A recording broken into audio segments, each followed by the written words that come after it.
Hello, all.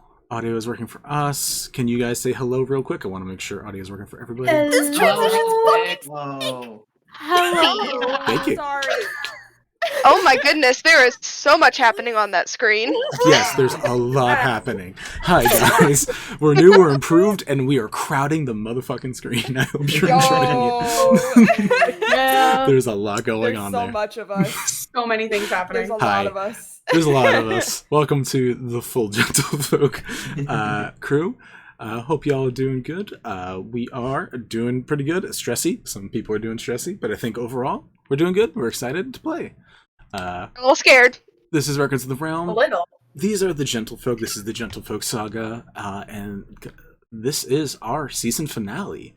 We're going to have a recap in a moment, so for those of you who are new here and don't know what's going on, we will do the best we can.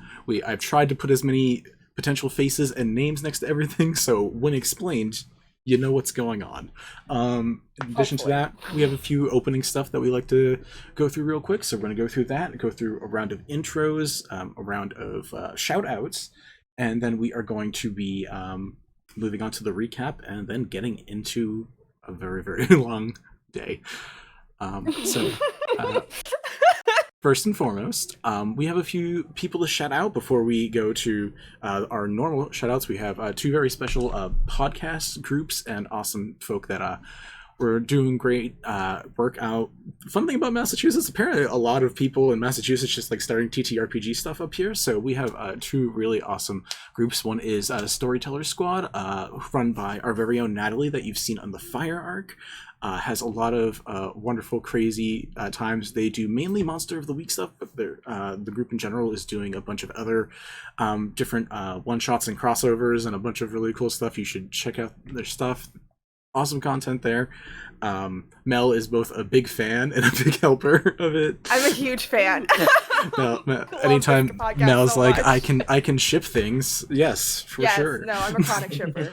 And then we also, from another person who's part of our wonderful Records of the Realms group, Evan, part of the Writers Room, who are doing a 7th C TTRPG storyline for...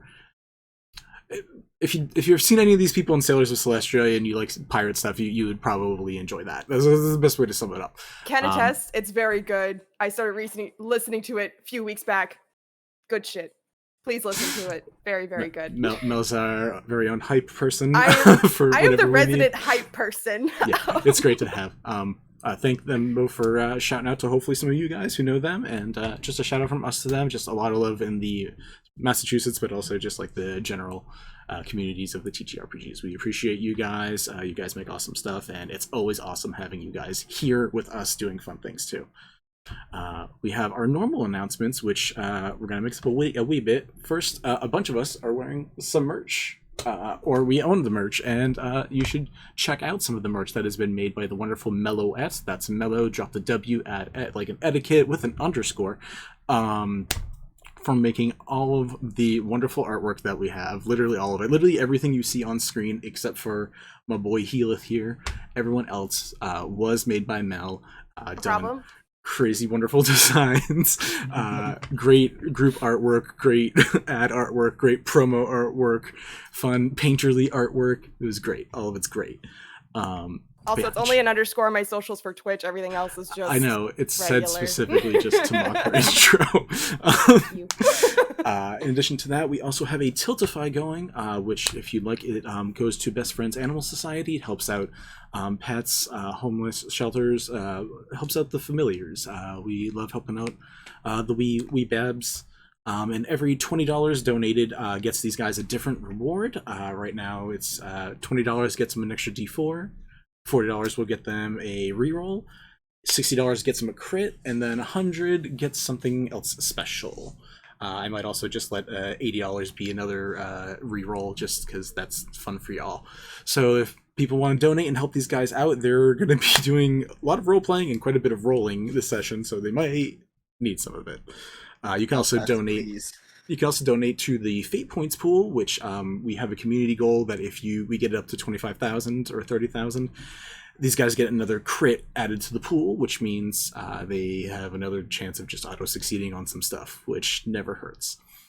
I believe, boom, boom, boom. Final shout out is for Gemhammer, who between the deck of many things that we've pulled on screen, some of the dice, and honestly some items and like little niche stuff that they have in their own book that they've created, have been amazing, supportive. If you want to use code REX for 20% off, go check out their stuff. It's good stuff. I also forgot to do the store quite a command, bit of so their there stuff. you go. Enjoy. I appreciate you. I thought you already had the store command. I thought I did too. I forgot. It's shop exclamation or store exclamation or something else exclamation. Store. I don't know. It's exclamation store. So now we'll do a round of intros. Then we're gonna have the longhand recap and then a quick recap. So that's gonna be fun. So first and foremost, hi, I'm Vinny. I'm Vendor.Vision. I do cosplay photography and videography, and I'm one of probably the main record keeper on Records of the Realms. From here, we're gonna go up to Aaron and Mint. However you guys want to do it. Where's you want me to go first? You go first. I will go first. Hi. I'm Mint. My pronouns are he, they. You can find me pretty much anywhere on social media at Mint A. Lavelle. And yeah, I am playing Yvette Rain, our necromancy wizard. I also do DMing stuff on my Twitch channel. We do a bi-weekly game called Novels and Nightmares, which we just did on Thursday. And we also just started a new spooky cowboy mini campaign that's going to be like 10 to 15 sessions. And that is going to be happening on this Thursday, and Echo is in that as well. So And you never told us it actually got updated to mini campaign. it's a mini campaign now. Did you pull a Vinny? Was this supposed to be a one shot? This was a Halloween one shot. Yeah. Yeah. In my defense, I'm not even DMing this one. Mr. Slade. Okay. So it's not my fault. It's actually Okay. me in an alter personality. No, You know? Pretty fucking close. Oh shit. Believe it. I could believe it. All right. I'm Ari. My pronouns are he, they. I play Sid Cenjek, our Grave Paladin. And you can find me on my socials on, I guess, Tumblr and TikTok at AMA Cosplay. It's Yeah. me next, right? Sorry, I don't remember what order the screen is in anymore. Hi, I'm Mel, and I have a problem about being here way too much. You can find me on most socials as Meloette. My pronouns are she, her, and sometimes they. In this campaign, and especially tonight, I play two characters. I play Bliss Castroval, the party's monk and chronergy wizard, who's also a tiefling, and I also play Maybe, our party's beloved bird child, who is a lore bard, divine soul sorcerer, and warlock. Yeah. Nice and simple. Yeah, I know, it's a lot. I don't know, I have a problem. Because charisma casters can stack like nobody's business. Ridiculous. All right. I think Echo's next. To Echo. Yep. I'm Echo. Pronouns they, them. You can find me, around here. I also play in a Call of the Netherdeep campaign on Tuesdays on YouTube Magic Academy. Play a Paladin. It's a great time. I play in this other spooky one-shot turn mini campaign.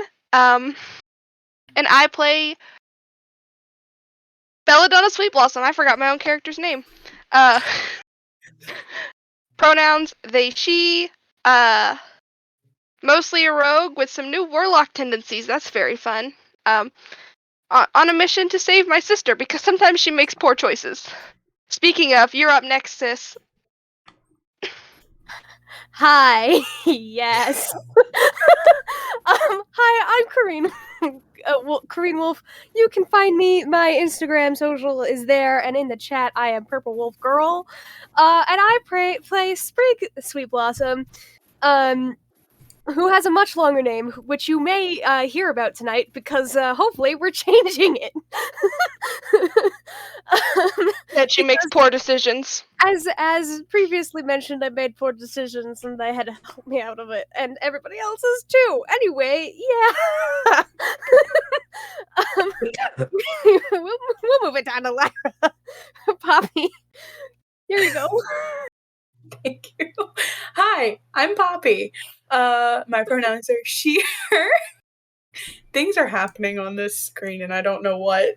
And I play Lyra, the half-elf druid of spores, who is just having a great time emotionally at the moment with the death of her boyfriend and her best friend being quasi in mortal danger. It's great. It's great. But yeah, you can find me at Poppy Viridis, capital P, capital V, or Poppy _Viridis on most social medias. And down to our last friend. Hello, everyone. I'm usually not in here a bunch, but I decided to make a comeback at the behest of Sir Vincent and everybody in the chat. My name is Rachel. You can find me on TikTok at Rachel with an A and find me on Twitter at Violet Stone. I play Solaris Elystrana, a Way of the Ascendant Dragon monk, and I'm gonna go save my kid and my family because I miss my bird child. I left them alone, and I don't know what happened, and now suddenly I'm here. Someone explain to me what's happening. You're in such deep shit with That's Sid. how it goes. Luckily, we do have someone who is going to explain what is happening, so you'll kind of know. It's me. Hi, I'm the problem. It's me. This is true. It's not inaccurate. Before we do go through the recap, I do want to give a warning. Hopefully you guys have been seeing the warning on screen when it does go around. We have trigger warnings and also just like content warning in general this session. We are expecting, it may not, but we are expecting that there's going to be some harsher, potentially traumatic things brought up. Hopefully, again, we all trust each other. We're pretty good here about taking care of each other and stepping out when we need to, talking to each other when we need to. But, you know, just a warning for if any of the content warnings when they go through are worrisome, we're going to try to talk about them right beforehand so that way there's clarity. But in addition to that, we also are doing a thing called using X cards and the basically the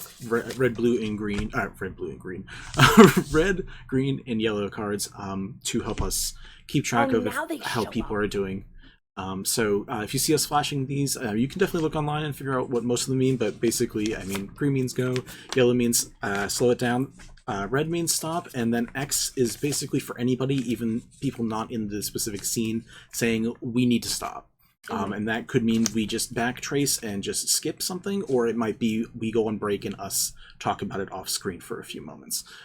We try to be as respectful of everything as we can here, so if there's a tone that doesn't quite fit with you while it's going on, I'm sorry, please take a break, step away, come back, because none of it should last long. We should be cycling through stuff enough to keep everyone in a good place. Stressful, especially for these guys, but in a good place otherwise. But with that, all we have left is a recap, and then we're going to get started. Yep. I'm also just going to throw out there really quickly that we also, amongst ourselves, have an open table policy where at any point in time people can get up and walk away from their computers to settle themselves if they don't want to disrupt the scene. We have multiple options here for everybody to make sure that we all have a safe and fun time. I'm just going to very quickly update this timer because it's a little Frozen? too much. No, that the one one that popped up twice within 5 minutes. Yeah, it popped up twice within 5 minutes. So we're just making a wee adjustment. Okay, Appreciate cool. it. So recap time. Welcome, wanderers and friends, to the world of Vagari. In this world, there are cities with unspeakable names, gods whose powers are passed down to them from their predecessors, and mysterious entities bearing white masks who work in plain sight to weave the threads of fate. For better or worse, we're not sure. There are many adventurers across Vagari, most having their adventures almost simultaneously. But for this band of gentlefolk, we travel back in time by about 5 years from the main stories. For the continuation of our tale this year, we pick up 1 year after an intense airship battle with the mysterious and murderous changeling simulacrum known as Pent. After releasing his wizard prisoner, Teo Castroval, our patchwork band of heroes, Sid, Yvette, Maybe, Bells, Solara, Sprig, and Lyra, seem to be out of the woods and onto more calm and solo adventures. We opened our season with a summer festival in the city of sea and sky on Torn Sail Islet, a place of many of our heroes have now come to call home. A tense reunion is had between Bells, Sprig, Lyra, Yvette, and Yvette's partner, Sid. Sid has a new friend in tow, an ASMR wizard who goes by Kind, and she doesn't quite make the best first impression. With emotions already simmering, things begin to really blow up when the city is, well, literally blown up by an adversary who our heroes believe they met a year before on an airship not too long ago. Turns out they're somewhat correct, as we're introduced to Fennel with a changeling simulacrum like Pent, but with his own unique, sparkling, and murderous personality. A lot of damage is done to the city. Loved ones are lost in the chaos of the fire, and in an attempt to protect the citizens, including beloved partner to Lyra, Healith. Sprig makes a desperate sacrifice of offering her true Fae name to Fennel to spare the life of her lover, Bara. Bells, being protective of their twin, tearfully departs from the group into the Feywild to try to undo Sprig's massive mistake. With the help of local crime boss, the Ivory Queen, the remaining group leaves the city and heads for the Malrend mine, believing they may find answers to Fennel's identity or originator, may find answers to the missing party child, maybe, and wanting vengeance for the damage done to their home city. We make a brief stop on an island where asking questions could literally kill you, and Sprig accidentally gets a shopkeep decapitated. At the mine itself, we battled off shadowy necrotic creatures, find a portal to the Shadowfell, and discover the final resting place of Sid's god before he ascended into godhood and took on the mantle of Kelemvor. It's also revealed that Kind isn't from this dimension. Not this plane, this dimension. She's from another one, the same as Teo Castroval, and she claims to need his help to get home. But she has to be careful about how much detail she reveals and avoid running into this dimension's version of herself. Finding not much else in the way of information and being rejoined by a spectral version of Bells, and also realizing Kind's girlfriend is en route to the now dangerous city of Sea and Sky, the group heads back to Tornsail Islet and makes their way to a new meetup point of Slurry Falls, a popular tourist spot for muckboarding. Along the way, Sprig loses some of her magic from trying to contact Maybe one too many times. It's confirmed that Maybe is under Fennel's watch at this point. Our heroes allow themselves maybe 20 or so minutes of levity before it all goes horribly wrong. Kind and her girlfriend become petrified and start sinking into the mud/water, while draconic entities start attacking from the depths of Avernus at the behest of Tiamat, trying to clear a portal for their tyrannical queen. At the battle's conclusion, Kind's real identity is revealed as Bliss, a young monk the group met last year. Only, as she said before at the mine, she's from a different dimension. She explains some of what she told the group is true, but she's here to retrieve her father, Teo. She also blames herself for Tiamat's attempt to take over this material plane, as they have a history where she accepted magic from the Dragon Queen while traveling through Avernus. After this chaos, our group realizes another simulacrum like Pent and Fennel has been watching this group and recording information about us, Numa. Most of the party is in immediate defense mode, ready to kill her and flee, but Yvette is able to learn about Numa's origins and determine she's not a threat for now. Numa is one of 60-plus simulacrum tasked with watching over the world of Vagari and possibly other realms. Pent and Fennel are particular outliers who are known for their murderous streaks, yet no one does anything about them. Meanwhile, Belle's efforts to have Sprig's name changed and free her from Fennel's control are being heavily blocked by Fennel himself, using Maybe in tow to quote Sprig out of context and say she ended the life of a Fey court representative's daughter, the shopkeep who was decapitated on our journey to the mine. Realizing they can't do this alone, Bells flees to the material plane for help from their friends, and we join her in the Feywild at a place called the Warren to participate in Fennel's cruel game. Contracts are rewritten, old and new friends meet, and the Feywild rules are learned. We left off at the start of this so-called game, and Fennel summoned forth some additional participants. Maybe Solara, Bara's sort of twin, Chiv, and a very young Healith were born and accompanied by an elderly man. And that's where we left off. And if you want to reread this and you want to see some visual aids, we have a whole Tumblr post just for the recap. So enjoy that. We're on Tumblr now. Hell yeah. Hell yeah. On Tumblr now. It's 2014 again. Group of people, that feels right. Some of Yes. us never left. Yeah, Yeah, I live here. yeah. Get out of came my home. swamp. Get out of my swamp. I So- was gonna say, like, One of Aries' social media things was Tumblr. In their I intro. know. Kind of great. oh my But god. yes, that's where we are right now. I'm going to just allow who does what. What are the reactions in this moment from people? Sid is gonna run up to Maybe. Maybe's just kind of like standing there like awkwardly. She kind of has her senses about her again and she sees everyone. I think she kind of freezes up a little bit. So when Sid runs at her, she's like a little like shocked, I think. Yeah, so Sid will run up and then stop about 3 feet in front of him and be like, "Hi there." Papa. Hi. And she runs forward and hugs Sid. Oh yeah. Sid will lift her up and swing her around and just hold her so tight. Stumbles forward and just eat shit about where maybe was. It just her hood comes up a little bit. Fuck, where did my book go? I have my whole little book of quotes. It's been so long. The quotes are back. It's been so long. Oh, they're in a folder. 84 years. Just pull out some old It's trustworthy been John Cornelius. 84 years. I think If someone on stream also wants to recommend a random piece of media that maybe can quote, we haven't I done will that for a while absolutely either. quote it. Yes. So. Shrek. Please no. Maybe just immediately says, "Get out of my swamp." I Pray for mercy think- from. Oh, okay.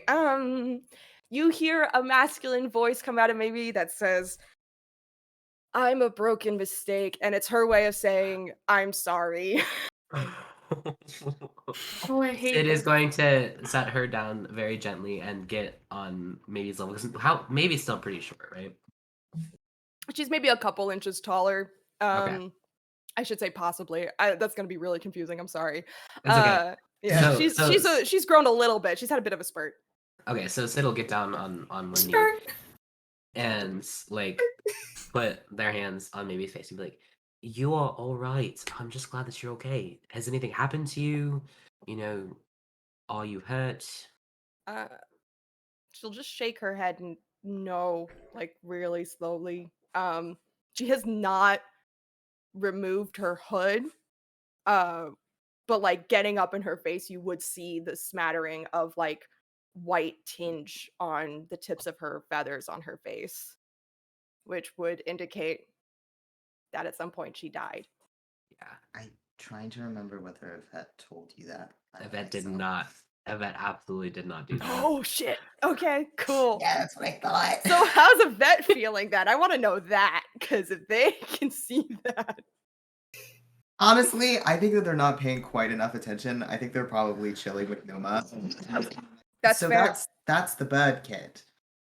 Just sort of like Completely just giving a so like that's his kid. Yeah, just giving Numa the rundown of Yeah, who everyone is. She doesn't like me very much, but you know. it's fine. Just nodding as the third party. Just blinking. Okay. Okay, Stepdad life. So Sid is basically just doing the like frantic Yeah. parent thing of Yeah. like making sure that like there's not a feather out of place, which obviously there is, but like, you know, Several. making sure that she's See? okay. But yeah, maybe you'll also give hugs to Solara as well. She's you gonna know. kind of, she's gonna kind of Co-parents. look. Yeah, she's gonna look up and be like, "I left you there. Where did you go, little one?" And just she gives like a one-arm hug as she's like using her weapon to kind of help pull herself up, and she ends up standing up and picking Maybe up too, and just like kind of nuzzling her a little bit, try not to stab her with her horns. When she notices Sid, she's gonna sit there and be like, "Hi." Yeah, maybe we'll respond with "not today" in Sprig's voice. Just to be like, that's a conversation for later. Yes. Yes, not today maybe, because Solara and I are going to have a big conversation here in a bit about what happened to you. Custody battles. I just hear you just hear, "Wait a minute, we're smarter than this. How did this happen?" Like, no, it's not her fault. It's my fault. Does Solara notice, I'd imagine she would at this point notice the white tinges of the feathers. If she's close enough to her face, yeah. Oh yeah, she notices it too, and she kind of gets like a look of horror on her face and looks back like, "Wait, what? No, I didn't do this." Kind of look on her face like, "What?" I sent her off to be with you, and then suddenly she was gone. So, like I said, we will talk about this when everybody's life's not in danger anymore. Yvette leans over to Numa, is like, Sid might kill Solara. Just so you know. I imagine they pull out some coffee from somewhere and just be like, Yeah. Does your group also just kill Disappointed, Dad. ones they don't like? Or is that just like a... I mean, honestly, yeah. Lyra just nodding next to we have killed plenty of people. As that's going on, I'm just going to say, Bara rushes past people and goes straight up to Sprig. Yeah, Sprig wrapping was her into pushing a forward hug. as well. Chiv walks up, just like gives nods to people, but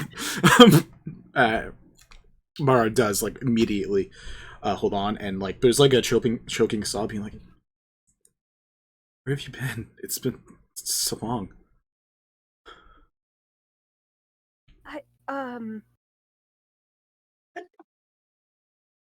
Has it been? It's probably been longer than I thought it's been. Well, gone, because if we stayed in the city, we would have killed everyone. I think, eventually, probably. Are you okay? Yeah, I mean, traveling through trees was weird, new experience. Yeah. But seeing you, which is great. Everyone else looks like they're alive, so overall, we're currently in a good scenario. I just got told that I was coming to help, that you were in trouble and needed help, and that's... Yeah, who got you here? And do you know the rules? It points to Fennel.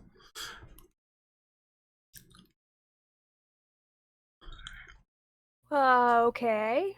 She's like, yeah, I got told there was like a list. There's like 7 things, like food, meals, deals, questions, stuff like that. Thank you. I'm sorry. All of that. Yeah, those. Yeah, don't say those. Uh-huh. I'm hoping that's not coming up in whatever this is. Talking's not my thing. Talking is my thing, and I hope so too, because that's not figuring. Oh, I'm glad you're okay and alive, and that Chiv's alive. You too. But yes. And Chip's like, yeah, if one of us goes, the other one kind of goes too. And kind of just like gives you an eye, like, it's good to see you again too. So just a warning. I didn't get to choose this, but if we lose, somebody tell me if I'm wrong. If we lose, then you might have to leave the city. I don't know if that's a bad thing or not, but you're gonna have to leave the city. Gotcha. Isn't like And never losing return. really bad for you though? Isn't like the whole point of us being here is so we don't lose? Yeah, losing is really bad. I wanted you to know that there are negative consequences, or consequences. I don't know if they're negative or not, because I don't think you really wanted to stay there your whole life anyway, but there are consequences for you too, and I'm really sorry.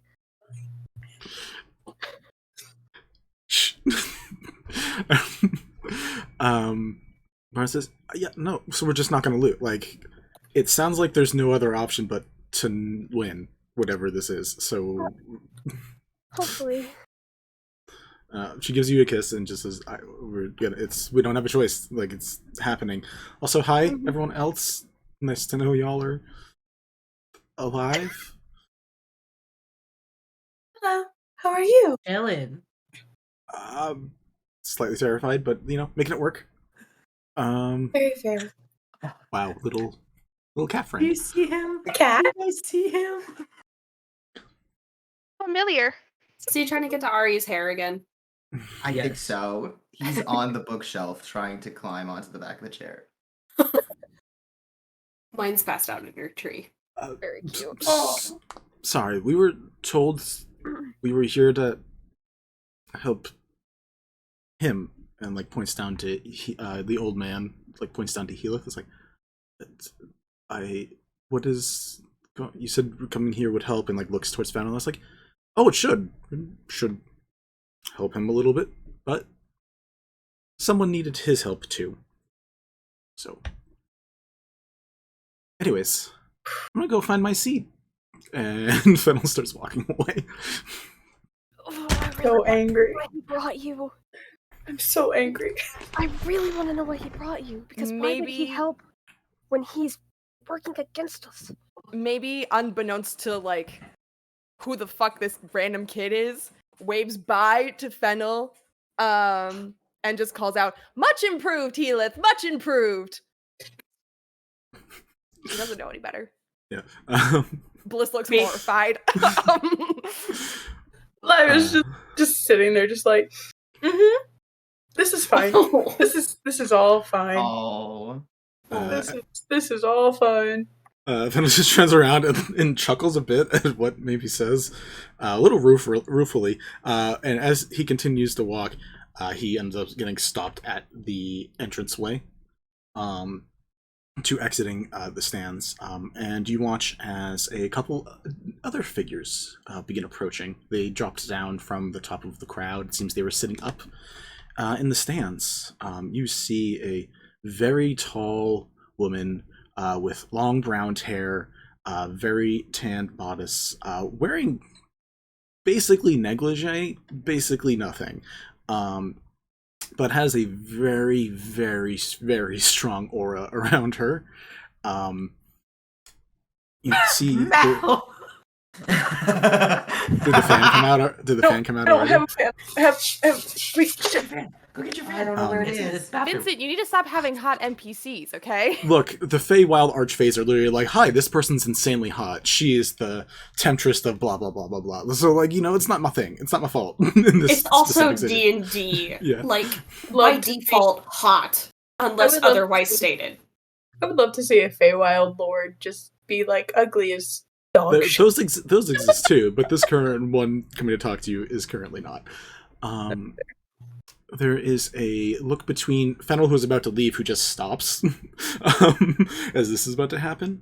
In addition, there is a small, like 4.5 foot tall, very petite, blonde hair, little fey humanoid as well, with like pale skin, also wearing like light pinks.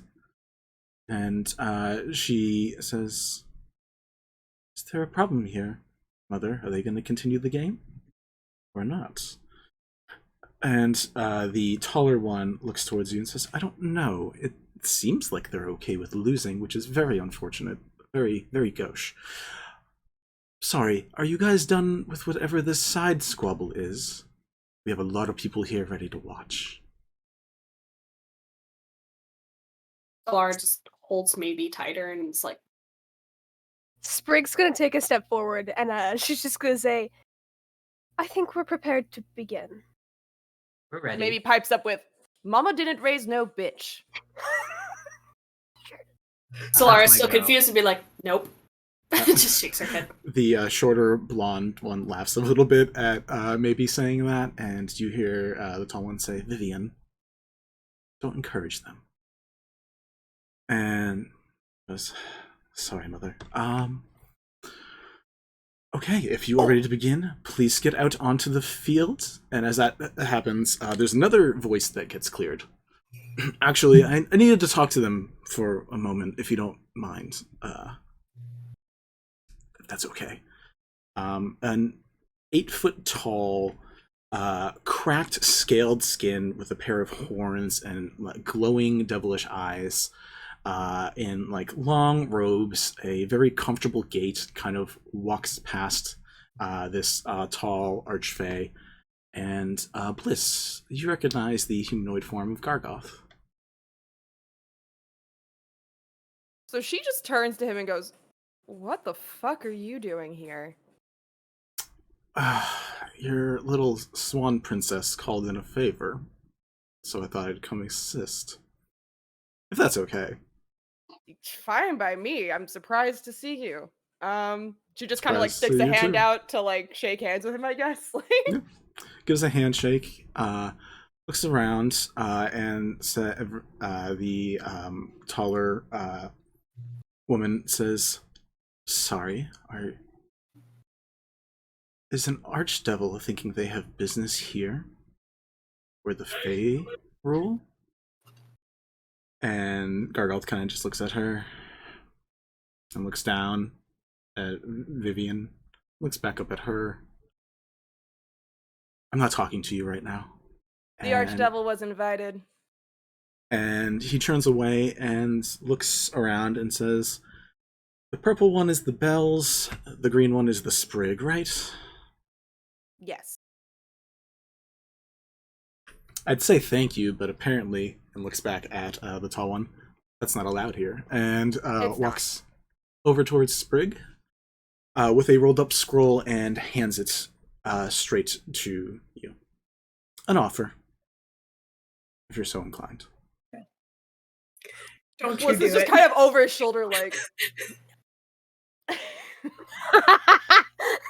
Bliss is like, do not. Ypsilar. Oh, May speaking of which, and hands 3 letters over to Bliss. Some of your compatriots wanted to say hi. And I'm gonna Should I send open you. these now or later? I'm gonna send you the letters. You can choose to do what you want with them. Oh, I'm gonna read them now. Sprig, you are given a contract that is made out of some type of leather. I don't know who Gargoth is. That scares me. Yeah. Why did you take it? I didn't take it. I was asking if he handed it to me. I was gonna. He ask handed it to you. If you wanted to take it, that's up to you. Oh, I'm gonna ask. May I read it first and decide later? Yes. Do you speak Infernal? Do I speak Infernal? If Double you don't- check. If you don't, I think I do. You need a translator. Hi. Literally, I I'm just probably like, will. hi. There's the tiefling. Wait, do I speak Infernal?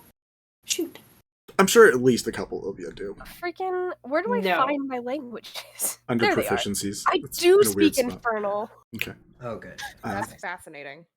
Yeah, it's kind of fun, isn't it? You're given the contract. Do you want to give it a once over? I assume at least like get Yes. the skinny of it. Yeah, real quick. Sure. With a quick look over, and they're going to be more refined if it need or want to be. It is a contract to change your name immediately without any issue. In that contract, you would choose your new name. The one addition would be that you would, in tandem with Gargoth and anyone who you additionally agree to, and they agree to as well, would form a new Fey court known as the Iron Court. Oh! As soon as I Like see a this. contract coming out, I'm walking right over there. Sure, go ahead. Yeah! Oh no. Nobody's stressing about it. We'll figure it out when we figure it out. Yeah, I'm just gonna look at him. I'm just gonna say, I'm sorry, I need my lawyer to look over this first, and turn to Yvette. That is on point. I'm also to like lean over and like whisper in your ear and be like, if you decide to do this instead of doing the game, this would render your contract with Fennel void. Because that contract has nothing to do with whether your name is changed, it has to do with whether you win the game to change your name. So basically you have to pick between one contract or the other. Would my contract with Fennel be void, or would I be... Can you move your mic? Would There the we go. contract with Fennel be void, or would I be instead defaulting to the losing end of that situation because I chose not to play? Or that. Either way, it would mean that maybe's not free. Then we have to play.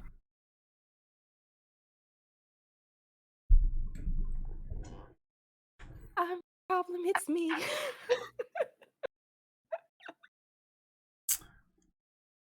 Solara's gonna That sound a kind lot. of great. Solara's gonna walk over towards where Sid is and kind of, we can discuss things later, but can you explain to me what the fuck she has to do with this? And kind of like shuffles maybe a little bit. Maybe is hearing this whispering and just kind of looks up and says in a masculine voice, I'm assuming you don't want the world destroyed.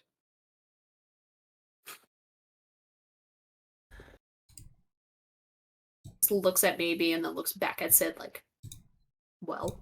Basically, after you fucked off, we were trapped by another simulacrum similar to Pent, who decided to fuck up our shit and just basically destroy the city of Sea and Sky. Yeah, Vinny.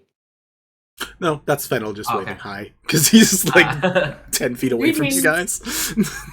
Fuck up the city of Sea and Sky, make us wanted by all.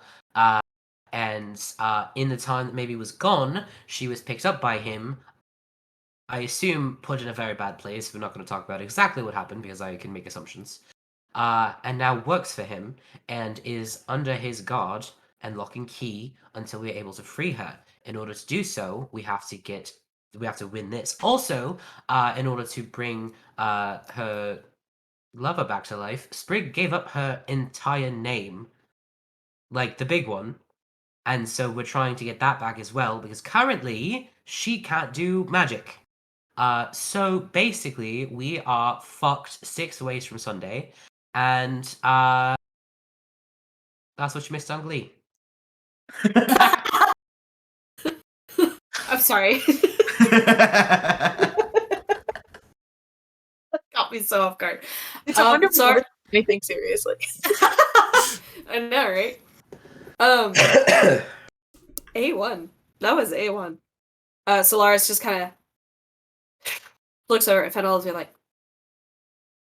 well, I guess a small sliver of trust, I guess, will help. What? I trusted what he said to come here and help. Because I couldn't find Maybe either. And that is not my fault, which we can discuss later. And she just steps back over towards, like, away, but still within, like, kind of the circle of people.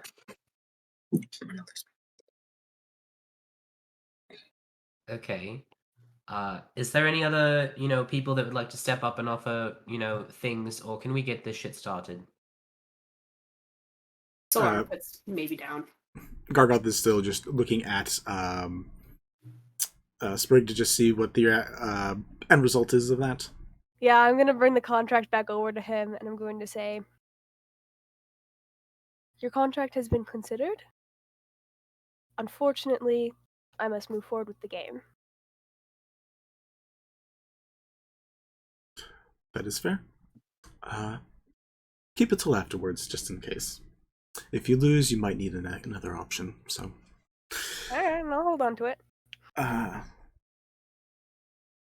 It doesn't make me feel good, but I'll hold on to it. looks between the rest of you and says, Raya, haven't seen you in a while.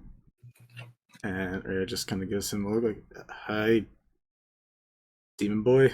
It's been a bit. As that's happening, Bliss just has like a slightly sad but kind of like wistful smile and like hands the letters to Rhea to read over. And she just like gives Gargoth like a nod. Don't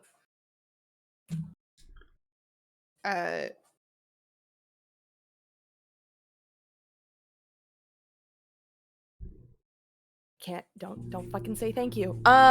Shit. I really do love that having manners is like the biggest hurdle It's so for y'all. rude. We're all so polite. Very inconvenient. Yeah, she just gives him like a nod of acknowledgement for bringing the letters, and that's it. Thankfully, Bells isn't particularly polite most of the time. The tall Archfey speaks once more and says, can we have you clear out so we can play the game? Devils don't have their place here. And their word isn't considered, and they don't get to join our courts. And Gargoth just like pinches the bridge of his nose, and just looks towards her and says, Oak Princess, Veneresta, whatever you want to be called, I don't really care. I think you got a nice little consolidation prize from my realm last time you were there. Consolidation or consolation? Consolidation. Consolidation. Consolidation. Oh, okay. And points down to Vivian, who just glares at him. Be fucked. Sorry. No, Sorry. no, is that her baby daddy? Is that? Is Vivian's dad Gargoth? You guys are making a lot of assumptions, and I'm just gonna power through these. That's what you do, Vincent. You don't tell It's us fine. things. Just laughing that you called it a consolidation, and he looks down. Yeah. Vivian says, "Sorry I left you, but I wasn't. Once you were outcasted, I wasn't going to stay." And Gargoth just walks closer to both of them and says, "It's a very fun thing, being what I am." She apologized to him. Yeah.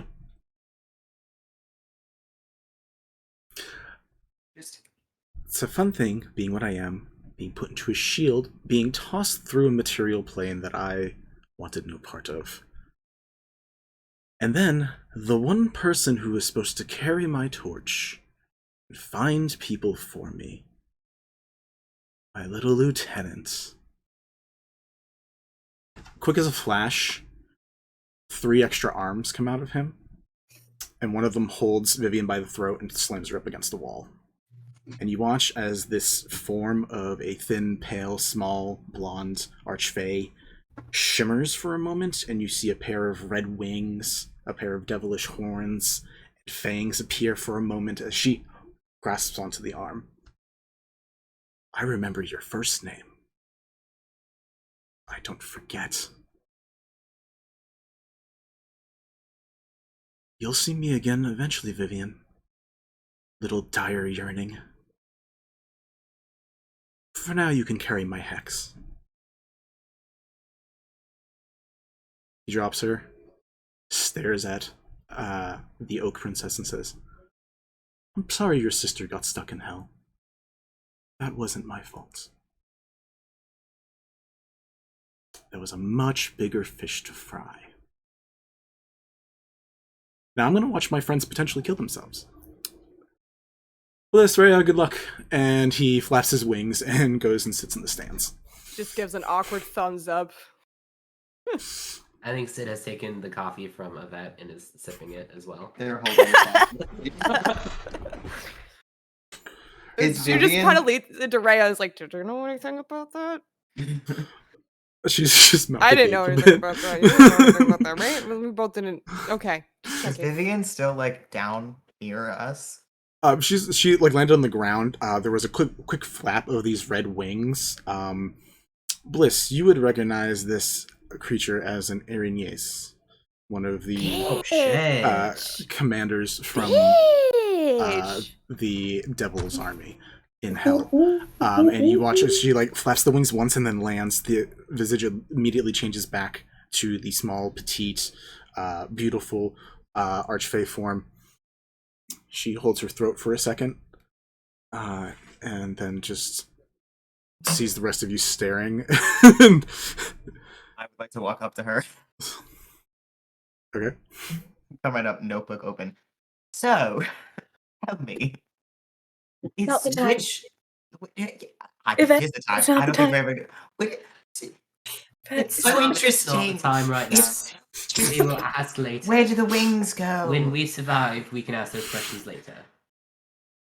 I feel I'm like sure there 4 will of be a us walk party up to after. shuffle Yvette away. Like, But I'm sure there will be a party afterwards where you can ask all the questions you'd like. I'll even make you a new notebook. How about that? Fine. The Oak Princess, fuming, points the rest of you out towards the stump. Let's start the game. Vivian turns away and walks back into the building itself as Veronestra walks with you all. I was going to do this by the stands, but I guess I can just speak to you all now.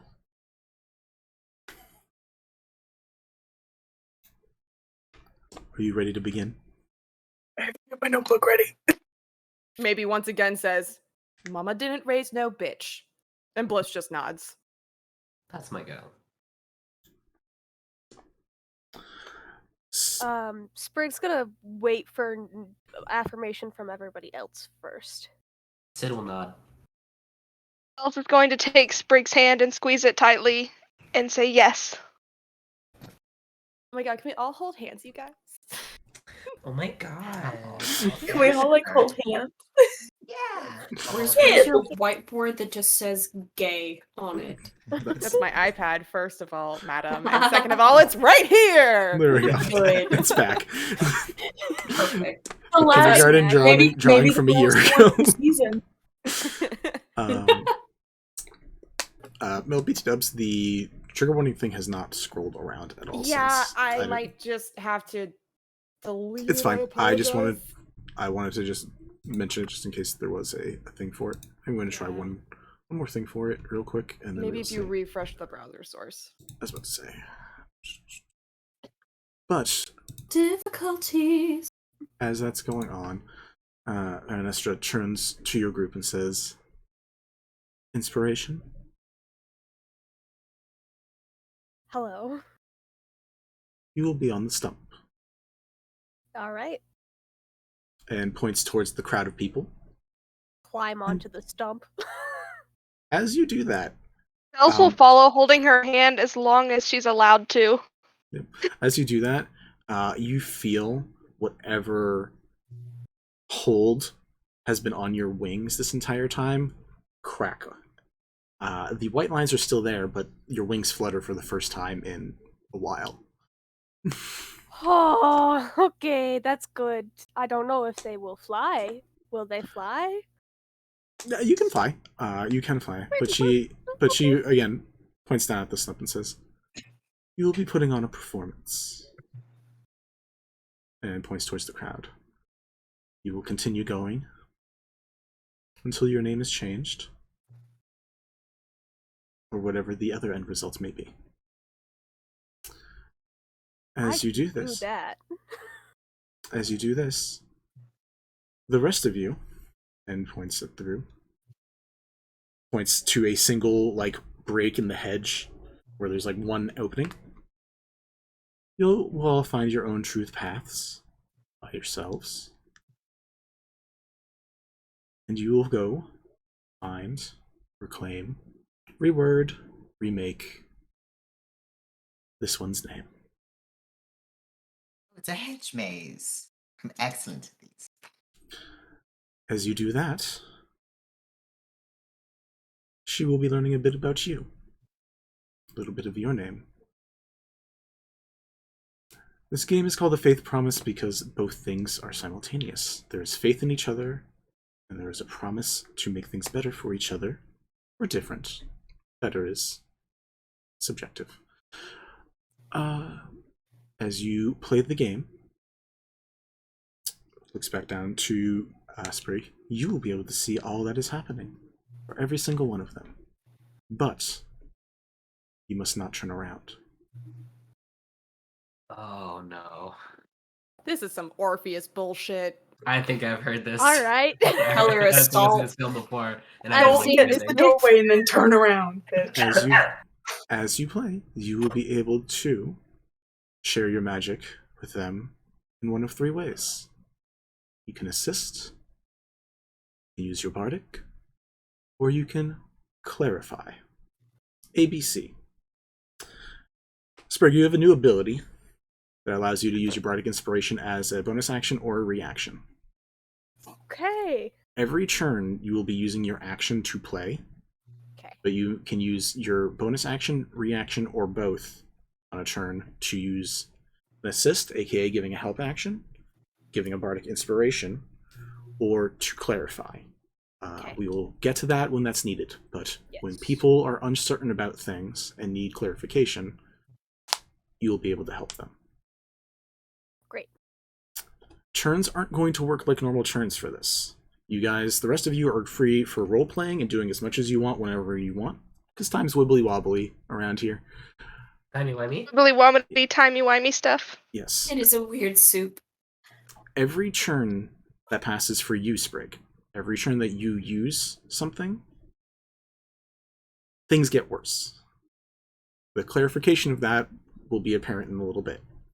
But there is going to be an incline of things getting worse. Every turn that passes, it gets a little more worse. Numa It's like 7 layers of hell. Yeah, Numa speaks Yeah, up and right. says, what about us that don't know her? No offense, know her that well? And Vanessa clarifies, she will need guardians. There's faith and promise in being a guardian for someone you don't know as much as there is being someone who knows someone very well. Points back to the hedge maze. Things will be coming for her. And as they come for her, you will be here to keep her safe. Hopefully. Is it clarified who exactly is staying behind to guard? The ones staying Right. behind in the end will be Rhea, Numa, and Chiv. Okay.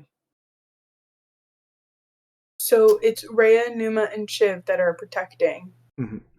Okay. The rest of you are assigned to go in. And we have to find a word or rename? Mm-hmm. By experiencing some truth in the maze. Okay. Oh no. So assuming we've all been sectioned off into teams, so Team Maze and Team Guardians, Bliss is gonna go up to Rhea really quick, give her a kiss and a hug, Okay. and just say, "Be careful, kick some ass. I'll see you soon." Same to you. You got this. I Love don't you. know if this is going to last, but she taps you and gives you bless. Okay. Okay. Real quick. Yeah, questions, ask them now, because I am down to clarify some things. Some things you guys will learn as the playing goes on. Well, no. I'm gonna go up to fucking Numa. Numa, hey. I'm gonna go up to Numa. I'm gonna extend my hand and say, keep my friend safe. For her to shake. She holds on to your hand and says, "Hey, I'll do my best. I'm not really a fighter, but I guess I don't have an option right now." You'll do fine. And with her hand, produce some good berries and drop them in her palm. As a quick note, Poppy, you are muted in the captions right now. Thank you. I was going to clarify that. Every time. Qu'est-ce que c'est? Alright, good. Qu'est-ce que c'est? Anyways, but yeah, that's what I do. It's like, that was a thing I learned at French camp. We go, qu'est-ce que c'est? Okay. Love that for you. That's Yep. cute. Cute. I have something that I want to clarify, but I want to Sure. clarify with Ari. Do you want to talk in the chat or do you want to talk now? You can tag in the chat, that way you don't take any more extra time. Cool. Yvette who was the person who was explaining the rules to us? Verenestra, the Oak Princess, very tall, tanned, brown-haired, very lovely-looking archfey. Cool. Yeah, Yvette's gonna go up to them and be like, right. For the rest of us who are going to be in the thing, are there any rules that we need to follow? Are there any certain things that we are not allowed to do? Like, can we just do whatever the fuck we want? Or are there things that are off limits? Use whatever you have at your disposal. Shit, alright. George next to you just goes, "Arr!" I'm also gonna cast Mage Armor on myself. We had a hydrate, by the way. Never say no to some hydration. Oh, wait, Hydrate. Already started crying, so that's important. That's not the Oh my god, correct. buddy! That's not the correct hydrate. This is. I love this. Look, it's all recycled glass. All right. Ooh. Ooh. Any more clarifications or final conversations before people start dividing up? So the I word like this. rename is throwing me off. Mhm. I don't like it. That's fair. The game is to rename Sprig. Yeah, I know, but he said find a word or rename. Oh. Like You'll- find a rename or You'll Find a new figure it word, out. to rename, to blank, okay? to blank. There was a few. There was some I heard an lines. or, and I They're was like, archfey. They like to monologue. Give them a Yes. break. I like it. It's not great. I think Yvette will also ask, how will we know when we have succeeded? And if we have succeeded, like, are we going to all individually succeed? Or is it we only succeed if everyone succeeds? Yes. To the first thing or the second thing? Yes. Oh, I don't like you very much. So sorry, Vinny, the instruction was find a word to rename to what? For the notes, sorry. Oh, I could not tell you. I was monologuing. okay. The general Fine. gist then. Stuff. The general gist is you go in, you're gonna find something that, Find some as far words. yeah, when things happen, I think you guys will notice. Okay, cool. We'll notice. Yeah. Does he know us? Yes. All right. I would Great. like to Into cast the Shield of woods. Faith on Yvette, please. Nice. I don't know how helpful it'll be, but Yeah, that was the same thing that Ray was like. I don't know how long this is gonna last, but we can give it a shot. let's do. Hey, well, time is weird. It's too sexy. Any You just make a note of Um, it. Yeah, I know. I'm I'll be Mhm. able to assist to use Bardic and to clarify for my friends in the maze. Will I also be able to do that for the friends out here? No. That's actually Okay. a very good clarification.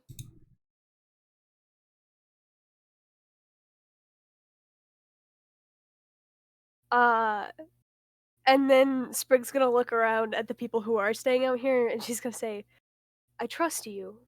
I just wanted to check."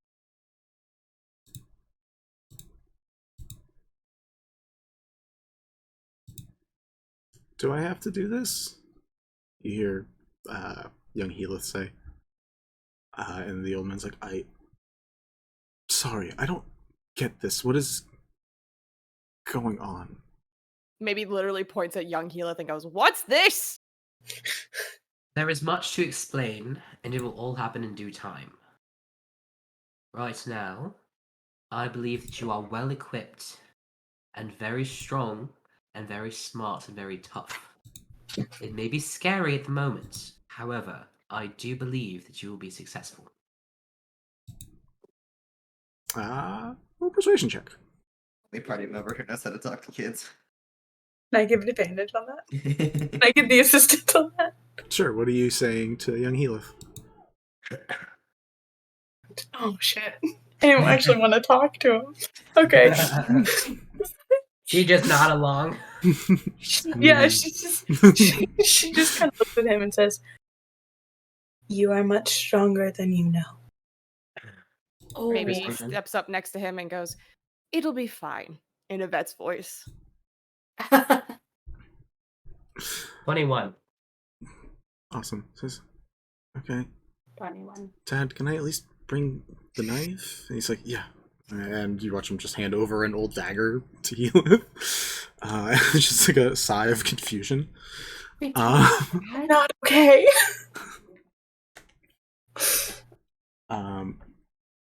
Cool. Bara gives Sprig one last kiss and like steps up next to everybody else who's going in, looking confused as fuck.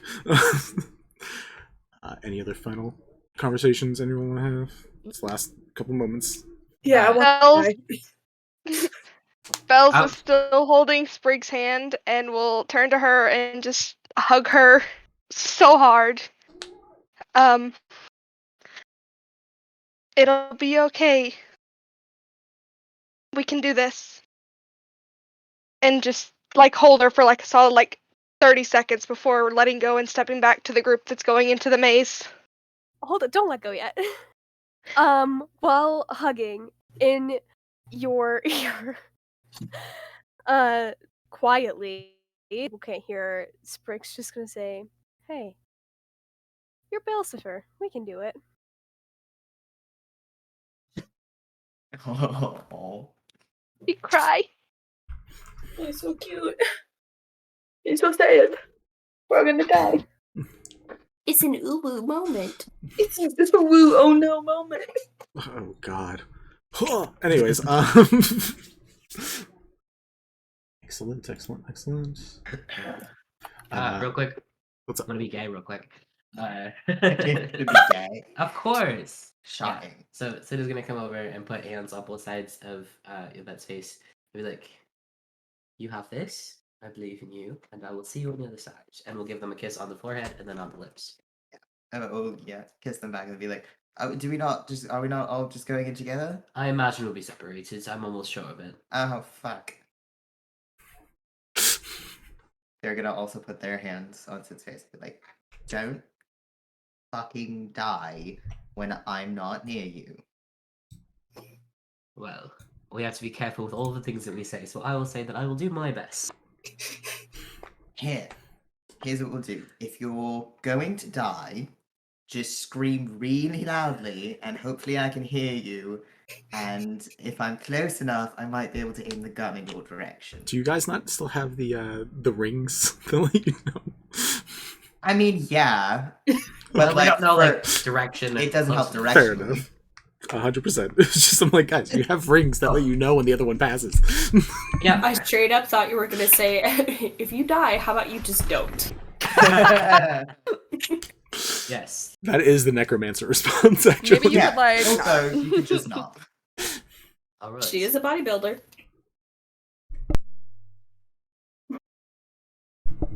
I will maybe Thing. your Kent. Anything final things from? I think maybe he's just looking absolutely confused at the exchange between Yvette and Sid. Just like, hey, if you die, scream so I can shoot you. Fair. And just literally you hear in Sid's voice, God damn it, Yvette. Yvette is gonna walk over. Yvette's gonna walk over to maybe. Like, and you don't fucking die again. Again. She Again. looks real fucking guilty when you say that. Do the same shit. Squawk really loudly if you're about to fucking die, because apparently I'm the only one who can do anything about this shit that doesn't have lasting consequences. It's fine. Can we please have a little chit chat when all this is said and done? Maybe. You just hear whispered dwarvish swears. Solara kind of just looks at Sid and is like, so we're both on the same page that we didn't know that happened, right? That is correct. Good, we can agree on something then. And For she once. stands up. Yvette makes a little bit of a guilty face. All right. Into the fray. I see a hand raised from Bell. So one more thing. So we'll take maybe Bliss and Solara by the hand and just pull them a little closer and bring out 3 rings that they have for them that match the Sweetblossom rings. Oh yeah. Oh. And this is not Belle's trying to give them magic because she does not know how helpful they will actually be.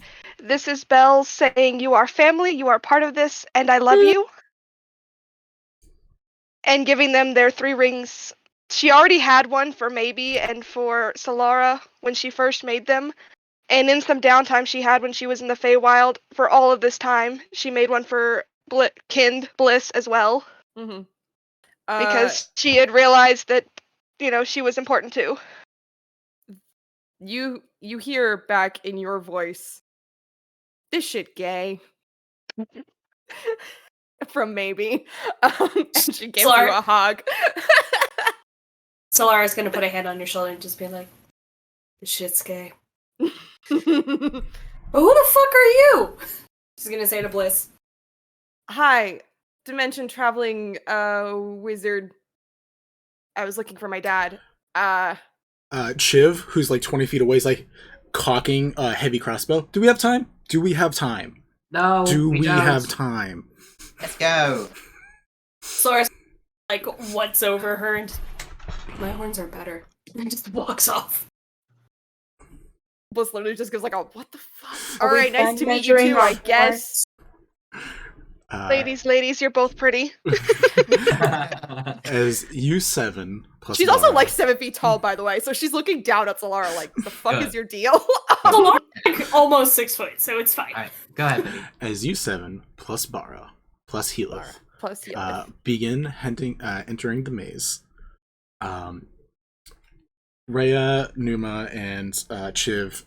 Rhea, who also has a heavy crossbow, begins prepping her own, along with Chiv, who looks back up at Sprig, who is turned around, getting ready to start whatever this is about to be. And Numa's like, I can't fight you guys. I can blast things. That's about all I'm gonna get. And Rhea says, look, I've already literally fought in hell with an army, very outnumbered. It was very dramatic. I did a really good job. We're all very proud of me. We are going to stay back here with the crossbows, you with magic. We are going to fire down that alley until everything's dead every single time. There's only 2 rules we have. 1, nothing gets past us. And the second rule is we look back at the first rule. That's it. That's all we're doing. Rhea basically bolsters them a little bit to be like, all right, this is what we're going to do. And Sprig, behind you, you hear 2 heavy crossbows lock and load, and you hear a crackling of energy come from Numa as they prepare to defend your body. I don't want to know what it is, what the plot line or story is to what you are doing. What type of performance are you giving, Sprig? Oration? Are you singing? Are you playing an instrument? Are you tap dancing? What are we doing? Okay. Just as a heads up, something's echoing somewhere, so we're getting double captions. That is, I believe, because It's Poppy not having headphones on. Poppy doesn't have headphones. It's me not having headphones on and they're broke, so it's catching Wow. into audio. Got you. Cool. Gotcha. Yeah. Sorry. I'll just I just mute. Just mute until just for now. I'll just mute it till I'm talking. Yeah. So here's the deal. Sprig has consistently had kind of the same style, so she's gonna follow that. Style where she has music playing, but it's narration over it. Gotcha.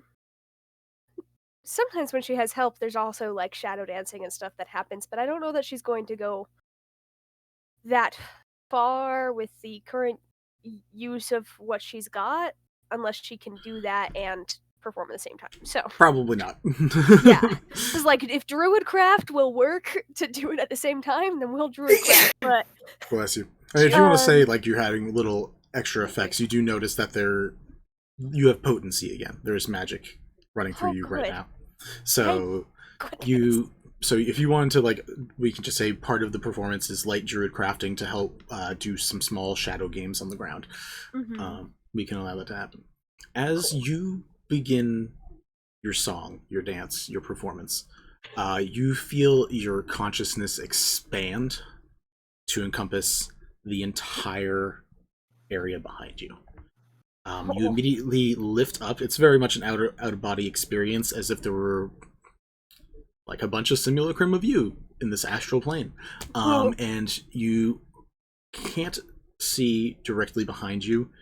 You cannot see what is going on with Numa, Rhea, or Chiv, but you feel these extensions of your consciousness reach out and begin following the rest of the gentlefolk as they all begin entering the hedge. It's not creepy at all.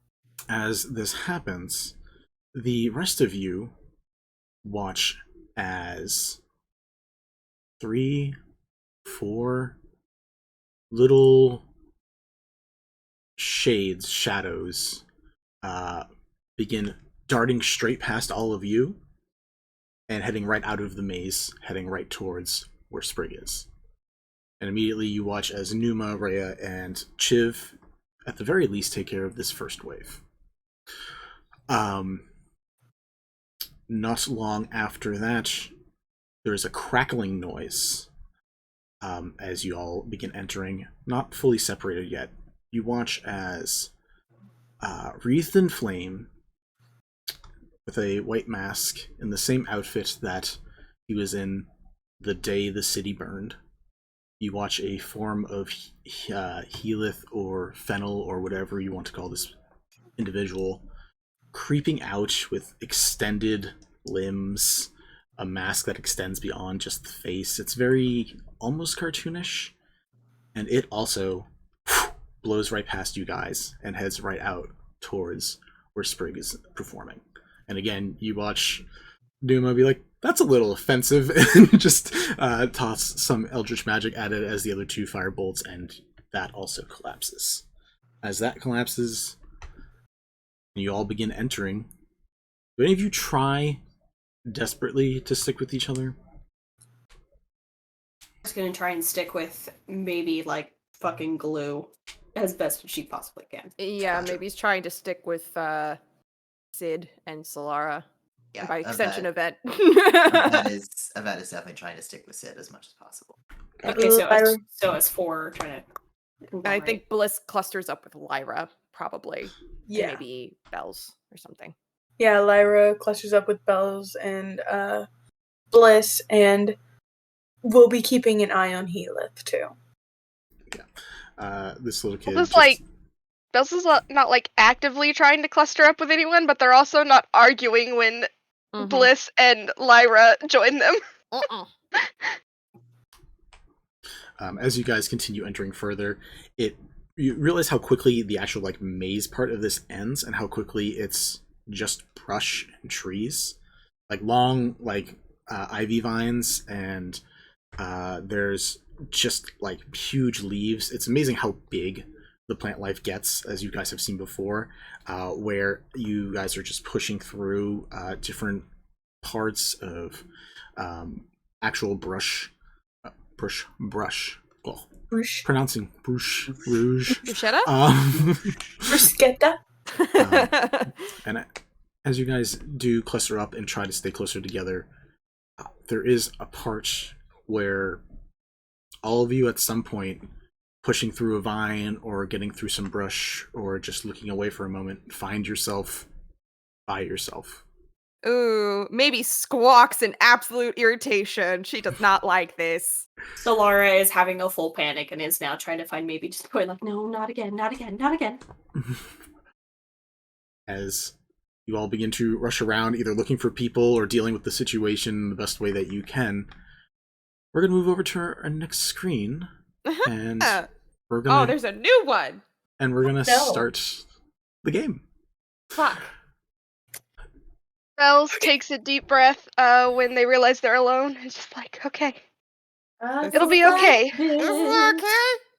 For Sprig.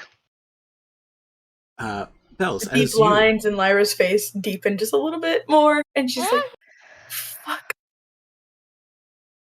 Bells, as you are talking about taking in a deep breath, realizing you're alone, you're actually going to go first. Why is my chest already tight? You're gonna do amazing, scary. sweetie. You, as you're moving through brush and like move up a tree, or you have free movement capabilities, which is great. As a fairy, you just try to like fly up and figure out where things are. You realize as you are moving past a certain point, the tree that you're looking at isn't tree, it's just plain wood. And it just seems to be up against a building. It's part of a building. And you, at that time, you actually hear a voice coming from on top of the roof. Seems to be hammering away or something. Says, Bells, come on, can you just come help me up over here? I don't know where your sister went either. Did you take her somewhere? We've got to finish this roof. And you hear the voice of your dad asking you to come help him.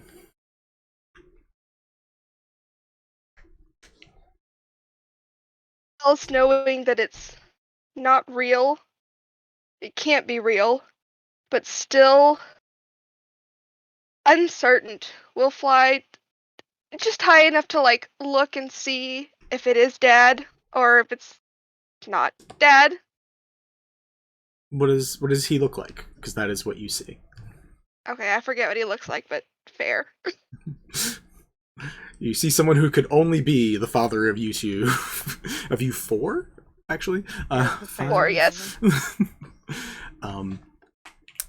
Sprig, as you are both in the omniscient consciousness of this area, you are also Sprig in this moment.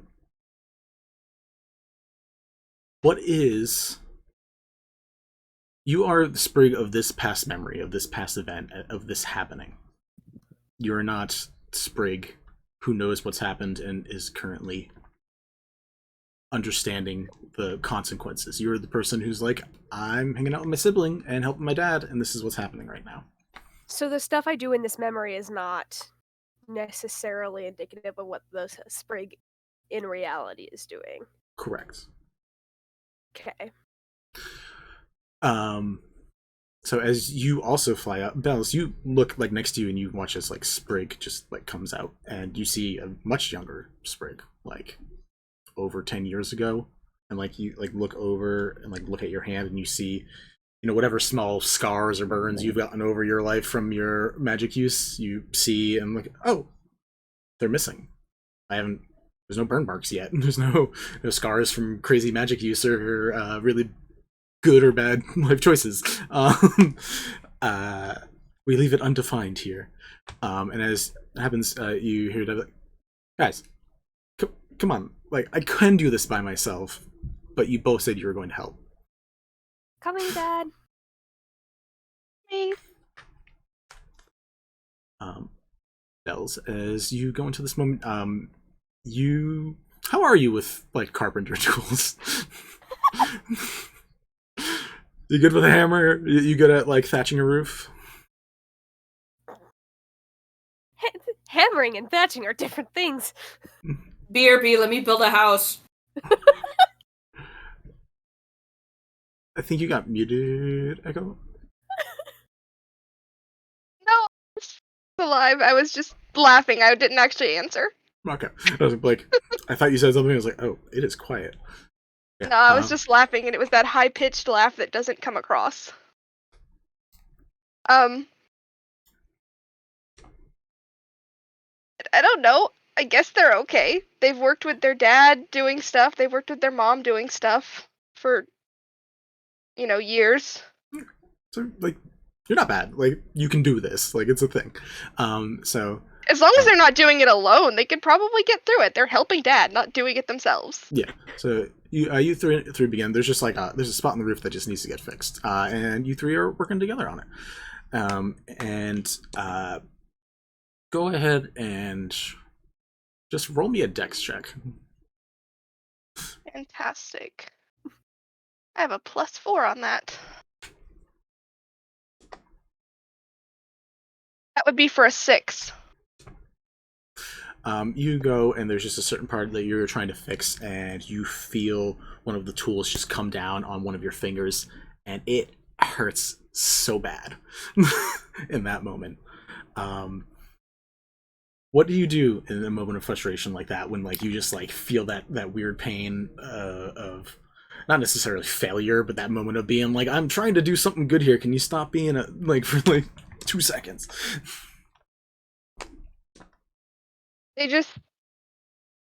They're like, ugh. They're like kind of stiffen up for a moment because they're not really sure why they're doing this to figure out what's gonna change. But they're just like, okay, we can do this. We can do this.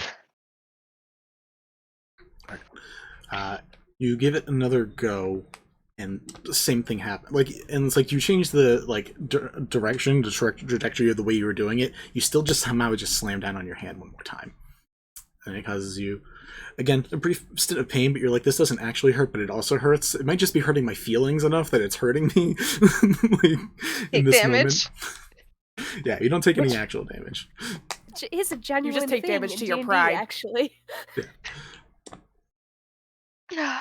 Sprig, you're watching your sibling just like slamming tools down on their hand. Bells, are you okay? little unsteady, it would seem.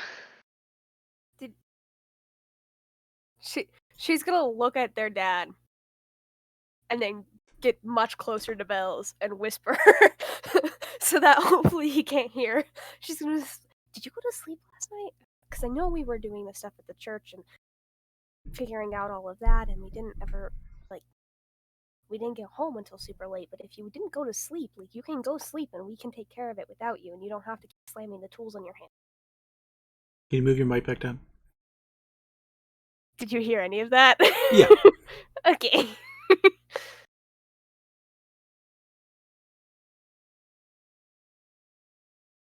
No, it's fine. It's fine. What do you two okay over there? You know, just like looks over and sees you two whispering. It's fine, Dad. We're Okay. good to talk. No hijinks. I'm not No. gonna grease When the have we roof, ever done hijinks? grease down like the ladder or something. I don't know. I'm just double checking. I don't know what you're talking about, Dad. We can fly. We don't. It's not like greasing the ladder would do anything. If we need additional hands, because you two are goofing off, might have to be someone who can fly. We're working. Look, the roof is getting nailed. It's fine. We're working. Are you actively nailing at the moment? No, I don't Okay. think she even has a tool in her hand when she says that. That's fair. This is very common behavior for Sprig at this age. That's fair. Do we have a Solari here? He's eating I lunch. am here. Okay. Oh, Hello. Chewing is fine. I'm trying to avoid the chewing, and I don't want to show myself eating, so I apologize. Whoop! That is fair. Oh, what's up? Hello, goodbye. What? Because I don't think we had a chance to establish this. What is? Unless I didn't. Maybe I don't think this one was established.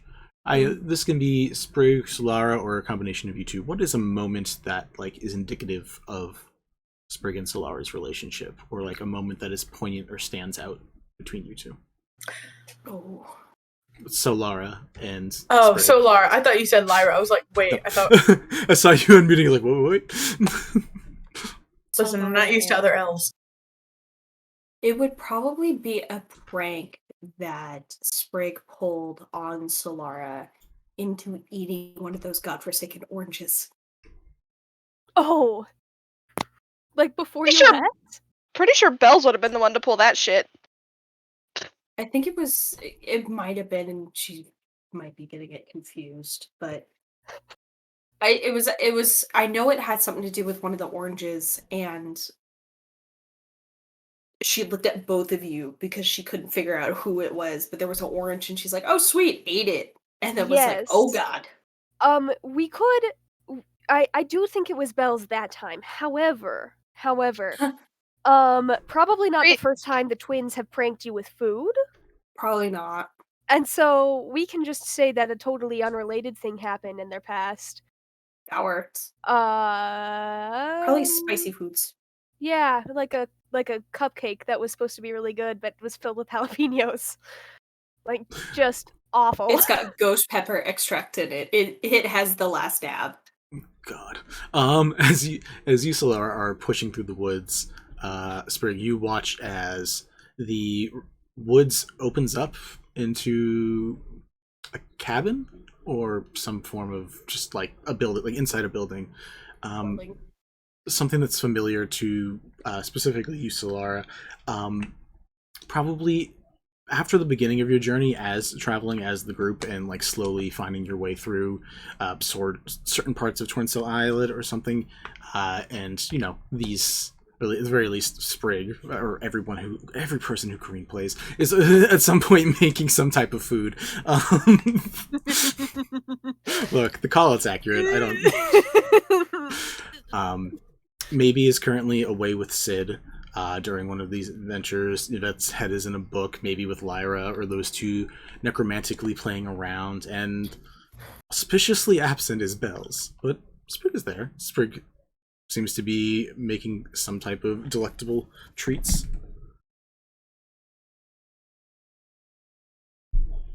As she's wont to do.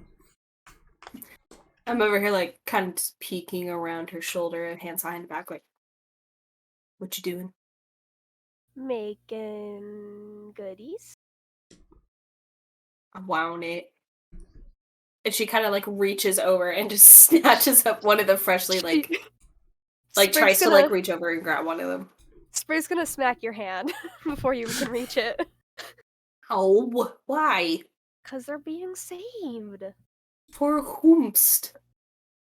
For our friends. And then she's going to continue working, but like turn just enough that you could totally snatch another one if you wanted. Yeah, and I'm your friend. And she absolutely goes for another one. See? I'm your friend. Oh.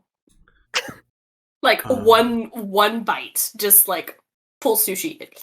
Cool. You bite it, I freeze, and I turn around and like just to watch your expression on your face. Roll me a Constitution saving throw. Oh, gods. Oh, where are my 20s? There we go. I'm gonna use the one Mel gave me.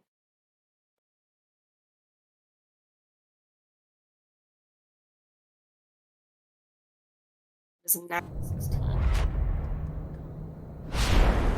Plus 3. 19. 19. So overall, That's not bad. not that painful compared to what it probably could have been. But there is still surprise. Oh, this is sweet. This is no, ha. And she just like sticks her tongue out and ha. What that Sprig? Why? Ha. And she just reaches for like the nearest like beverage. I did tell you not to take it. I But did you're warn gonna give you. this. But you're gonna give this to our friends? Just No, it was so you would take it. Oh, you. And she reaches for another one.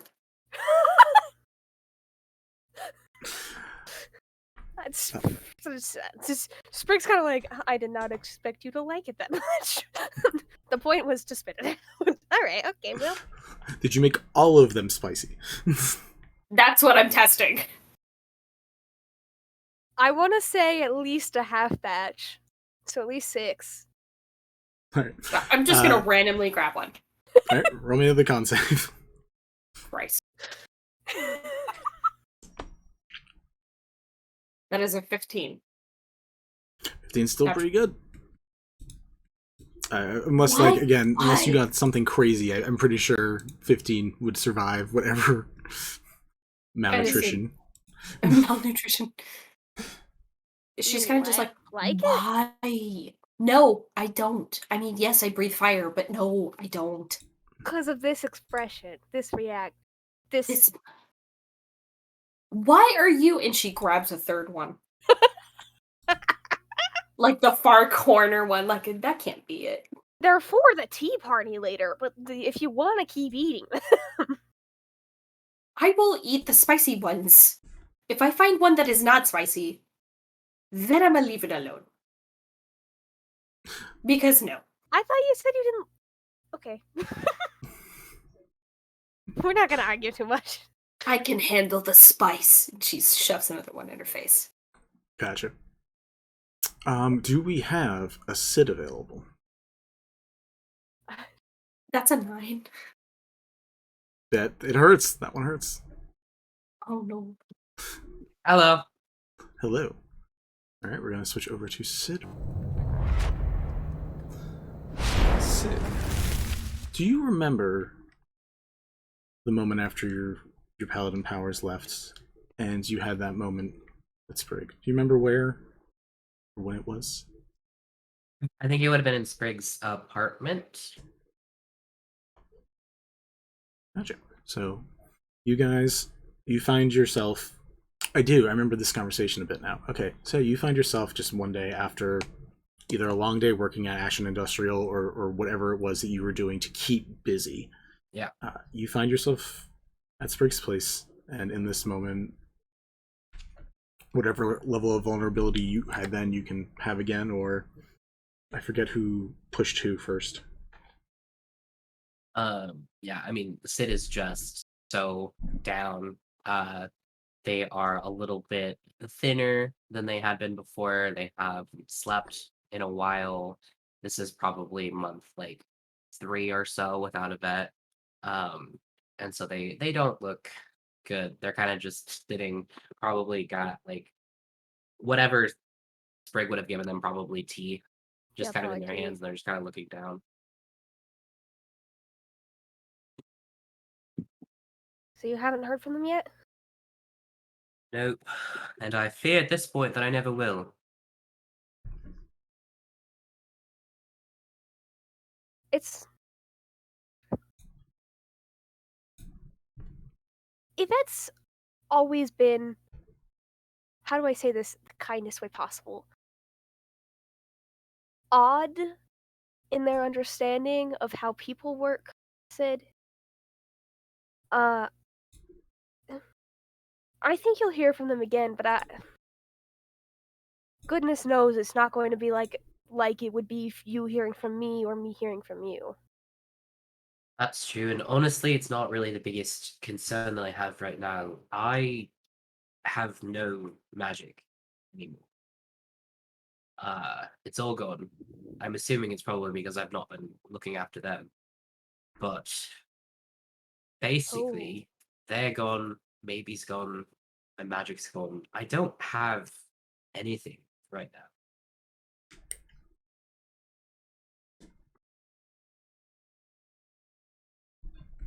Well,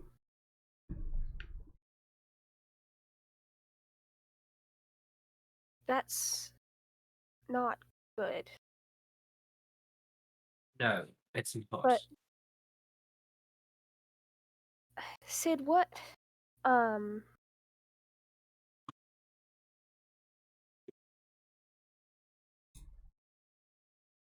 mean, what gave you power in the first place?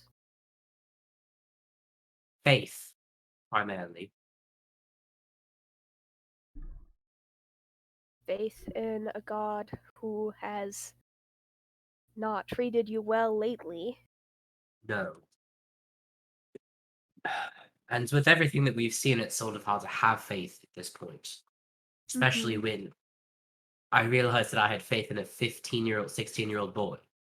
That sort of ruined it for me a bit. Yeah.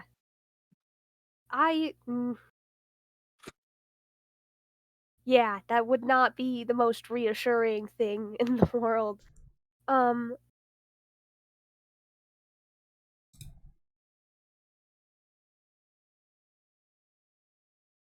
Well, I think then we should find something that gives you purpose. Good luck.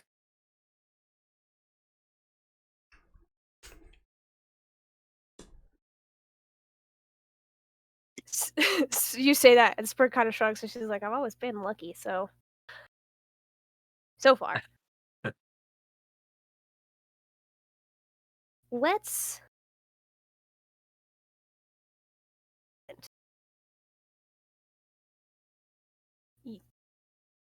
What was your favorite... you don't have magic anymore, but what was your favorite part of your job, of paladining? There was all sorts of things. I enjoyed helping people, helping them find their peace when they were laying down their dead or their lost ones. It was always fun to, smash faces and heads and that sort. But doing the strong things, the fighting, that's always, been a big thing for me. Aside from, the whole grave digging element of it. Well, you can definitely dig graves without being a paladin. You can definitely help people without being a paladin. Let's try to figure out if we can find some places for you to fight. Okay. Although, a lot of the power and smites and things came from Kelemvor, so not as much is available to me now. Sprig's gonna give you a very light, she's not particularly strong, punch on the shoulder.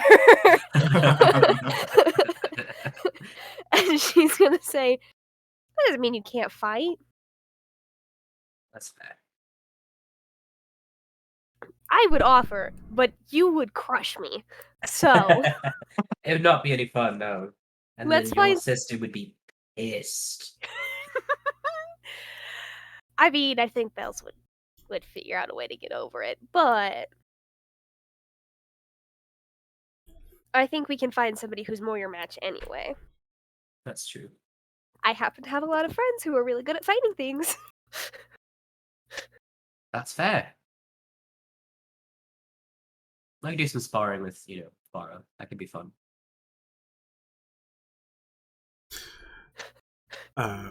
From here, we're going to switch over to Lyra, if we have a Lyra back.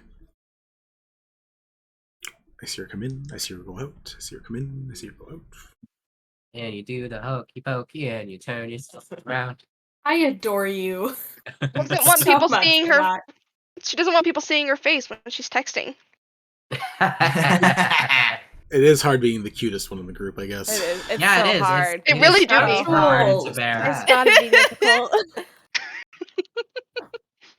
Do we summon her? Walked in a- No? Did she No. run away? We gotta Fuck see her that next chat time. That's how we This summon section- Rachel usually. Yeah. This section does need a clip, though. I will say that. She Oh, popped in a chat yes, today and absolutely. I was like, pretty. Alright, I think she took a bio break. Yep. that's fine. I will be switching it over. Oh, this will be fun. Oh no. Yeah.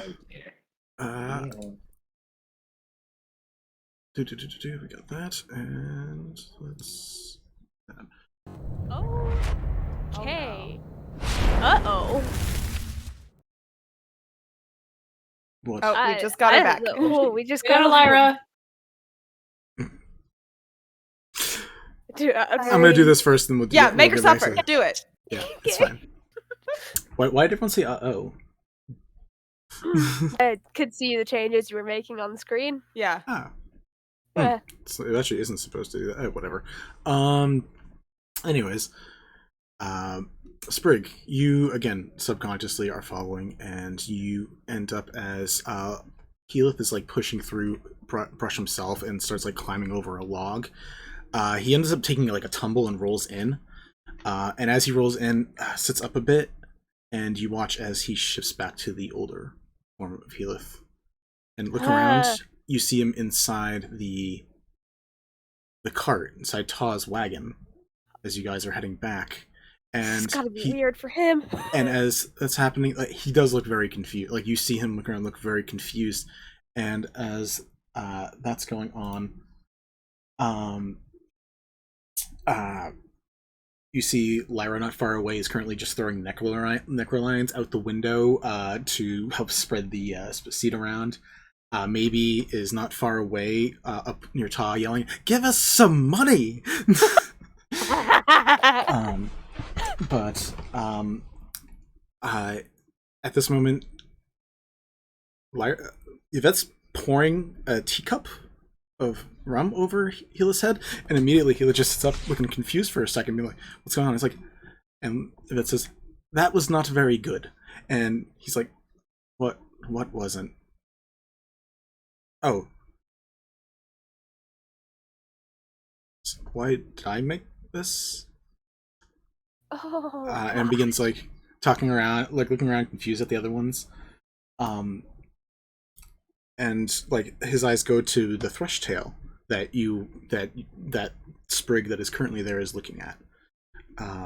And she just finished being like, "This is fascinating." And as she says that, he was like, "Oh yeah, that. Yeah, we could, if you have a story, you could probably tell it to Lyra, and she could say it in Druidic, and then we could put it on there." And as he's saying the words that he said, he looks confused at the same time, and he's like, "We could put the words on there for the story."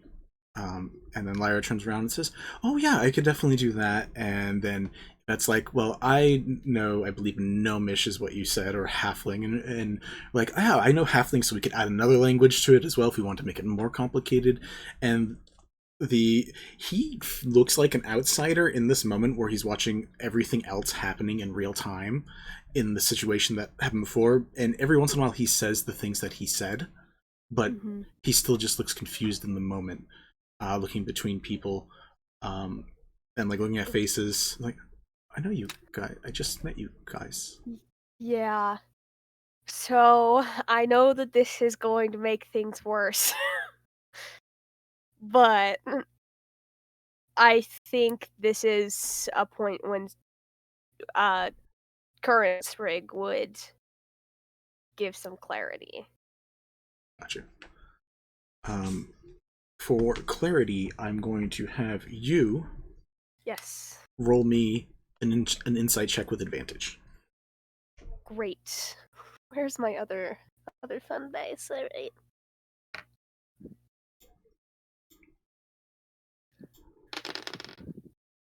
Insight with advantage? Yes. Or Arcana, actually. That's the one other one I'll give you. I don't know. Oh, we're definitely going insight. Okay. 24 total? Gotcha. As this is going on, you see the confusion on him. What do you say to him? What clarity would you whisper to him in this moment? Yeah. I'm gonna say,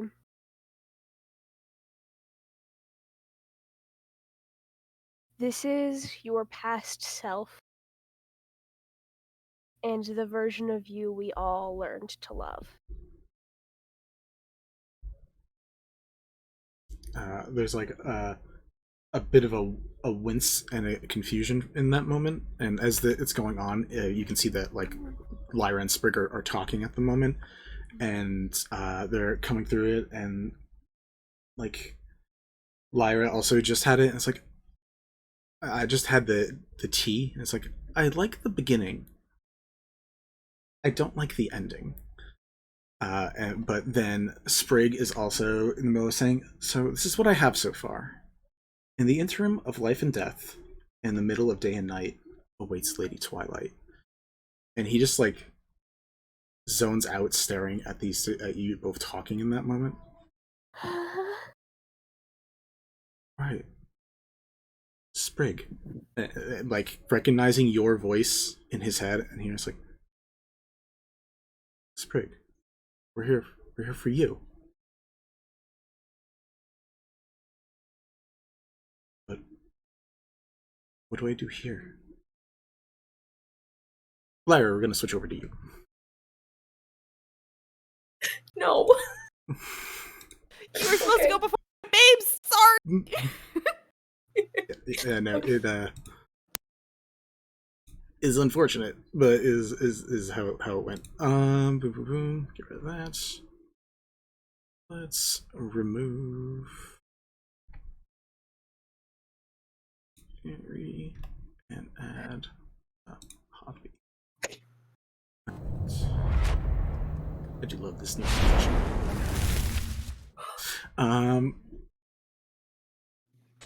Lyra and Sprig, I don't know if we got one pre-established for you guys yet. Is there a moment between you two from the past that feels defining? Feels like a moment that like sparks something good from between Sprig and Lyra?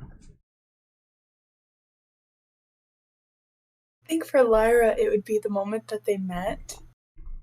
Because she was kind of running from something that wasn't that great at the old town. And so she came to the new town. I think meeting Sprig would be the thing that would define home for her, I guess. I can't cry because I'm going to start crying, so shut up. So, Lyra, you're You look like a little trepidatious in this new town you're approaching. It's the graveyard seems really popular for a lot of people for some reason. 102. Like he's young, quote unquote. Yeah, a popular location. Most people here, there are fae. There's a variety of folk in general, but there is a fair amount of fae around. There's other elvish folk, but you come across but just going through the graveyard, you see not far away there seems to be some people who are currently sitting down and having a talk or discussion alongside something. You're not sure. Sprig, you are coming back with a couple treats that you made especially for tea time, and you see this person just appearing like over some bushes, like staring at Yvette and Bells, who are sitting and beginning their little tea time. I think as quietly as possible, she's just gonna kind of fly to be next to where Lyra's at, but kind of behind. And then she's gonna say, yeah. And she has a reputation to keep up in this town. And she kind of just says, well, hi there. Lyra turns a little startled. Hello. You're new. Yes, I am. Well, where are you from? Around the woods. Trees. Dead trees. You have a house?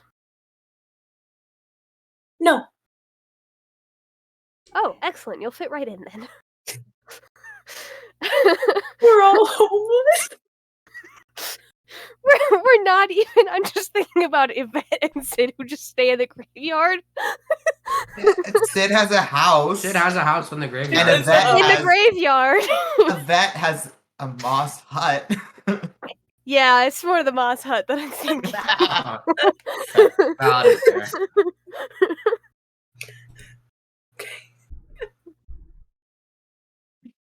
Do you want? She's gonna like look at her tray and picks like there's different foil wrappers on the different treats. She's gonna hand you a specific color one. Do you wanna? It's specifically not spicy, or whatever today's prank is. So Laura ate all of those. What is it? It's a treat. This one's a cupcake. It's called that because it's like a cake, but it's tiny like a cup. What is cake? There's like physical whiplash on Sprig's face. She's like, what? And she's going to like more insistently hand you it, and she's gonna say, I demand you taste it so you can find out. He You have to. opens it and like Don't eat under the this. wrapper part though. Which is the wrapper part? I will like. You know how you? Child. She's gonna. This seems like a Sprig thing. She's gonna balance the tray on her head because this is something that only someone who has spent a lifetime with books and thinking about being a princess would do. She's gonna balance the tray on her head, pick a cupcake off, and peel the wrapper off, and be like, "Don't eat this part. Eat this part."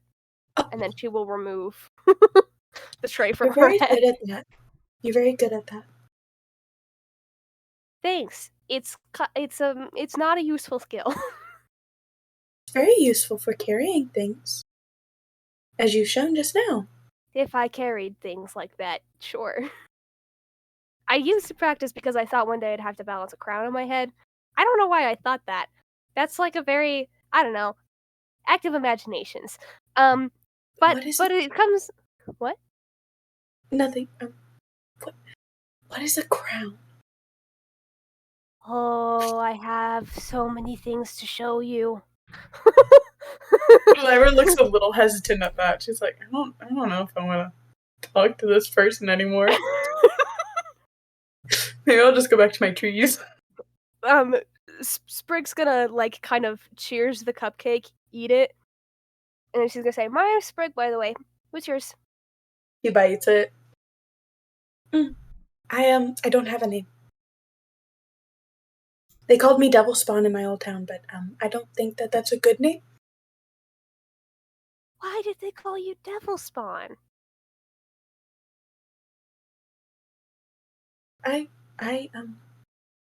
I maybe did something that isn't okay, and I didn't mean to, but I did it, and I couldn't make it better, so they didn't like me. Anyways, Well, and then she they're eats rude. the cupcakes. This is very good. Thank you. But they're rude because I do things that are not okay all the time.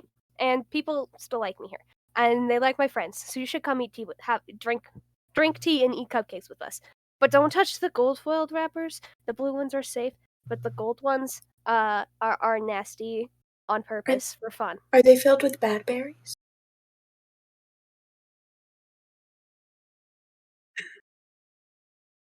Yes. Why are you giving them to people? Bad berries throw people in comas.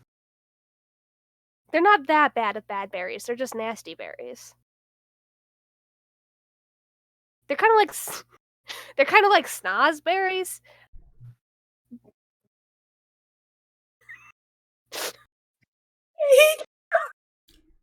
What? On that note, we're gonna switch. Your new Very name is great. Snozberries. What the? I don't even. You know what? I don't even want to know. I don't know. I don't want to know. I don't It's want to know. It's Charlie and the Chocolate Factory. Yeah. No. Don't know what a Bill, snozberry shut that down. is. So Anyways, quick. You turn into Yvette. Oh my god. Bliss, Uh-huh. you are having a pretty good day. Uh-huh. You walk through the woods, and you find yourself in grandmother's basement in her artificing lab. Just working on some projects. You see Elira is currently there too. So is Gwen. Actually, Scaldy is too. This was probably a month or two after Rhea finally woke up, and you guys were all able to like breathe for the Chill. first time. Yeah. Nice. Love that. So you're still more studious than you are fighty, but you know you still got some Right. kick in you. Yeah, I think she's got like a book under her arm and she walks in and she just goes, "All right, lab rats, what are we working on today?" You see, like, there's a bit of a halt and a stop and like a look back and forth, and it's like, you gonna tell her? Because I'll tell her. I tell her everything. She's mommy. Like Who says that? Elira. Okay. You're welcome. These are the comments that you are used to getting since transforming This into is your fair. like archangel. Archangel self. mixed with Are we gonna tiefling. get an explanation for that? No, Mommy, There is no sorry. explanation. Mommy, Sorry. Sorry. that was literally the reaction. when Literally what I the happened. endorse transformation this. happened. I endorse Alright. this fully. Yeah. You see Irona just goes, I'm the Ivory Duke, I'm in charge of this city, and I demand you never say that to my granddaughter again. And Lyra's just like, nah, it's fine. She's gonna do her own thing, Grandma. Just Yeah. don't even worry about it. So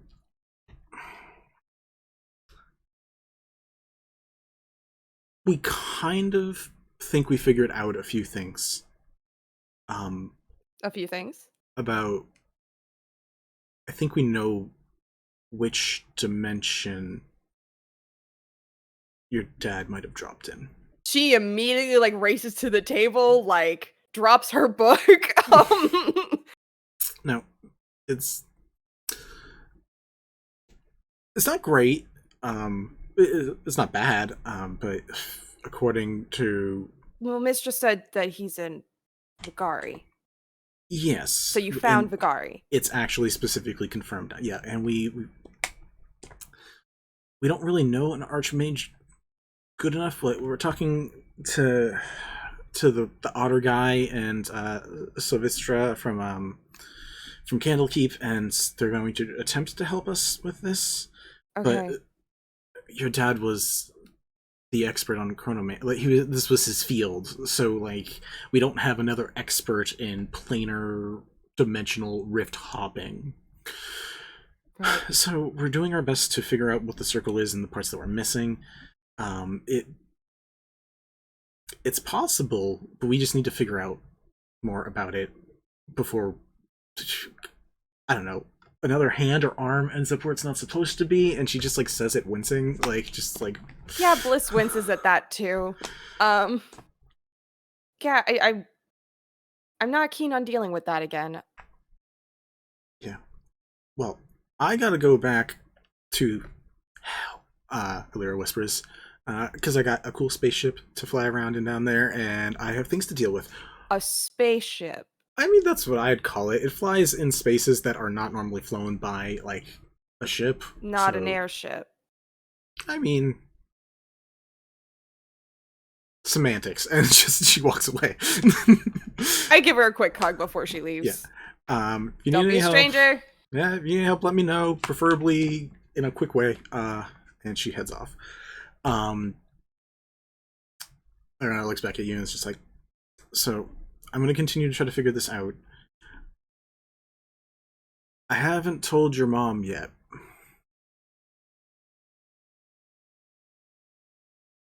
Maybe we should keep it that way. Fair?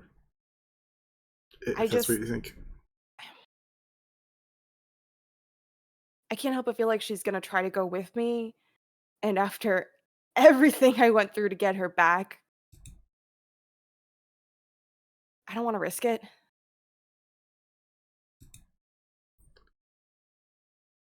I'm here to give the options. I'm not going to pretend to make choices for anybody. I know.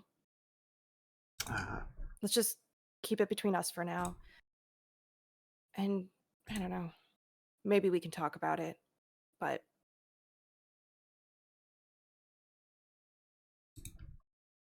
I want her to rest, you know?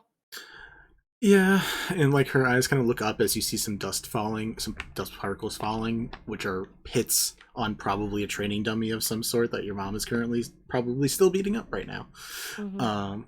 Yeah, runs in the family, I guess. Yeah, I guess so. But I mean, when we figure this out, I'll talk to you. I'm gonna have to talk. She's gonna figure out some stuff eventually, but know. I'll talk to you. Make sure someone goes with you. I can't. Oh. You're not going alone. No, I'm not going alone. No. But Okay. Mistress said something about if that there's a balance with travel like that. Something goes one way, there's going to be an equal exchange. So less is more in this situation. Okay. I'll bring one other person with me. Gotcha. Okay. Mom's gonna want to be it, but look, I'm not gonna have the conversation. I have to go run a city, and then I have experiments to do, and these two people to deal with. Why are you both trying to go to the Feywild again? And she says to Gwen and Scaldy, and we will transition from there over to Yvette. I just give her a quick kiss on the head. Yeah.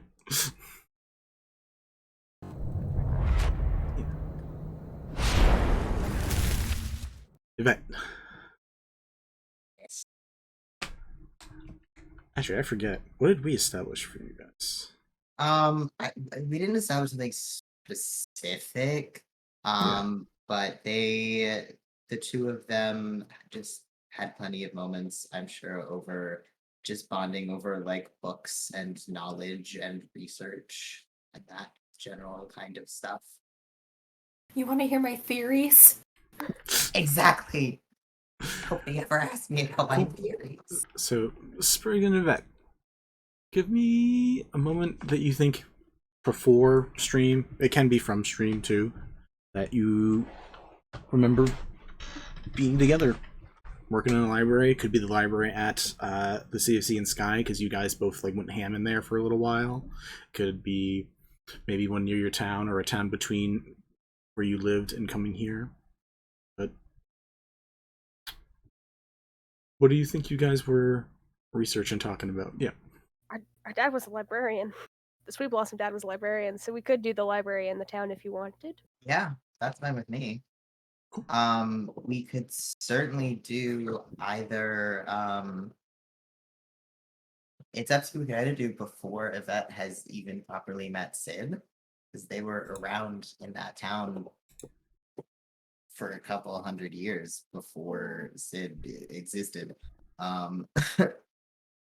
and definitely were out and about for at least like a couple of weeks when they like came back for the final time before they properly met Sid.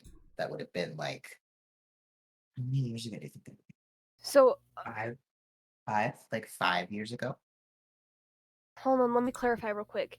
Yvette left for a little bit and then came back, right? Yes, Yvette has left and come back. To clarify, Let's that do owns it- the graveyard, so they've been around for hundreds of years. Let's do it before Yvette knows Sid, but when they're back during that like 2-week period. Cool. Alright, so this would have been like 5 years ago from current time. So, you're walking through the woods, and then it just like they get tighter and tighter together, and you're looking, and at some point you turn your head and you're looking down an aisle of a stack of books. A little weird, considering you were just in the woods, but you've seen weird places where there's been libraries at this point, so who knows? What are you researching? What are you looking up? What are you poking and prodding at this week? This week, they are, when they have just come back, they are almost frantically searching for specifically how to find someone, and also they're basically researching like how to cast Speak with Dead. So they're just like walking throughout the entire library. Anytime they see a book that has anything to do with like locating a person, they just grab it, or anything that has to do with, and also just any necromancy books that they find. They're just So divination and necromancy basically are the two things that you're like going for at this moment. Yep. Yeah. Sprig, you see a huge stack of books slowly building up. Probably, do you have any undead at this point? Do you think you have? Oh yeah. I would you say see so. Just a skeletal creature shambling with a slowly heightening stack of books to the point that this thing can't see anymore where it's walking. It's just being commanded to walk by someone else who's just grabbing books, stacking it to the top. Like Sprig's gonna kind of peek around the stack of books at whoever's stacking. Be like, "Hello, Hello. that's a lot. Do you want to take a minute and like sit at a table and read, or?" Nope, I'm fine. Stack. Well, just a heads up. All of the books here are free to read, but not free to keep. What do you mean? I mean, you can look at them, but we need them so the public can keep looking at them. Do I have to like bring them back? Well, if you want to take them away, you're gonna have to. I don't know if I know. Do we actually know each other actually before this? I think this would probably be the first time that they've met. So Yvette's been gone for like a few years. Okay. And just came Okay. back. It's You're welcome to read them, but if you want to take them away, then you're gonna have to get like talk to my dad about that, and then you are gonna have to bring them back, or else you have to pay a lot of money because books are expensive. As much fun as they are. What if I leave the books and just take all the pages? Nope. That would be. I see what you've done there, and I like it, but it would be bad because Why? then the pages wouldn't be here anymore, and people kind of need those to read the books. Well, I need to read the books right now. And then someone else is going to. Like, you're going to finish reading it, and then someone else is gonna. Like, I might want to read. She, like, looks at the stack of what you're reading. I might want to read that. Hard, maybe. Lean to be like, do you have an interest in the subject of necromancy? I have an interest in most things. Glances at the stack. Nerd. Having an interest in most things is not incorrect. Having a specific interest in necromancy is not necessarily true, though. Interesting. Eh, I suppose I can read. Is there a time limit for how long you can be in this building? I mean, it closes at night, but you can come back as soon as we open again the next morning. Otherwise, no. You can be in the building as long as you want. I have spent full days in here. Question, Yvette. Do you think you know their parents? Probably. And they've at least like run into them before. At some point, Sprig, your dad comes by and is like, hey, what's going on? Why is there a big stack of... Oh, Yvette is the local cryptid. Yeah. Yvette, 100%. what's going on here? Books. Gotcha. Books. Tall stack. Saying something about if we close? Yes, can I just stay here until I read all of these? Yeah. Excellent. Sprig And kind they're of gonna like direct the skeleton over to just plop all of the books on a table. Sprig definitely kind of like side eyes her dad when he's just like, "Yeah, you can stay in here until you read all of this." And Some people are almost as curious as you are, Sprig.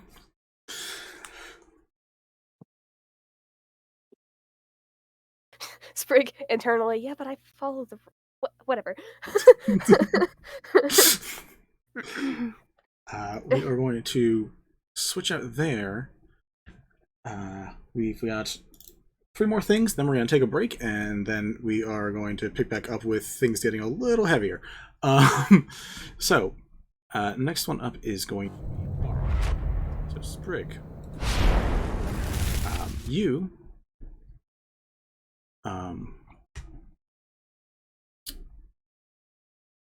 It's weird. There's only a few of these where you don't know or see yourself in it. You're just not in the memory. Like you're seeing Bliss's thoughts, and you weren't really there for that moment. And there's just like a couple here and there where you're not. This is another one where you are embodying, but you're not embodying at the same time. It's just the one view, and it starts out at the primeval stage. And currently, you see, currently Bard gets like hit in the head with a piece of rock, like a pebble or a stone. And I said help. I didn't say throw them at me. Chip, come on. Just find me something small that's easy to crush. And you see Chiv is just like up on top of the stage, actually like grabbing some and just tossing it over to the other half. And I was just like, okay, this isn't helping. Can you like? You take this seriously, or we're going to do this later? Because I'm going to work on it here, or we can work on it back in the Chancery. And she was like, we're going to do it in the Chancery. I'm not staying out here. This place is weird. They don't let us in here. The fact that we're still in here right now, I don't like. I said, fine, come on, let's go. And eventually, Vendetta pops up from one of the walls and joins the two as they're walking and says, so, where are we going? I'm gonna go find a way to crush these up. This one's going to attempt to help me. I don't know, Chiv. This is getting you're being real annoying today. And you watch Chiv and like Vendetta share a look, and Vendetta produces like a very nice bottle of wine and just like hands it over to Bara, who's like Chiv, and puts the rocks over in Chiv's hands. It's like, what's this? It's like 7 stars from Mavali. Good wine. You said you drink with me. And Bara's like, I don't drink. and they continue walking through the city, and eventually get into the chancery. And it's like, it's been a year. You said you would drink if it's been. And looks back to Chiv, and Bara also looks confused and like looks at Chiv, who's like, let's go find a bunk space where no one else is if we're gonna talk about this.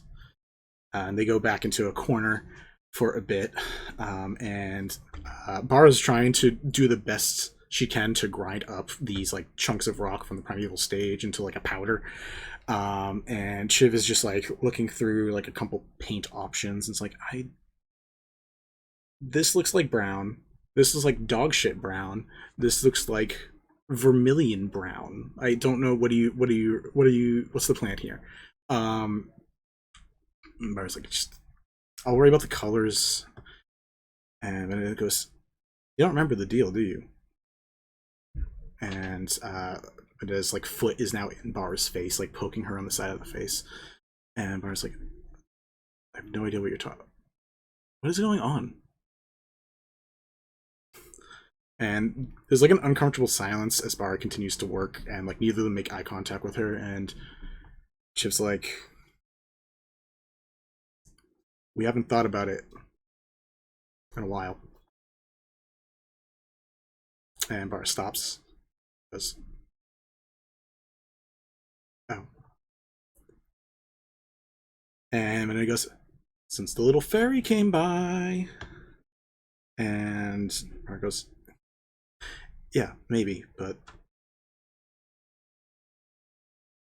look, just because I'm not thinking about it anymore doesn't mean I'm going to start drinking. And Vanessa says, no, but you said you would. You said if you were still alive a year later, you would drink with me.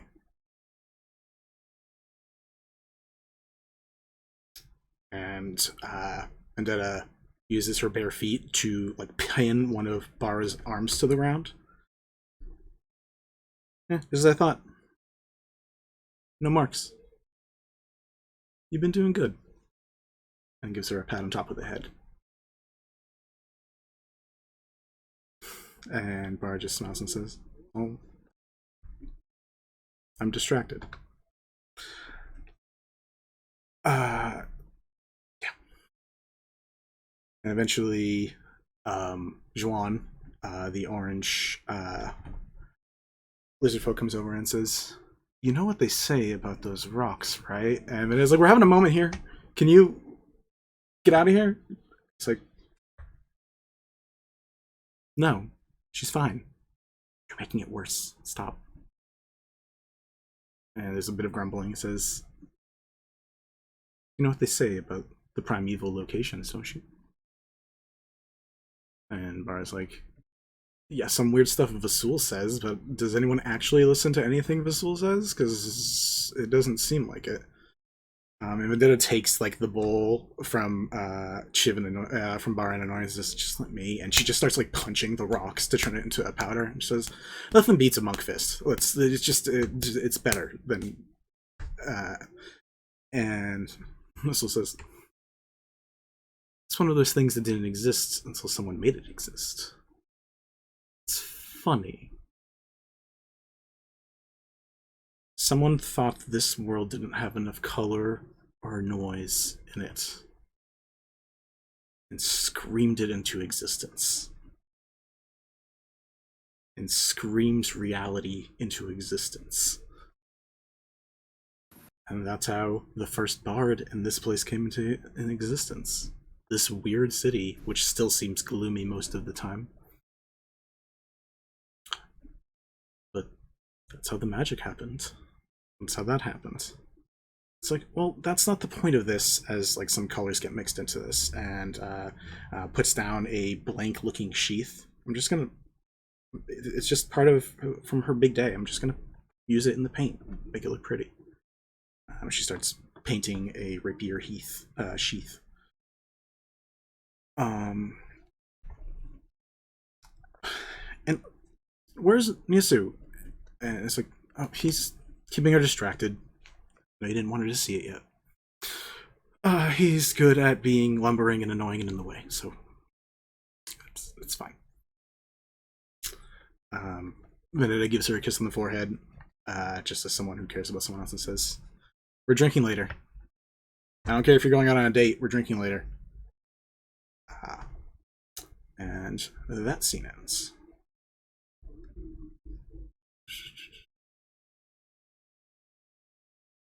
And I didn't change the things in time, so we are going to move on to maybe in a mo.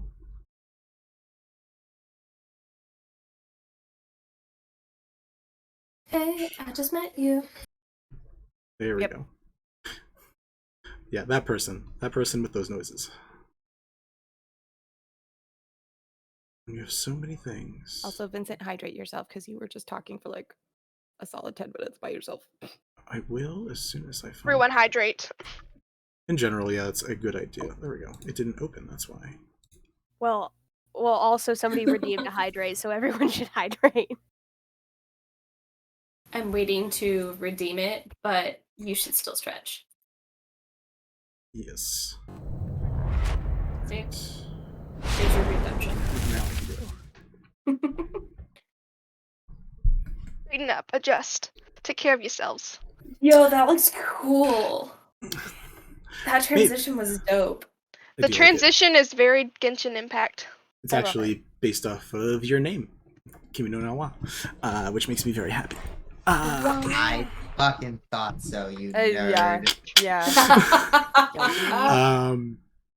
I know we're not sponsored by them, but Stream Spells, they make a lot of really awesome transitions and stuff, and they made this, which they called The Last Chance, which is based off of Kimi no Na wa, and I love it. It's very cool. Feels very fitting, though. The last yeah. chance. Yeah, it's going to be more fitting once we get farther along. Maybe. Uh-huh. You're Vincent. left alone in the woods and start turning around, confused and stuff, and you look around and you turn into Sprig. And currently, Sid is pushing you towards Sprig.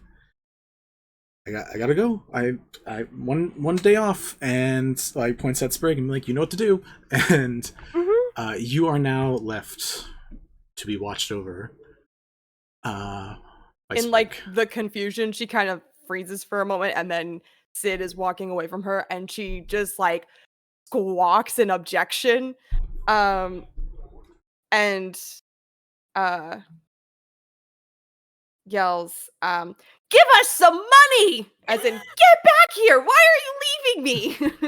I already gave you your shiny thing. Maybe it's in your hand. And you see there's just like a gold coin in your hand.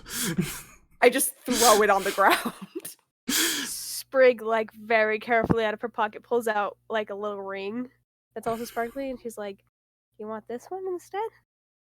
She's intrigued by it long enough for Sid to get out of sight, but then kind of like shakes her head and I'm losing focus and turns to look for Sid, who is now gone, and she just squawks in absolute irritation. And she's clarify for, I'm assuming in this memory she looks like her younger self. Correct. A little bit. No more white tips on the feathers, a little shorter, wearing the like floofy dress and like the little witch hat that she used to wear. She like stamps her foot like the child she is. And just looks at Sprig, looks at the door, looks at Sprig, swats her hand away with the ring. So, Sid's gonna have a little break today, so we're gonna have some fun. Do you want shiny things? Do you want stories? Do you want to go hide cockroaches in Belle's bed? Do you want...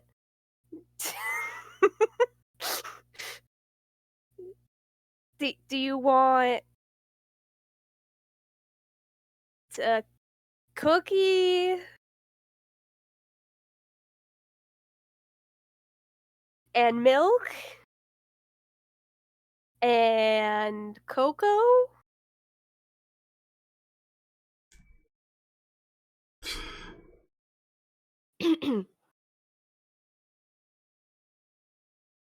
Chalky milk make the sadness go away. Ooh, we could do just straight chocolate milk. I think I could figure out that. A bitch. Sprig is gonna like gently take Maybe's hand and like bring her to the kitchen and give her chocolate chips, cookies, and chocolate milk. She will begrudgingly follow for now. Cool. Then she starts eating the cookies and she drinks her chocolate milk. And for a split second, there's enough serotonin where she forgets for just a minute. But then it stops being satisfying. So midway through cookie number like 3, she chucks it, like Sprig's back is turned, she chucks it at the back of Sprig's head.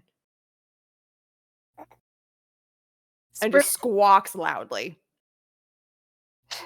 Sprig's internal dialogue before turning around is, okay, this isn't working. What do we do next? What do we do next? What do we do next? Turns around. Okay.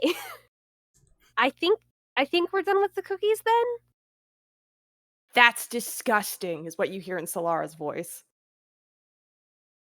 Gotcha. We're done with the cookies then. Let's Give us some money! I don't have any. Boom! Orange juice. That's life. Let's sing a song maybe, cause you like to sing. Sprig's like internally, I don't anymore, but you do, so we can figure this out. She squints in suspicion. We could have you heard the one that like has your name in it? She's just staring at you.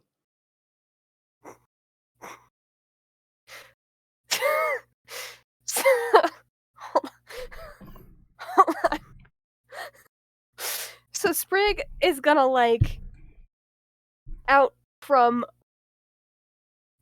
like she's gonna like sprint to the front room, grab an instrument, sprint back, and then In the like half second that you're gone, she like throws 3 more cookies at the wall just to be a little shit. just the looking internal note. Clean that later, cool. And literally the opening notes to Call Me Maybe plays. I fucking can't. love you. I fucking love that you did that. I was like, is she gonna do it? For anybody who is tuning in for the very first time, the only way Maybe ever introduces herself to anybody is by putting her hand out to them and saying, "Come, Maybe." What up, Carly Rae Jepsen? Please don't sue me. Them royalties. I don't think she can for that amount anyway. This is fair, just in case. Short of you actually singing and us getting in trouble, why don't we just... That is why I didn't just start saying the lyrics. Mm-hmm. Appreciate you. So yeah, you start singing and maybe though- kind of like, well, you start performing it Mm-hmm. in your way and maybe recognizes this. And I feel like she was like standing up on the seat, getting like Captain Morgan stancing on like 1 foot on the chair, 1 foot on the table type thing, ready to get up and start kicking shit. And she stops. And like her hands are like up, like she's just tense. And her hands drop. And she cocks her head to the side. And she starts singing along with you in a voice you haven't heard before. Well, you kind of have technically heard the tone of voice before because it's how she always introduces herself. Mm-hmm. And she's actually happy. She, she gets down from the table and you see her start doing this dance routine to it that you've never seen her do before. And she's like ecstatic. And by the time it gets to the end, like her mood has completely shifted into something much more pleasant and not as tantrumy. Sprig is just, you can see it all over her face, but fully internally is like, I'm so glad this worked. Okay, all right. And also she knows this song. Maybe, how do you know the song?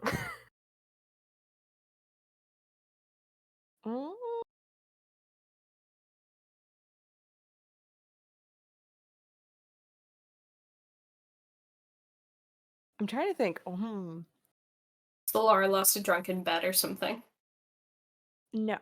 I think you hear her say, "Oh shoot, we never came up with a name for this bard."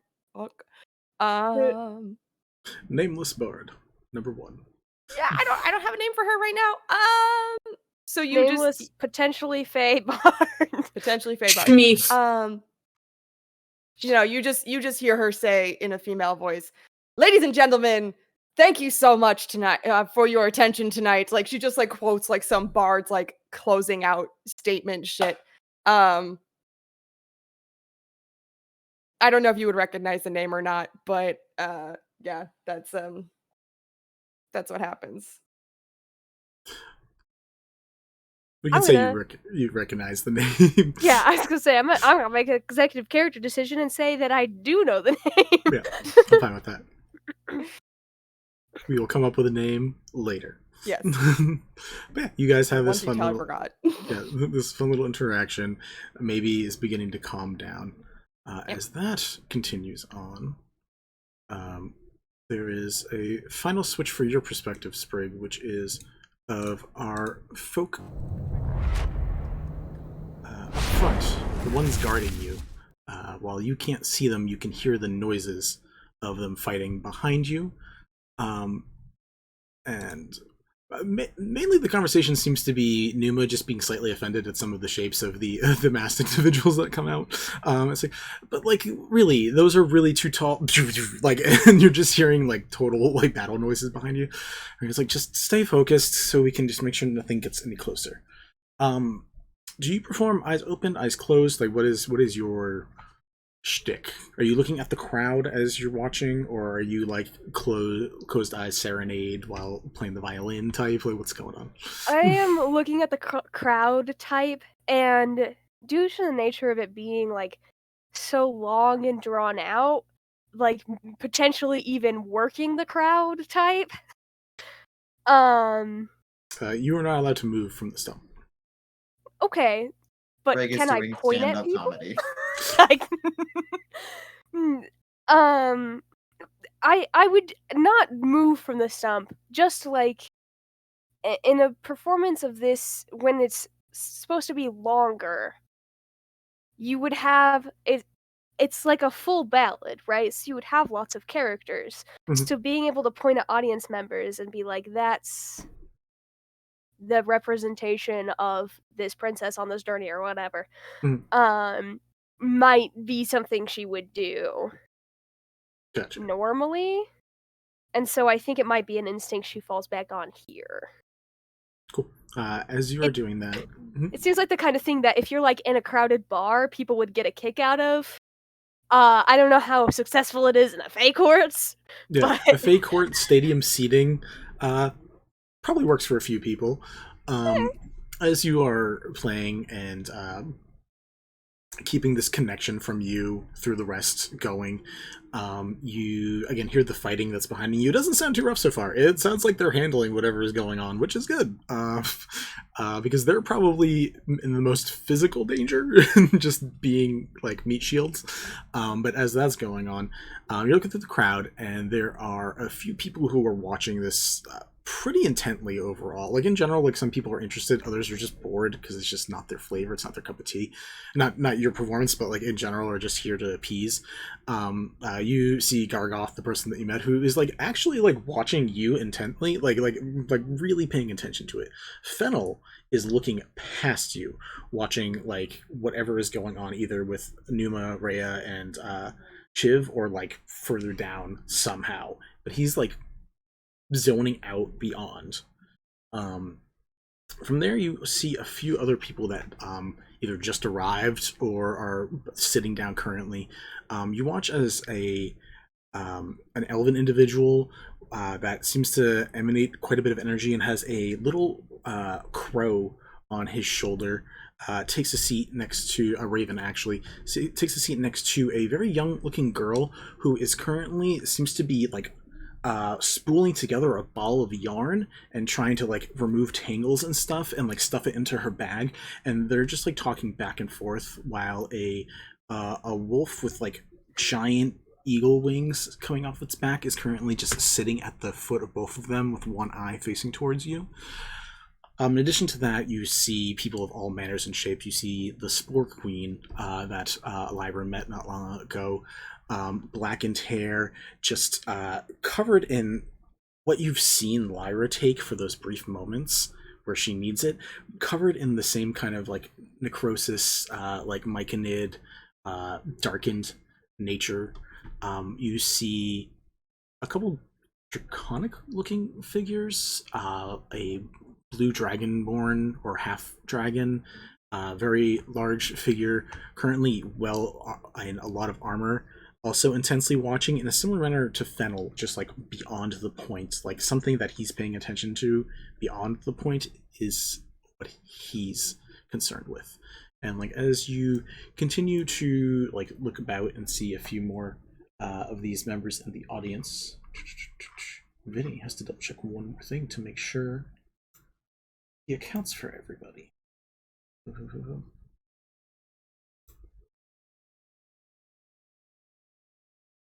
You watch as Fennel, who is like keenly distracted, next to him, a woman wearing like an orange long gown, like whispers something into his ear, gives him a kiss on the cheek, and he just nods as she gets up and begins walking out.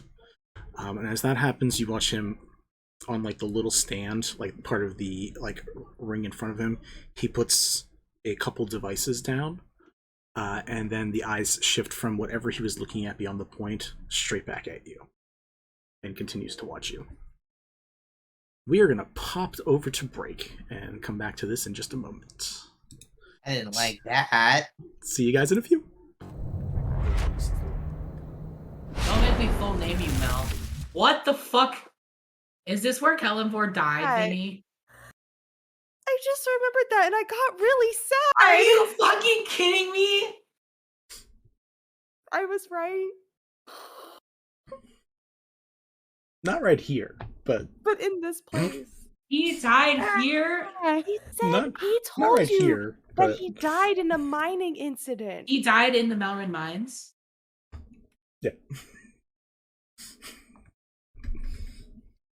He said he was trying Can to Sid do- have figured that out? You got a nat 20 on your religion check. I will say Yeah. that like after a moment or two, you think about that. You're like some of the previous conversations run through your head. You think about this little kid who like, and then you like you replay the story a bit of being like, and like as he turned like 15. Smartass. That doesn't count I know as a it, but, solution like- of it. Here, this is got multiple. That doesn't. This is such a problem tonight. Fuck. Anyway, the problem is it's because Ken keeps talking. I guess I'll just shut the fuck up. I guess I'll Just shut do like your fuck bliss up. voice for Kid instead or something. Just use a different No, voice. it's fine. It's fine. Which bliss voice is the question? Is one of them Southern? No. Walking through the entranceway is maybe Solara, Ara, Chiv, and you see a young boy with familiar hair and eyes, Motherfucker. with an Oh, adult old gentleman with short gray hair. There we go. The whole gang's back together. And that's where we're going to end this session. My God. Because I'm not sure I understand. Is she acting good because she thinks acting good is going to keep everybody together, or is she just acting good because she got it all out of her system the night before? She got most of it out of her system, so she's mellowed out. Okay, that's all I was for asking. now. Mellowette? Like just a little mellow? A small mellow? She's You mellowed. had to see that coming. I'm hanging up now. Hi, Mel. The party is lightly interrogated, sees Leon tied up and exhausted. He was in magic people cuffs, like with all the fingers. It was fun. We are accepted into the tribe, given jobs and a place to stay for the night, and instructed to report back in the morning for more stuff. Scaldy runs into her brother, shoots him in the foot. A classic. They do a little Classic talking. Scaldy. Yeah. That moment did become like a defining moment for Scaldy as a personality trait. I do love I remember so clearly, it was like, you see your brother there, and then there's just this pause, and you had to be like, what do you do? And then the pause lingered, and then it was, shoot him in the foot. Just total throwaway. I was thinking of which was the least damaging to shoot. I feel like Connie can't contribute to the conversation right now. She's just staring angrily at her wall, like fuming quietly. She's gone from angry throwing stage to just Trying to figure out if I have like a stress ball or something. I don't think so. I can think a be. stress ball is undercutting. I can. A barbarian can be used as a stress ball. I'm debating. We would have gone and done the fucking mudslide. That would have happened at some point. It's Sid's favorite place. It is Sid's favorite place. Sid loves dirt. It loves dirt. It is the great paladin that swings a shovel axe. Of course, Sid loves dirt. It was just the way you said it. It was the way you said it. Fantastic. We're not Sid loves arguing the dirt. fact. It's just the. It was the aggressive affection for dirt. Is the I do have a question. Is the love for dirt greater than the love they have for Yvette? Because I don't think we've ever heard them talk about Yvette like that. It's like, I love you, and then I love dirt. It's different. Dirt is like part of their That's what they all personality. say. Dirt is to Sid as necromancy is to Yvette. Yes. Like, probably equal amounts of love, but it's... First of all, the Ivory Queen has some ways to get us out of the city. From here, that might be easier to get to than the greenhouse, especially considering how far the greenhouse is from us, and the fact that we neglected to remember that the city sells watermelon that lets you see through invisibility and disguise self. So... I'm sorry, what? Yeah, there's magical fruit. It's kind of normal now, so I kind of forgot to think about it.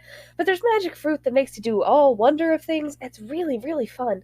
But one of those is see basically into the ethereal plane.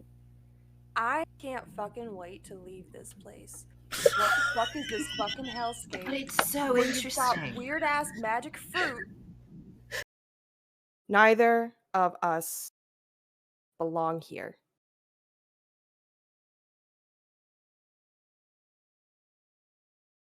And that's it. It's fine. It was... I belong here. Look, I had a long Sunday. Is it...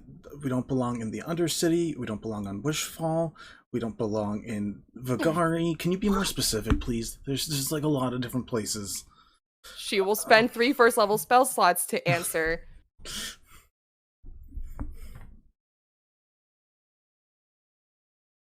I'm gonna kill you. At least Vinny. you're about to get your rest. Yeah, no, thank fuck. No, Funny you're shit. good. It's funny as shit. It hurts now. Yeah, full stress to full laughter does that. I'm gonna mute now. I'll be right back. You go to your thing. Through observation, we've Theoretically. learned how important it is to keep it to oneself. Alright, Lyra, town girl. What's Bells doing? Yeah, I want to know how Bells is feeling right now. He's giving shade! Talk shit, get shit! 2. One spells has taken a few moments to process. They are... You get purple. What? What? Don't worry about it. Probably the least liked. things that smelled awful, ratty mud off the street, and Onolove explained it as, if you give even the worst thing a chance to be better, there's a good chance it might happen. I mean, not to be a person of a singular track mind, but you know, that's the way the kid wants to go, is just down that one tunnel instead of laying out into these other ones. We can always check them on our way back, but Did you just make a one-track mind joke? yes, I did. Fuck off. God. Awful. Fen Listen. meows an annoyance. I give him scritches. George, just happy to be alive. Yeah, George is just hanging out, just George is trotting just along. doing his Goes up to best. Sid, hoping for some pets. Oh yeah, Been a gets, minute. Sid just picks him up and he's like, "Oh, hi, buddy." Oh my god. Like, it's not always what it crops up to be. Just like Ypsilar eating. Oh God, no! Shut up, Vincent. Well, we He's a don't- drow. You can't with me right now. Lolf, mom. No. All praise God. Mommy Lolf, anyways. Oh no. Dried her mom. Anyways, trees, and it's like, those could make tree. some cool toys. Yeah. Some good wood. Yeah, Some nice like bark. that would make a good grave. Like I think the justification is that would make a good grave. I would not bury somebody there. Don't bury somebody under that dirt. Don't do it. We're Bad not dirt. burying anyone here. We can't kill anyone because we can't bury them I here. want to know what justifies as bad dirt now. Like if it's You not going to should be like know. good quality, if Yeah, it's not nature- going to, yeah, you would know No, too. not as Lyra. Wait. So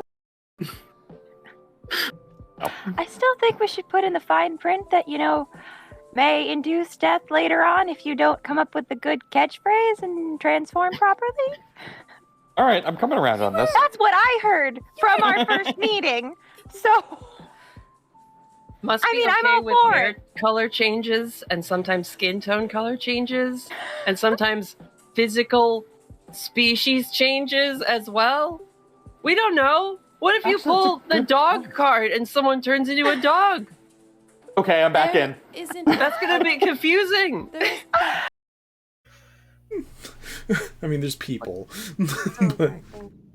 There's not like a lot of people, but people. Oh, I didn't know. I assumed we were the only 4 in the shop, so that's my mistake. Well, I mean, his shop is kind of like an outdoor stall. Like, again, he's literally like that guy from the opening from Aladdin, where it's like it's Mel, the face.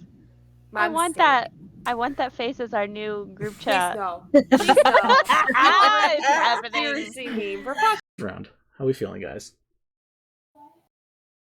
I am Not not great. feeling Not great. good. Just fucking peachy. Cool. Did I take any damage from that real quick? Oh, you took 14 damage. Thank you for reminding me. So happy to help. Never remind him. Hey, did we have homework last night? That was I'm not drowning. that was I am sleeping so good. that was kind of the, Having a nice time. that was kind of the This is energy a that good got afternoon. tossed out. Temerity, You know what? I'm- Temerity's saying that to Asuna.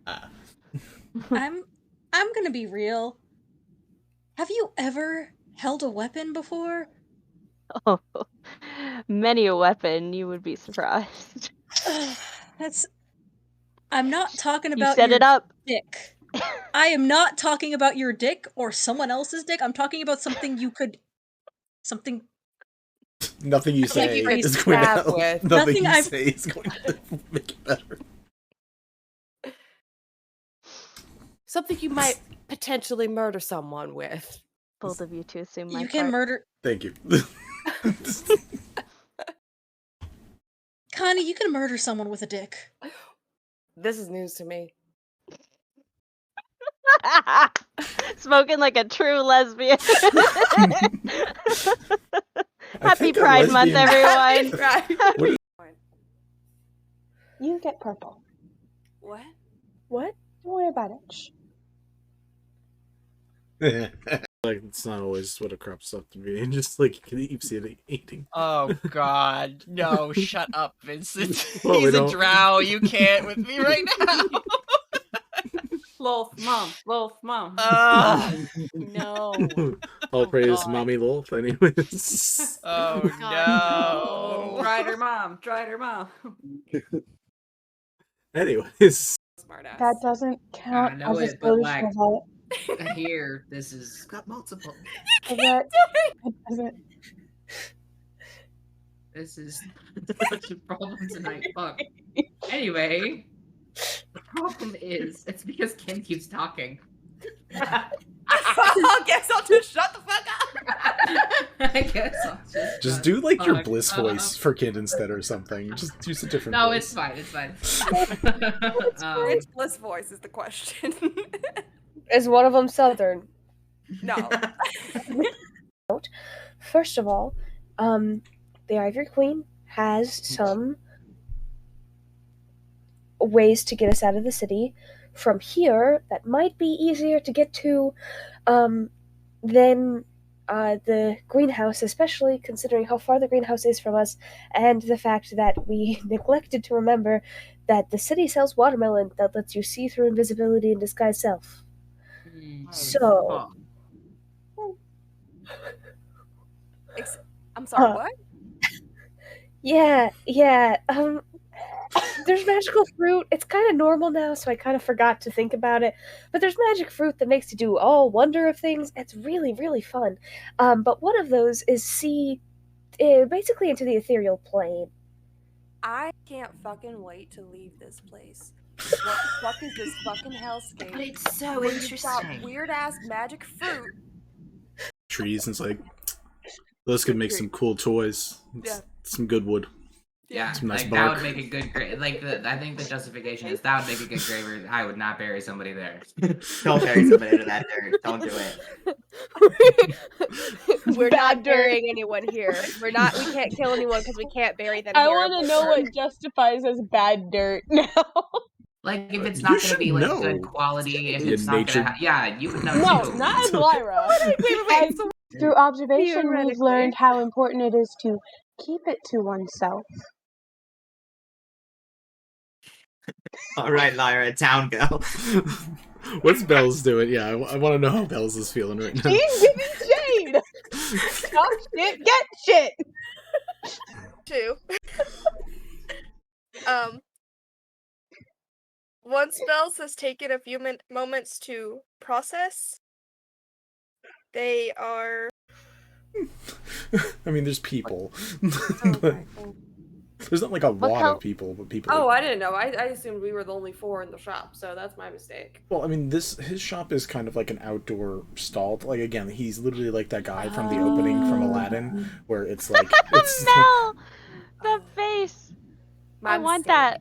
I want that face as our new group chat. Please no. Please no. It's happening. Seriously, meme. For fuck's You know what? I'm- Temerity's saying that to Asuna. I'm gonna be real. Have you ever held a weapon before? Oh, many a weapon. You would be surprised. That's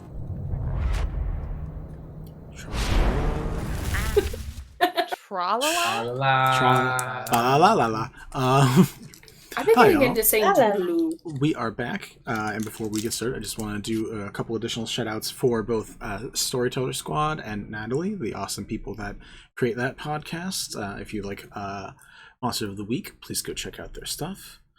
If you are also a fan of other TTRPG games and you want to check out some really awesome just people in general, specifically I know Evan, but the whole crew from who I've met to seem awesome, check out the Writer's Room and their 7th Sea game. They're both awesome. All of them are awesome. Please go check them out. Links will be getting dropped in the chat, hopefully, shortly. Thank you. I I appreciate did it. it on break, but I'll do it again. Yeah, we're gonna keep doing it. It's fine. We got it. We are We gonna love our pop- friends. Yeah, we do. We're going to pop back into it. As the first round of everyone ends, Corrine or Sprig uses one of her capabilities to ramp things up a bit. Speaking to Healith, there's also a reverberation for the rest of you guys in your various states where you walked into these woods, you turned a corner, you're in these weird states with people, a lot of them with Sprig, not everyone with Sprig, but you're in these states where you're like having these memories, these moments, these flashbacks through time or import of some sort, and you're getting so into the bit, into the piece, into recreating that moment, that deja vu scenario, that you almost lose track of what else is going on. But you hear Sprig's voice come through. Not the one that you're with, not the one that you don't know yet, but you hear her voice explaining specifically to Healith, being like, this is how we met you, this is how we loved you. And those words, that weird break of reality for a moment, jars you from sitting down with Sprig and talking about being figuring out how to fight.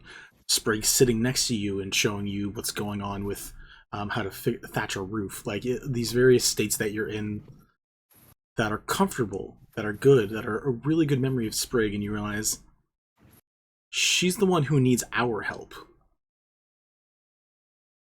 And we're going to restart at the top again with you guys kind of getting that little bit of clarity, thanks to Sprig.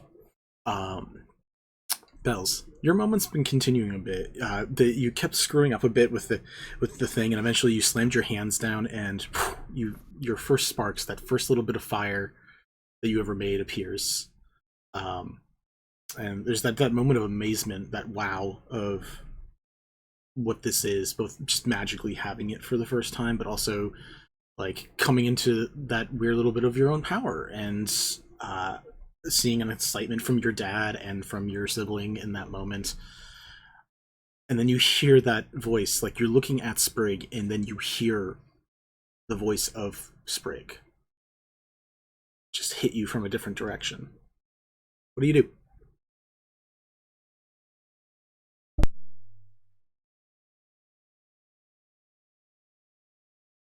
I got distracted through all of that because something else happened. That's fair.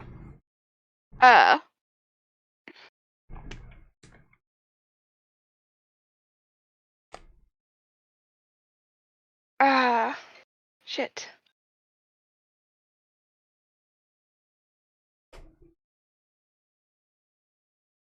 I am completely head empty right now. I'm so sorry. That's fine.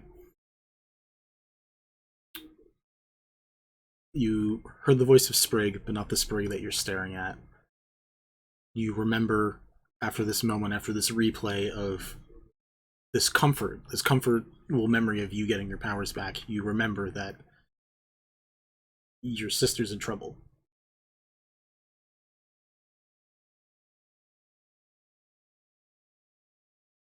We didn't forget, even in the scene. But anyways.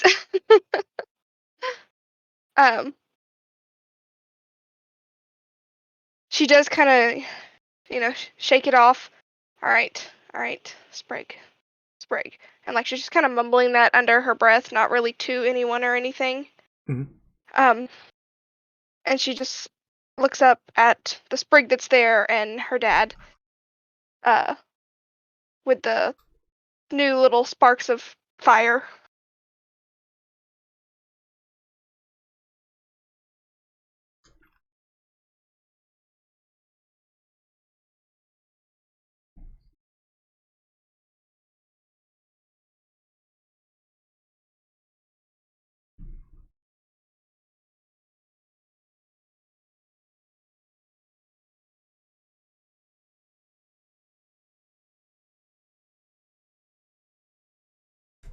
You need to be quiet for a mo?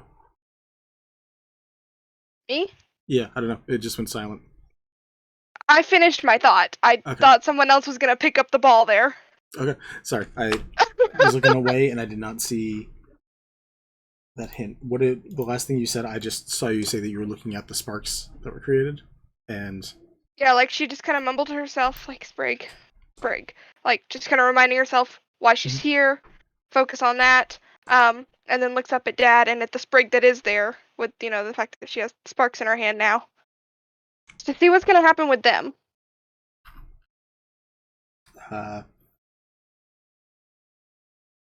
I mean, I think if you were like making magic. And then at this moment, Sprig is just like, "Whoa! What? Wait, what? What? Dad!" Your dad lights up with a smile and says, "You seem to have developed some new magic yourself, my little blossom. Sprig, both of you, go inside go check out the powers. We don't want you lighting any books or the building itself on fire. Just let's take a few steps." And he tries to lead you away down to where the memory is that you know you've gone through before, which is like going out into the woods or like a vacant area where there's nothing immediately flammable nearby. Maybe some leaves and some trees. Yeah, some small bit, not like, again, a full library.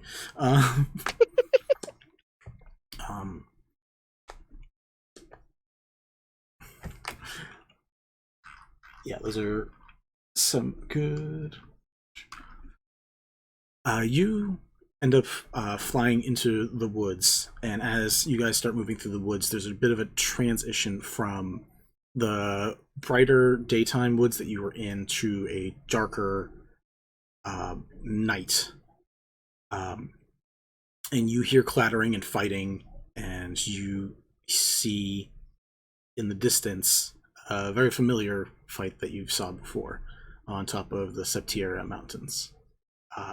You see cultists of the Dead Three currently fighting, nearly killing a couple of your teammates. But you're at the back. You're on the other side. You were away from this. In this moment, your job was just to get everybody chained to the rock free. That was what you were in the middle of doing. As you are beginning to do that, just like peering to the side for a second, there is a bit of a transition that doesn't change with the front. Looking to the side, you find yourself in the bar that the tavern that you guys were staying at, on fire around you, and the people coming in yelling at you beforehand about, with Parch in the background playing a ditty, keeping them enchanted, talking about what like your lessons did to them, what the pain that they went through, how everything's worse, and they are... No one in front of you is paying attention to you at the moment because they are fighting with your friends, but these people in this moment are coming for you. What do you do here? Well, she's starting to have like the tiniest of like panic attacks. Just tiny. Just all the jumping around and all the different things happening. And so these people are like coming at her to attack her. Yeah, that's similar to when the fight was before. They're just like throwing rocks and stuff at you. Like there's nothing big, but it's like no one wants to get hit with rocks. It's not a fun thing. She's trying to dodge the rocks, obviously. Probably throwing some rocks of her own.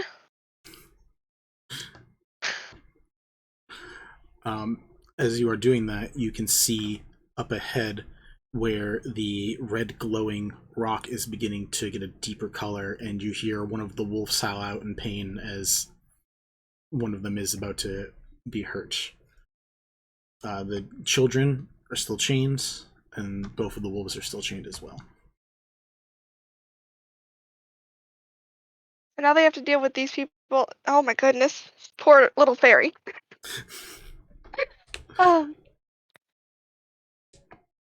She will turn her back to the rock throwing and try and go back to dealing with the children and the wolf, because she's just like, I can handle the rocks, I can't handle these people dying again.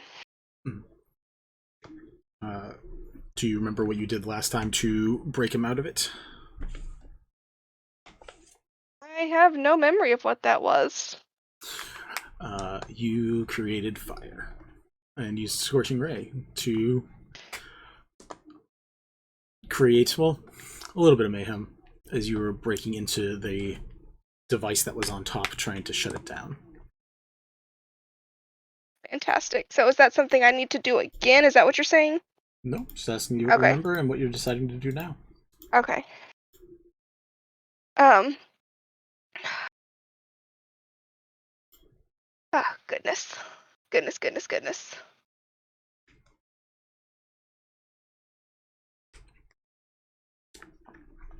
And Sprig, remember, you are always able to help people in one of your 3 ways if you ever decide to. I know. And I know people, technically, the characters don't know, but the players are also allowed to request it if they want it, just because sometimes it might be helpful. Fantastic.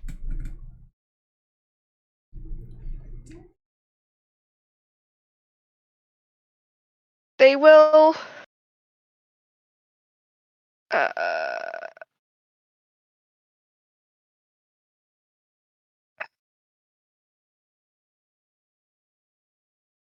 How dare you call me out, Mel?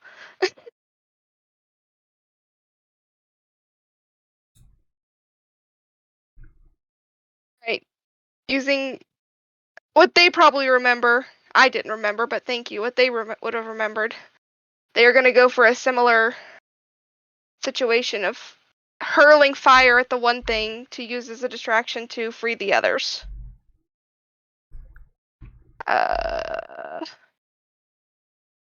Fuck it up. They'll use one of their new warlock powers and Eldritch Blast that shit, because they no longer have the other spell.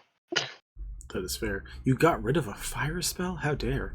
I changed it for Nayar's Mischief. Fair enough. You go ahead and you cast Eldritch Blast and watch as this device that was used to siphon somehow begins to crack. And the nice thing about Eldritch Blast at higher levels is that you can cast it into multiple spots. So you're able to get the device, you're able to get the chains, and you watch as there's a little spout of flame at the end of your blasts, and slowly everyone but that one wolf, both of the children and the wolf that did survive, were able to get free. You do see that even as that happens, this weird collision of memories, the way the kids are running, they're going to be running right through where the mob is. The mob doesn't seem to be paying attention to them. They seem to just be throwing stuff at you, but there are still rocks being hurled your way, just raining down up on you. Right,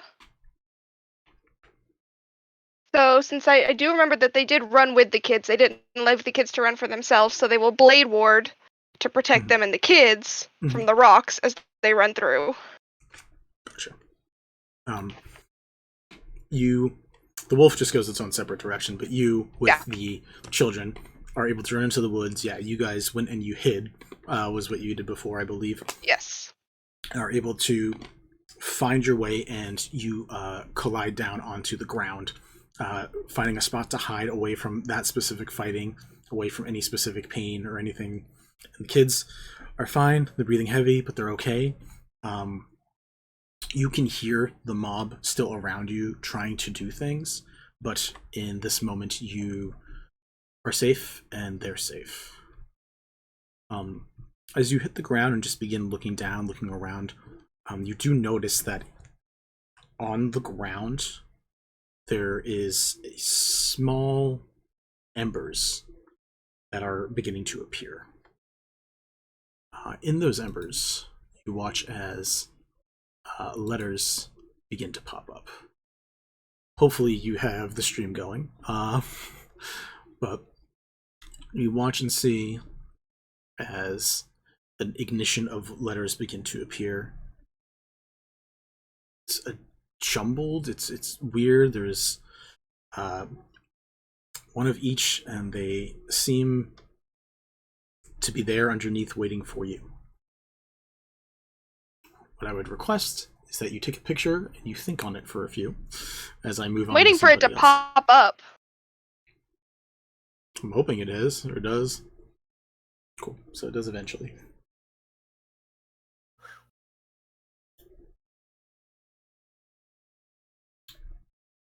Let me know when you see it. See it, hold on, let me get my thing. Put it in the group chat for you. That works too. Let's see. That's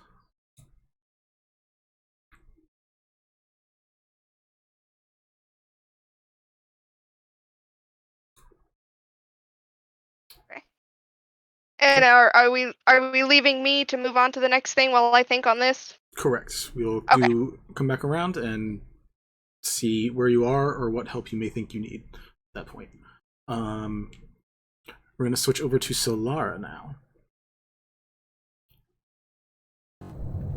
Oh no.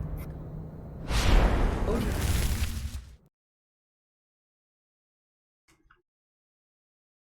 Solara, as you are having this moment with this version of Sprig and you hear this voice appear separately to kind of break that monotony, that like slow line that you've been replaying, what do you do? Kind of start looking around, and if there's like any kind of visual inconsistencies, I'll see that, like, not really like a glitch or something, but if I see anything, I'm just gonna start like, that's gonna be my obvious like, wait, something's wrong. Otherwise, she's just gonna start like sitting there, kind of like cookie in hand, just wait a minute. As you like are eating these continuously, it's weird. Sprig said there was only 6 that were like the like spicy cakes, but as you keep eating, each one seems to Be be it. spicy. Yeah, and you begin looking around. Roll me a perception or investigation check. Okay.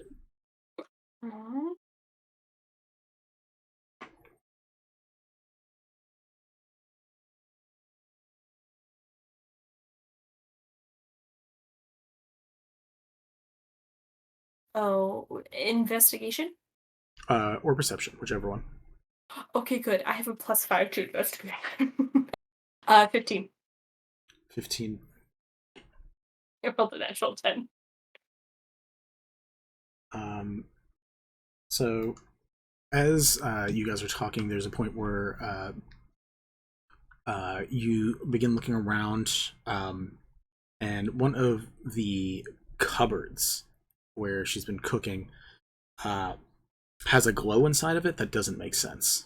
Like there's a light inside, but no one's home. No, there is. Can't relate. Yeah, there's just like a pantry door or something that like through the shutters you can see it glow. Solara's gonna hold that thought and put like whatever cake or cookie that she picked up and just kind of put it back down off to the side and just go towards the cupboard and open it. Cool.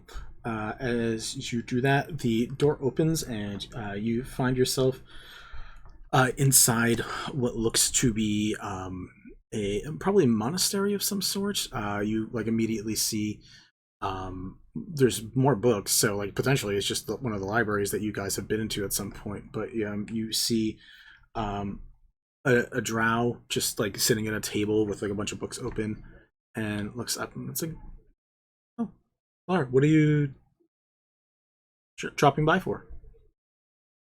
And you see Tara, who is sitting, just seems to be working on some schoolwork, some homework, some scholarly work.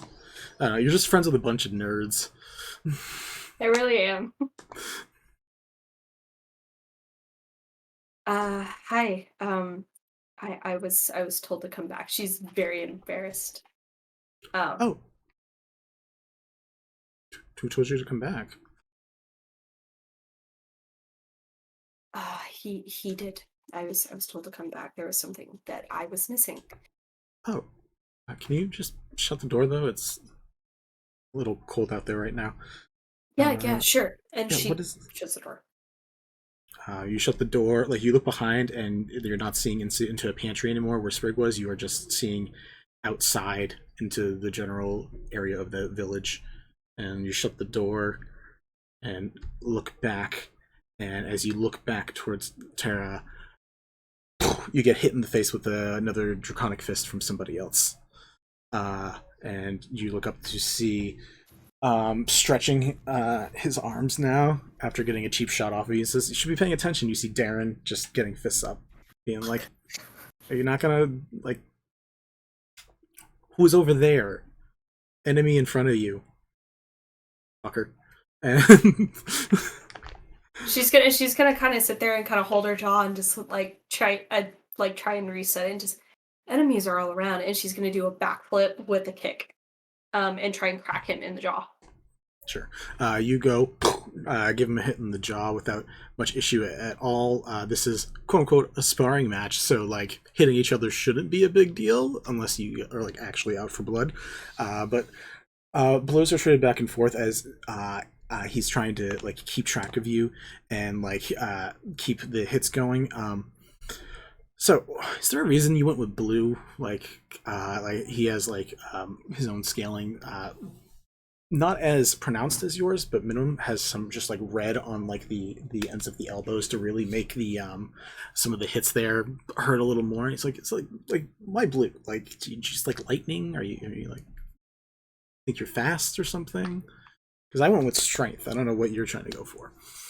Kind of quickness a little bit, but everybody kind of needs a little bit of air to breathe, and she goes in for another like commercial rate. Yeah. Goes back and forth with you for a few moments, trying to trade some of those blows. Did you figure out what name you're taking, or did you figure out what you're going to be doing? No, I'll see if anything else pops up with me, but she goes in for another hit. Yeah. Comes back to you. See if something, strikes me. And kind of just, come on. Yeah. Continues to trade blows with you back and forth for a bit before there is just a large, low growl. And you watch as, looking around, you see that there are other people training too. The training stops as the growl just kind of silences everybody in the room. There is a presence or a force that calls you to come towards it. She stops fighting with Darren, bows to him, and then turns and immediately starts kind of, in a quick pace, walking straight towards that force. As that happens, you hear Tara's voice be like, "So, where'd you go?" And like come around a corner and be like, "Hey, where are you going?" I can't. I gotta go. I can't. Later. And she kind of like pauses for a little bit, turns around and just grabs her hand and is like, or their hand and is like, "Promise later. I promise." And just lets go and is like, roll a strength check. Oh shit.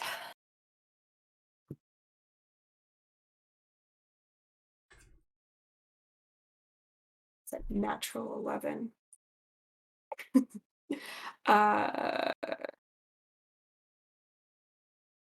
God, I haven't had to do one of these in a while. Am I using my saving throw modifiers or just the... Just a straight strength check, but I think you can use your dex as a monk, but I don't know if your dex or strength is better, so that's up to you. My dex would be better, but not by much, so it's either a 13 or a 14. Sprig, what's your spell save DC? My spell save DC, that's concerning. Is... I'm sure it's higher considering you like to build your character to be good at what they do. I do like to build my characters to be very good at what they do. It's 17. 17. Oh shit. Your hand gets caught, and Tana's just like, "Just come out. You don't... Something more important. We can just go do something else." She looks behind her and she's like, later, I promise. I just need to... Let me go. Why? I said let me go. Okay. Roll me intimidation check.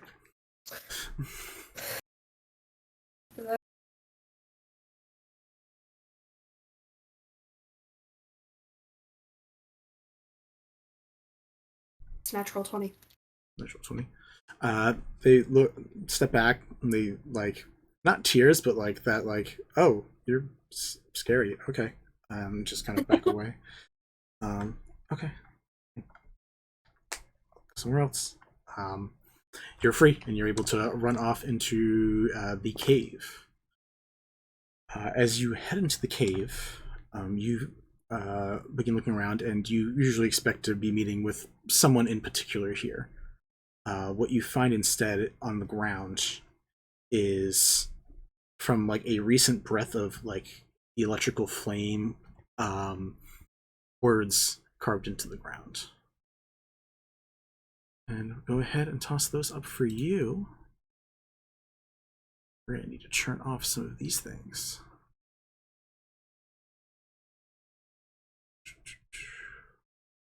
Oh no. Beckett. And you watch as dozens of surnames begin showing up. A couple you know. A couple seem weird. Some have like a familiar ring to them, but you see a bunch of names. Each of them seem to be made out of their own little crystalline forms with this little bit of glow to them. And you see options abound before you. Unless you want to do anything with it right now, I'm going to leave you with it for a moment. If anything, she's gonna go up to Celestrata and she's just kind of gonna stand right where the S is, and she's gonna run her, or stand in the middle of it and kind of just run her hand over it, trying to see like how deep the carvings are and see if it's actually there. When you reach in to pick it up, or like to run your hand over it, you realize how light it is and how easy it lifts. Almost like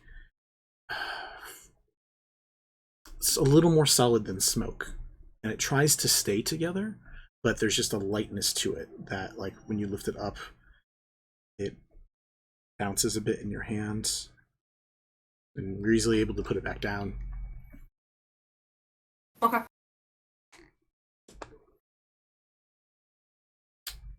Gotcha. Alright, gonna leave you with that for a few moments. The next up is gonna be our boy Sid.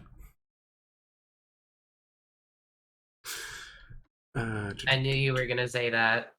What, our boy Sid? No, I knew you were gonna say that I was next. I know that it's in order, but like I felt it in my soul. It's like, I knew it, but also I felt it. I could feel the terror setting in. That's the transition points. Sid, you and Sprig were sitting and talking and having this conversation, and it felt familiar because you've had it before, and she's trying to help. She's trying to do what she always does and be as like good of a parent as you are a parent, as good as a friend as you are a friend. But then you hear a voice come out from somewhere else that is definitely the Sprig that you know that has been through worse shit, saying something to you. I'm gonna follow that. The voice comes out, and just like, it's literally like right out the front door, like the one door, like, there's a bedroom door and shit too, but like that one door, like you can feel it, like it's coming from there. Yeah, I'll go out that door. As you do that, you open the door to that felt so good. Sorry, needed to crack some bones. You walk out the front door and find yourself in like the back room, especially someone who's a paladin, you probably know, like the back room of a chapel. Yeah. And oh yeah. Oh no. Oh no. Oh, you fuck. You fuck. Oh, you shit. Okay, I know exactly what this is. Yep. Spicy. God damn it, I gave him so many details. Why did you do that? Because I love pain. Yeah, that's there. I There's a fucking consistency. knew you were gonna say that. Rule Much number like one. how Sid loves no. dirt. Yeah. All right. So this one's just because we went lighter with the other stuff, I I let already people did it. know nothing crazy, but yeah. Yeah, green. Cool. You walk in, and you immediately see your sister Dahlia, who is looking her best. Like she's getting ready, she's getting done up, and she like looks over to you, and it's like, Lily, Sid, hi. How does it look? How, do you think? Great. Wonderful. Lovely. Do you think she hasn't seen it yet? Do you think she's gonna like it? Oh, she'll love it. She'll adore it, in fact. Just like she adores you. Yeah. Thank you. Why are you? And looks at your outfit. What are you dressed as right now? I'm gonna say kind of just like typical noble garb, like a flowy shirt, good slacks, good shoes. They're a little bit dirty, and they're not like wedding attire, but Like above like average clothes, like still like looking good. Yeah. And it's like looking. It's like, oh, you aren't. Are you playing around in the cemetery again? Well, there was just a few things that I needed to take care of in order for the big day to get them squared away. So. Yeah. No, that's fair. I mean, you know that was like one of the issues, right? Like that was such a choice. Look, I haven't told anybody. I still won't tell anybody. But like, at some point, you're gonna have to tell them that you switched. Like, No, actually, I can play this role for however long that I want. I mean, you can if you want, but it's just not gonna. Okay. What would you have me do? I mean, the same as everyone else in the family. Like, there's nothing wrong with Lathander. He's fine. Like, why do you care beg about? To differ. I mean, I just don't get why the God of Death was the one that you were like, this is a great choice. Like the literal opposite of the family thing. You were like, no, let's just. Lily, Sid, I don't want to talk about this right now. But like, can you just like clean your shoes off before somebody else sees? Sure. And then they'll kick their shoes off and leave them there and walk away. But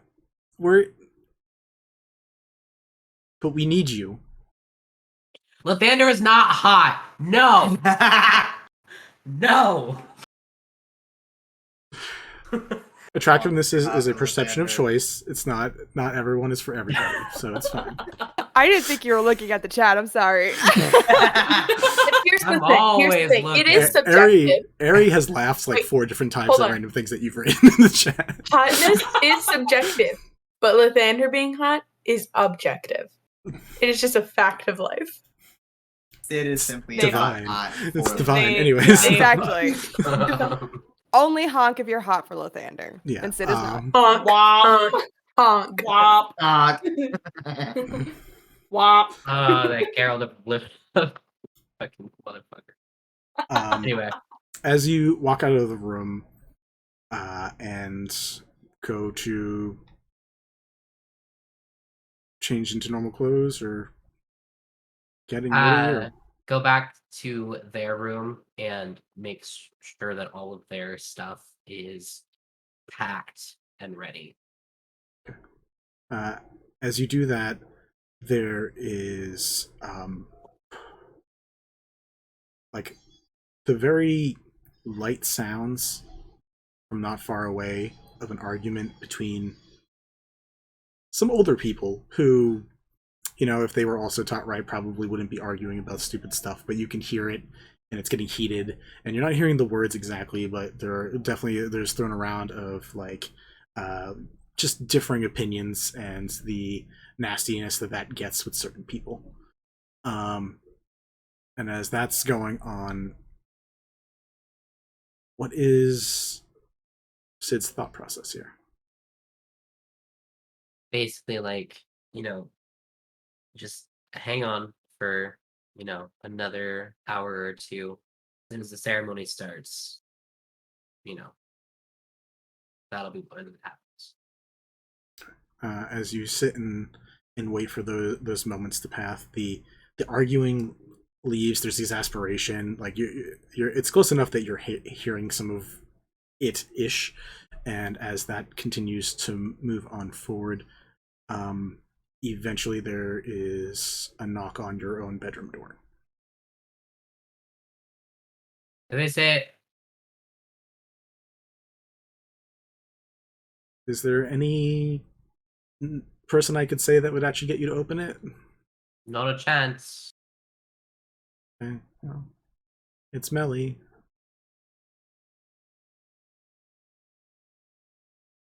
Sid will go and open the door, but barely, so that their stuff is not in view. Yeah. You look through. You see Melissa. Also, you can see her own outfit, her own gown. Looks like fully ready to. It's like a half hour away. She's like, "Hey, sister," and also some other people. We're just doing a lot of yelling. Is everything? You okay? I'm just peachy. I wasn't part of the yelling this time. Yeah, no, I didn't hear you, but I didn't see you, so I was just. I'm just minding my manners. Oh, okay. Do you need anything? No, and in fact, I should be asking you that. It's your special day. Oh. I need to wipe my shoes after running around out here, but that's about it. No, it's fine. Well, I couldn't tell. You look lovely. Thank you. You're looking very dashing as well. Are you going to see you in a few? Of course. Okay. If you allow it, there's like a hand squeeze on top of your hand before there's just like a smile, and then she turns away. Sid will do the classic, like, come inside, close the door, and, like, slide down it. Another half hour goes by in this, and as you sit and wait to go through this, you hear the like actual matrimonial area where they talk about family and kin, and the words of you never. You always are there for the family. You always are there for them, no matter what they're going through, and no matter what happens. And eventually, there is a cheer, what you assume probably a kiss, and slowly, with like one little burst, then another, and a few more, slow parade or cascade of fireworks going off. As that's happening, Sid gathers their stuff and takes off into the forest outside, and is able to look back just in enough time to see that. Yeah. As you look back, you can see, with some of the family around, but a little secluded by themselves, you can see both. My neck hurts. You see both your sister and Melly as they share a kiss under the slowly raining fireworks.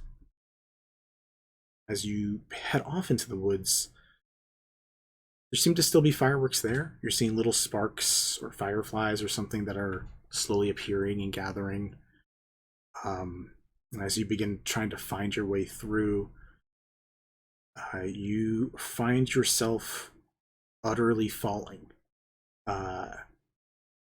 Whether dug by somebody else and not warned or something, you land down and find yourself 8 feet deep in a grave.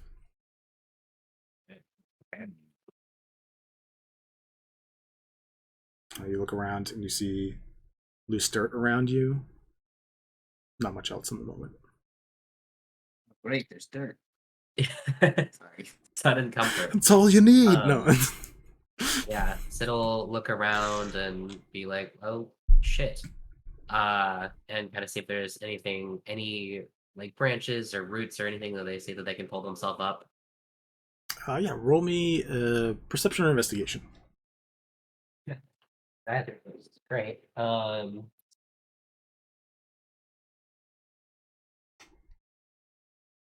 Do perception. The new holiday smell. Grave dirt. 23. 23. As you begin, this is pretty good. You sounded worried. As you begin to slowly start pulling through, you're able to find like a few roots that are strong enough that you are able to pull yourself up a bit. And as you start like pulling up, you realize that you're actually under like a canopy, like a canopy of a tent, and you're just like pulling up a rope. And as you begin doing that, you find yourself in an area that is littered with fireworks that are actively burning, like sparklers.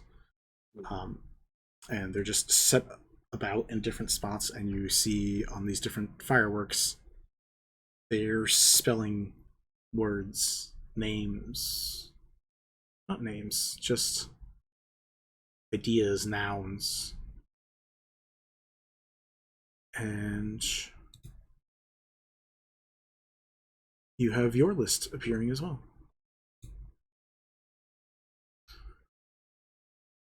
I won't do anything immediately. That's fair. I just want to make sure you get it.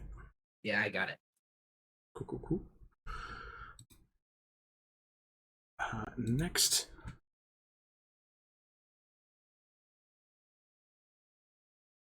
Lyra. Hi. I don't like it. That's fair. I get that Okay. a lot. Vincent. I do. I get it a lot. Oh. Turn that off. Turn this on. Switch it. Lyra, you are having this weird conversation with this very weird little fairy. He's trying to make you try weird things and taste weird things, and go to these event things that our friends are having. It's odd. It's a lot of odd things at once. But as she's talking to you, and you can hear the comfort and the niceties that are embedded into her voice, you hear the same, if not more sorrowful, come from a different direction as she's talking. And you realize this might not be the Sprig that you need to follow right now. I look at the Sprig that I'm speaking with. I say, thank you, but I think I'll have to pass this one time. And she goes to follow the voice. And real quick, she does turn back around. She says, my name is Lyra, by the way. And then she turns right back around and keeps walking in the direction that she feels she needs to be going. As you like turn to say that and say that your name is Lyra and turn your head around, you hear devil spawn, and you feel a rock just go right across your face as you step only a short while back in time to angry people, someone holding the limp body of a young girl.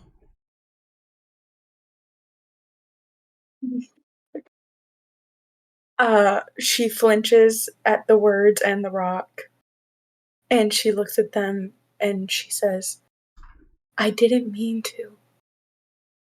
I only wanted to help. I didn't know but I'm learning. I know Is it- better now. Is this what your help does? I Is this what was help from you does? I was young and I didn't know, and no one was helping her. Neither did you. I tried. And you failed. So did you. And as you hear you failed, you also hear behind you the sound of many ropes going taut, and you feel fire behind you, and you feel bodies hit the ground. And you know you're on the edge of the city, so there shouldn't be anything else behind you. Or village. Lyra looks behind and seeing what I know she sees. You see the sight that you saw only a few weeks ago of a city on fire, people throwing themselves off ledges, and, as maybe would say, let the bodies hit the floor. If you said it during, I don't want to hear it. She is panicking a little bit. Mhm. These are moments that she does not like to think about. Mhm. And she just keeps muttering the words to herself over and over again. I'm learning, I'm doing better, I'm trying. I'm learning, I'm doing better, I'm trying. Roll me a wisdom saving throw. Oof. Do I? No, I know I have to. Hold on. Can I, as a reaction, give her Bardic? You can? Yeah. That's 25 without the Bardic. Okay. What is the roll for Bardic? It's a 1d8. 1d8. You don't have to use the Bardic if you don't want. You can keep it for like 10 more Yeah, minutes. Yeah, I'm gonna keep it for a little bit. It seemed like an appropriate time. Yeah, I'm gonna keep it for a little bit. And repeat again what you are saying. I think it was I'm learning, I'm learning, I'm trying, I'm doing better. As you begin to repeat that to yourself, you feel the spores on yourselves, things embedded into your being, your hair, your aura around you, go out and begin to block off, forming almost like being inside a night sky installation. Like where a you little see- cocoon. Yeah, there's where it is utter blackness except for the smallest dots of light, and those dots of light, which look like flames and fire and heat of unfortunate days, begin to wither and mellow into just like a light sky blue. And the yelling and the terror all goes quiet. And you hear your voice come back to yourself, saying, I'm doing better. I'm trying. You hear it, you say it, and then you hear it come back. And in that moment, you reach a calm for at least a brief stint. What does Lyra do from there? She takes her deep breath and keeps in her mind these are memories. Nothing can be changed, nothing can be done but to move forward and do better. And she opens her eyes. Turn Sorry, your go ahead. captions on. Oh, yeah. Well, it was because of the reverb, wasn't it? Yeah, but it should be. Turn it on.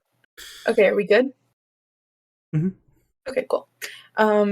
She closes her eyes and says, they're memories. I'm doing better. I'm learning. Opens her eyes, takes a breath, and starts looking for something to help for Sprig. Roll me a perception check. Shit, I gotta find my paper again. It is. Perception, you said? Mm-hmm.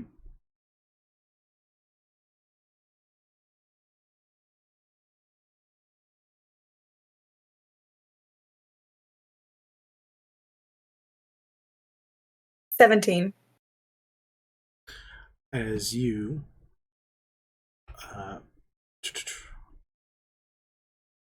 open your eyes and look around, you realize these stars have returned to their place above in the sky, and you are just walking through blank plains, except for small little glows in the distance. And as you slowly get closer and closer, you see fields of necrolions. And as you begin looking around, you see that one glowing purple wolf that has been like scratching itself and letting loose that necrolion fur. Just looks up and then immediately dashes away. And Okay. as that happens, you look down and see that you watch its long little pieces of fur begin to coalesce and begin forming their own words for you. I'm ready. Which you find on screen now. I don't know if you are. You've got some long ones. They are on screen now if you want to I'm just grab waiting for them. them to pop up on my phone. Because I'm gonna screenshot them. Okay, cool. I was about to start chasing after that wolf. I'm so happy that I waited. Oh shit, dude. No, wait, why'd it close out? No, come back. No, come back. You okay? No, no, not yet. There's also a version in the meta if you need it. That's perfect, actually, because for some reason my thing is being stupid. Okay, yeah, no, we're good. Good. Okay. Jesus. As that goes on, I'm not going to need to switch really anything here. We move back to Healith. In his moments that he's dealing with, he also has this realization everyone else has, and winces, looks around, and I need to help that lady. One on the stump. And he like just goes to like get out of the out of the wagon. And as he like tumbles out of the wagon, he ends up on like a hard stone floor and begins looking around. And immediately seeing Sprig, you're the only one who sees this because you are seeing all. You see marble, tall pillars, a castle, suits of armor around. You watch like as Healith gets up and actually looks into one of them, and the normally brown hair is replaced by like platinum blonde hair, and still a very similar face, but he just like looks at it from us like, huh. Hello? And he begins just like going and walking around and looking around. And Poppy, if you don't mind turning off your captions now. Love you. He begins looking around, and there's just like some whimpering and some other low voices crying out. There are guards running around, and he ends up like in like a what either is like a guest room or just like a random room that isn't used a lot, and sees like a girl with like long blonde hair in a corner, holding on to like a little cat and just like holding it up to her chest, and he goes, "Hey, what's going on?" And she looks up, Nua, what's going on? Why are your parents angry? What's going on? What happened to your grandfather? And he is like, Nua, is there someone else? Can I get you help? Is there someone I can get to help you? It's like, where's Leon? Where's Hassett? Where is everybody? They just left me here with Allie, and I don't know what to do. And he was just like, I don't know who you're talking about. Nua, it's Trine. I've known you. We've known each other since we've been kids. What are you doing? I'm scared. What are we gonna do right now? I'm scared. And Sprig, you also notice at this moment, while you're watching this, the part of you that is watching the crowd watch as Fennel winces, and you hear Numa also go, ha, ha, ha, and she begins like collapsing on herself. You can't see it, but you can hear it. At the same time that happens, the elvish man with the raven on his shoulder and the wolf both dart their head up right towards out where everything is going on, out in where all of your friends are. And he was like, I don't know what's going on. You stay here. You stay safe. And he's like, but what do I do? Just he looks around the room and like finds like a little like toy like figure and gives her. It's like, here, you be like a coyote. You sit, you hide, you stay. You only run when you need to. Okay? You stay right here. Allie will keep an eye on you. I'm gonna go find Benai. And he just starts running off. Running outside, there is. What the frick? I'm fucking losing it right now. There is terror incarnate happening outside, as a large figure with a beard made of vines, divine in its own right, is currently lifting up a mother and father that have their heads bowed and are currently in the form of ice statues, and pushing them into the sides of the building where they seem to be getting left. As Healith runs up to find this big old wolf dog, about like 5 or 6 years old, with the weird patchy fur, he goes, what's going on? What's happening? And the older man who is sitting on top of a horse says, Sylvanas, I know we did wrong. We did not mean to do anything to your shrine. Please don't do this to my family. Don't punish them for my mistake. They didn't. You don't need to do any of this. And slowly that elvish man crumples into vines and a skeleton, as does the mount that he was riding. And he picks up both the wolf dog and Healith and says, I'm sorry to do this, but you're at the right state, and we need a couple chances. The wolf dog is biting the finger of this god, trying to release his grip on the child, and says, that's the bravery we need. You, my friend, are going to be our last chance. And he gets thrown through dimensions, a rift in space, as the howling of the wolf turns into the screaming of a man.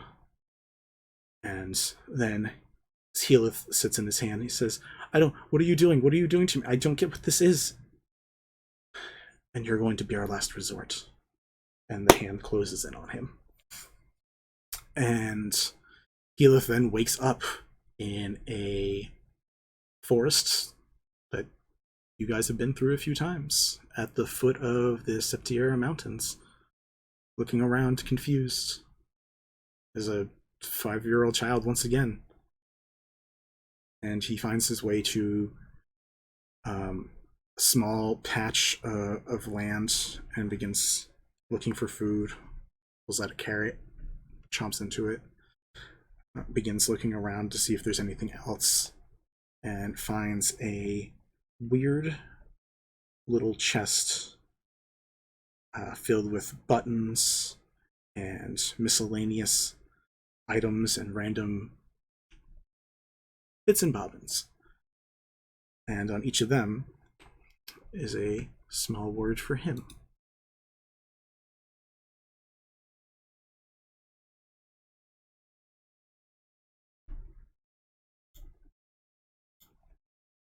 Next up is Bliss. Cool. Melt my brain, then make me go. This is fine. You're welcome. I have so many questions. Yeah, that's kind of the problem with this thing. I'm sorry, is Heath trying? Or is the other kid trying? I got confused. The other kid was trying. He was the other called kid Nua. was trying. Yeah. Okay. He got called Nua. I got a little confused in there. No, that's okay. Huh? All right, Okay. go on. Um, Make me suffer, I guess. This is fine. I'm gonna. Oh, great. Okay. At least he's honest about it. You are packed, ready to go, Oh, shit. and you know Rhea's on her way, and you two have finally figured out how to open a rift long enough with a little god magic and more ingenuity than anything. Yep. Not long after you are getting ready to leave, you hear yelling. You hear your mother's voice yelling, no, we're not, this is not happening. We're not, someone else isn't just going out into a random void in space again. And you hear Irona be like, these aren't choices for me or you to try to make. Lovis, she's old enough. She's done more than some of us. And it's like, I don't care. She's my daughter. Are you gonna send me? You didn't want to send me out, did you? This is... Bliss, how are you dealing with this? I think she's as quietly as she can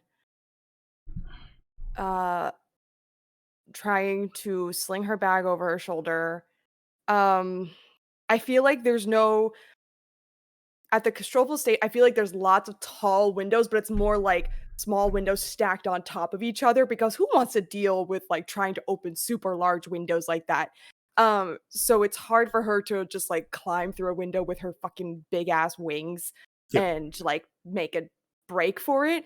So she kind of has no choice but to go for the front or back door. So she's got her bag. She's trying to quietly make her way out. I think she kind of stops on the first floor landing, kind of like peeks around the wall to see if they're arguing directly downstairs and if she needs to try to find an alternate route or if they're like maybe in another room and maybe she can slip out the door. Going downstairs just to like peek down, you can see Vendetta is apparently sitting there and she's just like holding a drink and like when they yell, she like jumps a little bit but doesn't do anything. It's just roll a stealth check or a perception check to see if you're just sneaking or if you want to try to check it out. I think I'm gonna roll stealth here. Okay. I think, they've already had this kind of argument before and she's made up her mind and like she's done trying to convince her. So yeah, we're gonna do stealth, which I have a +9 for. 19 total. 19. I will give her disadvantage because she's arguing.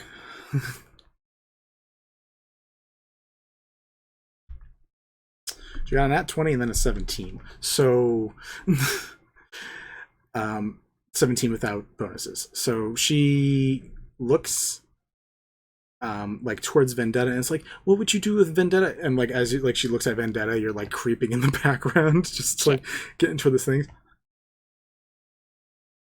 She just stares at you.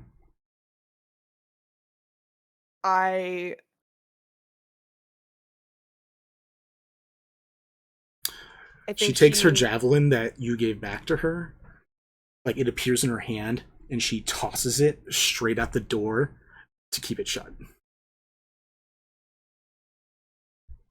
I think Bliss like straightens up a little bit, like goes from sneaking to like resolved and just goes, I'm going. And she strides for the door and goes to yank the javelin out.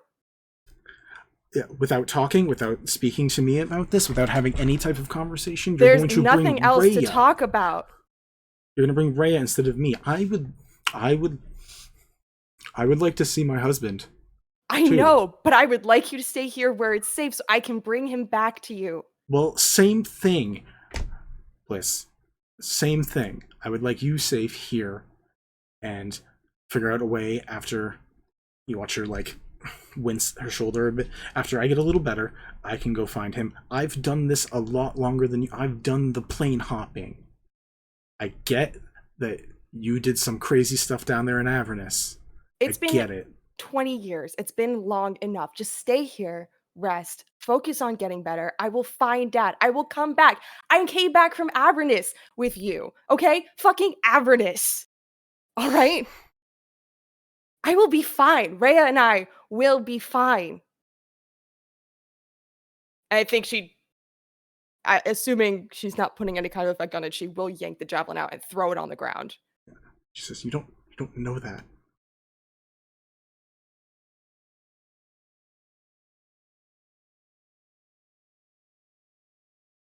And you don't know that I won't be. I mean, look at me. Yes. I see you. Do you see me? Do you really? Yes. Are you sure about that? Because ever since you came back, ever since we started this, all you've done is treat me like a child. It's a bit late for that. 20 years late, in fact.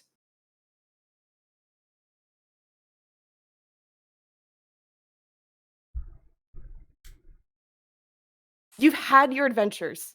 You've had your challenges. You don't have to do that anymore. Just stay put, please.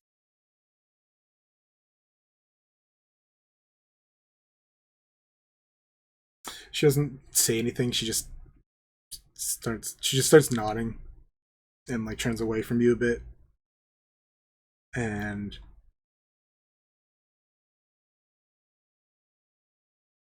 you watch as over her also fairly pale body, a little bit of creep from the Zarielian influence that she's had, like from where the parts of the aspect were grow, and there's like a thrum.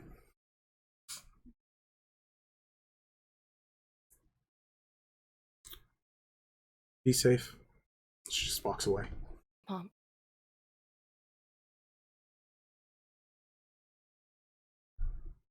I turn and I leave.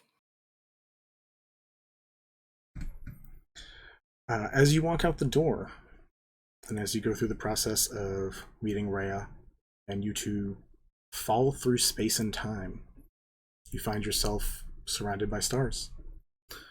And in these stars, you see small phrases and words begin to appear to you. And through whatever emotions you are feeling, you know, however real that was, there is a real danger going on for Sprig in this moment. And as you watch these words slowly appear, you are able to see phrases that, as much as you know her, maybe they fit. Mm-hmm.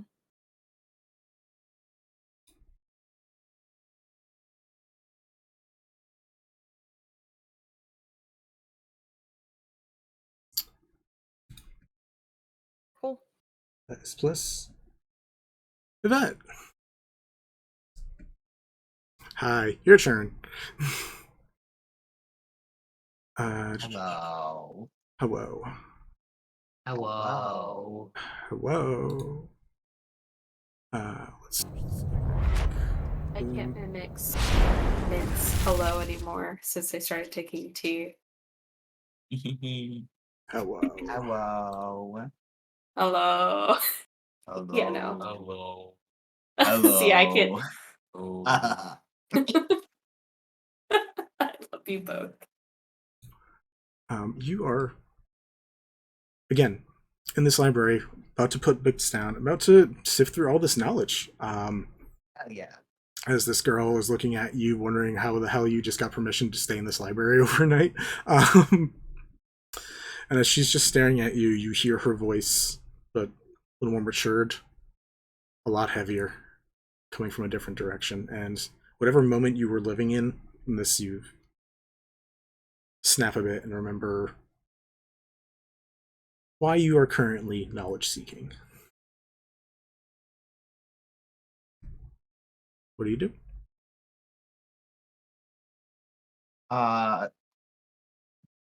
Honestly, probably like look at this current Sprig for a moment and just go, "You have a problem," and then turn to go look. Turn to go look through the bookshelves again to try and find something that will instead be helpful to Sprig's current problem. Roll me an investigation check. Let's see how quickly you get this knowledge. Do Yes, you I- can use your researcher feat, you motherfucker. No subtlety in that you have a Yeah. problem comment. I also saw the little like lean back, being like, "I'm about to ask this question that I've asked 14 other times." I know you hate it, but sometimes you say no, so I want to ask. That's fair. Does it make you feel better that one of the players in my campaign also has that and asks me all the time? A little bit. Is it River? No. It's not. It's my sister. No, that would mean River would be playing a smart character. Oh dear. Investigation. That is not too bad. That is. Hold on, I can do math. 25. 25. As you are looking through this book, you can feel almost like green fireflies gathering and like going with you towards the pages as you are slowly making your way through this. And as that goes on, you feel the environment shift around you, as you can hear from behind you, one of your parents, maybe an aunt, who knows, is currently just berating you for saying, "We said not to do the necromancy. There's no reason to do that here. You are a Countessa. You're supposed to be taking care of other things." Right. Well, I don't want to do that. I want to look at the dead bodies, so I'm gonna go do that. Have fun doing It's a whatever you're family. doing. It's part of your bloodline. You're going to have to deal with it eventually. Or I could not do that. What are you gonna do? Sit in a hole, just looking at books for the rest of your life? Maybe I will. What are you going to do? Sit in a fancy chair and not do anything except for worry about everybody else's social status? Seems pretty much like the same thing to me, except mine's a lot more interesting. Like 5 of them, like because you have other relatives here that all go at the same time. They're all aghast in that one moment. I just love how when the roles work out to be like, I'm so self-assured this is not even a fucking issue. With a 25, you so quickly run through something that you've never needed to run from and people that you've never really needed to worry about and deal with, because you have goals, you have aspirations, you have things that you wish to do, whether it's an accomplishment or just experiment or learn. There are things to do, so you're gonna go do them. You find your own little world of phrases. If this thing wants to cooperate. Oops, that's two for one. Let's not do that. There we go. A wee bit better. Just a bit.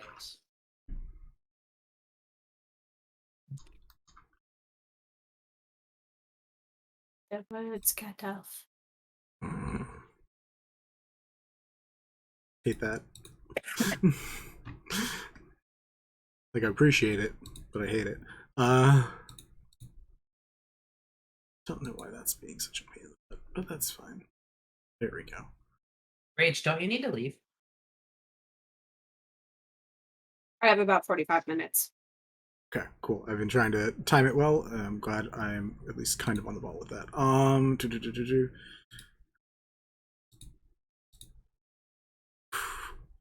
From here, as you are looking at this book, we are going to switch over once more and rejoin our wonderful Kenku child, as they are being babysat and apparently not very well. Yeah. So how's that going? It's going a lot better. She's dancing and singing and having a good time. And then she gets that kind of so-called wake-up call Yeah. from the real Sprig. Hmm. And she stops. And she kind of starts looking around the room. Goes, wait a minute, we're smarter than this. How did this happen? I think she starts like scurrying around the room and like bumping through cabinets and the like. The goal was find something to help Sprig. So she's going to try to do that. Gotcha. Roll my investigation check. Okay. Oh shoot, let me be helpful if I had the character sheet tab pulled up. There we go. Investigation. That's an 11. Nice. Yeah. You go into one of the cabinets, you begin looking around, and as you like get in there and begin like actually like thoroughly searching, you feel your whole body go upright, and you feel yourself stuck in a sack. Oh, fun. And I start kicking and squawking. every time we get a Kenku, the most annoying ones to get, right? Like, just such little pains in the asses. And just I fire off an Eldritch Blast. And then a Firebolt. All right. I mean, I'm going to be honest. Some magic's going to immediately screw over these people. So immediately the sack gets dropped as it also catches on fire. So the person immediately is like, well, we don't want this. Okay, knock her out. We need to knock her out. And you see like 6 different people, a couple with Am chains. I able to get out of the bag? I start running for it as far as my little Kenku like carry me. I'm firing off Eldritch Blast. Or actually, I don't have Eldritch Blast. Well, I do, but Memory Me does not. So Firebolt, just Firebolt and Frostbite and Toll. All the other Vicious Mockery. Yeah, we're just doing all the cantrips. Yeah, so as you are doing that, you are getting you're firing off every spell you got as these people are trying to chase you down. None of them have any speed or anything that can get even near to catching you. But as you are looking backwards, your head turns forward, and you are back at the Colonel.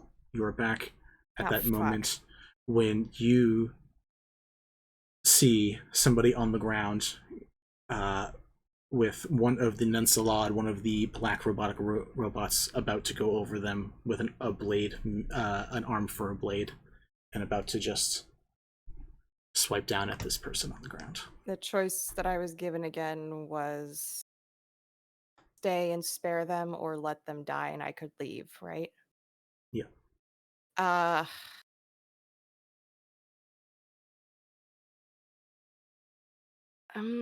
think she yells out,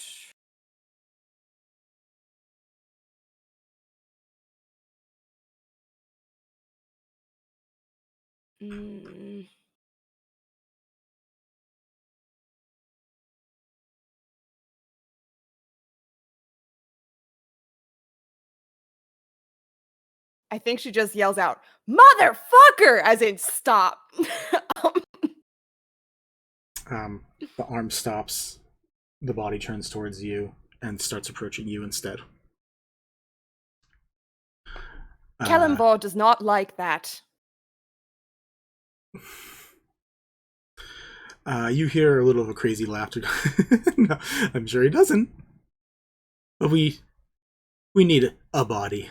So, if you want to stay, that's fine. You hear her say, as a yes, bunch of assholes, in Sid's voice. Oh, we haven't even started yet. And as bitch. That you say that, the blade comes down onto you. Fuck. That was an Encelad that was saying that?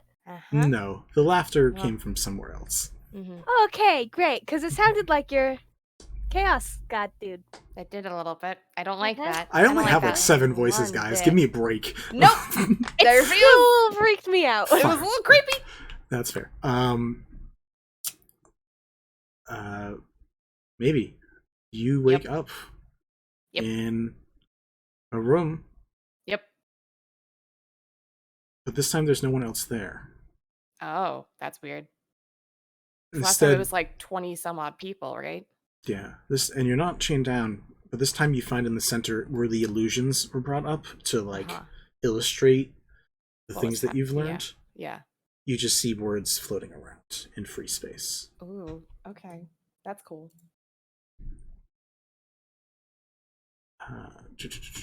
And your words shall appear. Yep. I'm ready. Yeah, give me a sec to actually move them. Thought I had it all good. Some of them are a little bit. Yeah, there we go. Yeah, I got you. Give me a sec. Yeah. Have fun with those. Okay, yeah. Yeah, like I said. Yes.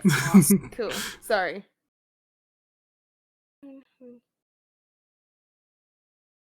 Small side tangent. I met my first moss this week. Your what? Like a person named Moss. Oh, interesting. I met my first moss this week, and I was like, I've heard it uses a last name. nope, first name. Interesting. They were so precious. Shout out to Moss then. All right. Cool. Got it? Yep. Cool. The final switch is to Bara, I believe. There's no one else, right? Bara's the last one. Cool. Yeah, Bara, there's like Rhea and Chiv fighting for their life. That's them doing that, which that does, again, progressively get worse as some abilities are being used. A list pops up for Bara. I'm actually happy that we can cut this one a little short because this is going to be one of the harder ones. Bara, figuring out how to wake up a bit, walks out of the chancery and walks almost over an edge and takes a step back and is on one of the top spires of one of the spikes in the City of Sea and Sky. She breathes deep and thinks, probably a little too long, before turning around and deciding against it. And as she begins heading downstairs, finds Chiv, where they take a moment to hug and consolidate some of the issues that they have. And in just an empty spire, they find little glow-in-the-dark creatures, something akin to something Lyra would probably have, little glow-in-the-dark bioluminescent creatures that begin to form out words for her. And she looks over this list and begins to try to formulate what, in the name of what, she's going to do. As a quick step to what is going on outside, the fighting is going very well. They're actually doing a very good job.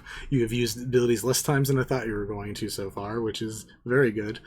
Which is putting them in a good spot compared to where I assumed the progress was going to go. I trust having my faith in her I'm friends and family. scared. I trust my friends, and I'm scared of killing people.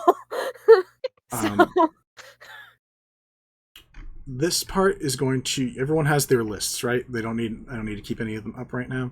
Nope. So we are going to. I even put them on Twitter. Jesus. We're going to go back to. This part is going to be a little more free based. Which two were mine? But as things are going on, and if we need to take a look back at them, and if basically if Sprig plans on helping out in any ways, there are things that will change. But for now, we were going to just leave it on the main screen. I'll let you know which ones are yours, Mel. I found it. If anyone has ideas, I'm going to say this much happens first for you guys. As you each begin finding these names and being like, this is a piece. We need to figure out what this is. There is another shift. Bells, you find yourself at the top of what only be described as a mountain made of prisms, made of crystals, made of colorful different materials, as you have these letters in front of you trying to formulate a coherent something. Sid and Solara, as you guys have been walking through and finding your own words, Sid, as you've pulled yourself up, as Solara, as you've begin digging through the names, you two look up, and through almost like a half like police glass, like just a little bit of too much shade, you two can see each other through this crystal as you're sifting through these words.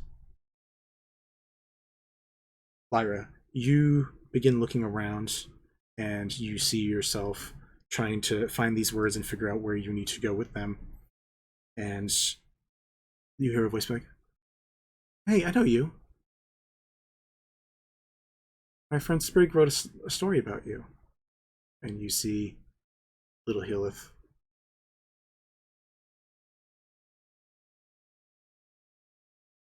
Not yet. As this goes on, our wizards, as they Oh, great. are looking through, as you guys, one of you is looking through a book and the other one is looking through the stars, you finally land on your feet, and again, through this crystalline, semi-translucent view, you two can see each other and the words that you are holding. The same thing happens for Maybe and Bara as well. And all of you, while you can also see that one other person, you can see far and away singular crystal pillars where there is currently a piece of Sprig's name that needs to not exist there anymore. Yes. I just have a clarifying question. Sure. Are the person who can see us, are they seeing us like as we normally are right now? Or are they seeing what we would look like in this current whatever memory? No, you are seeing whatever journey you all just went through, you landed and you're on the other side of it. Cool, sexy. So Also, everyone has a pair except for Bells right now, right? your pair is currently performing on the stump. Mm-hmm. Makes sense. Yeah, Solara. Sid is Solar.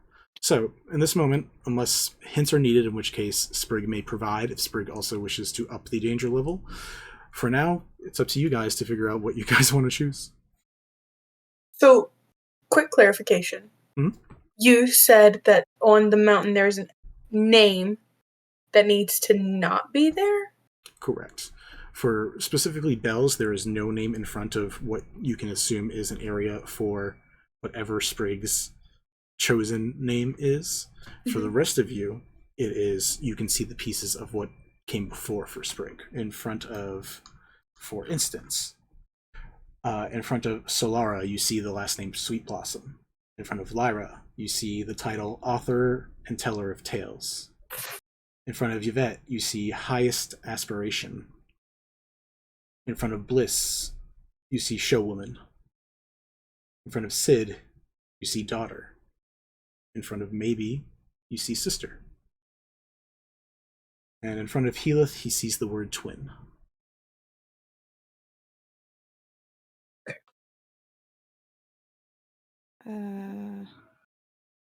Author.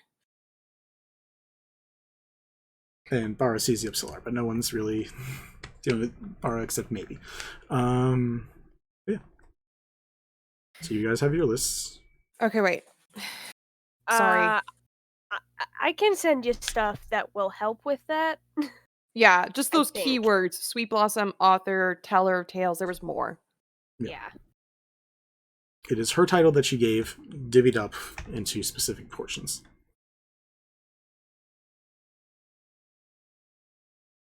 I would like to try and tap on the crystal. You tap on it, and like there's enough reverberation that Solara can hear your tapping. There's like enough that you guys seem to be able to hear each other. Yeah, so we can only see our Your designated partner, yes.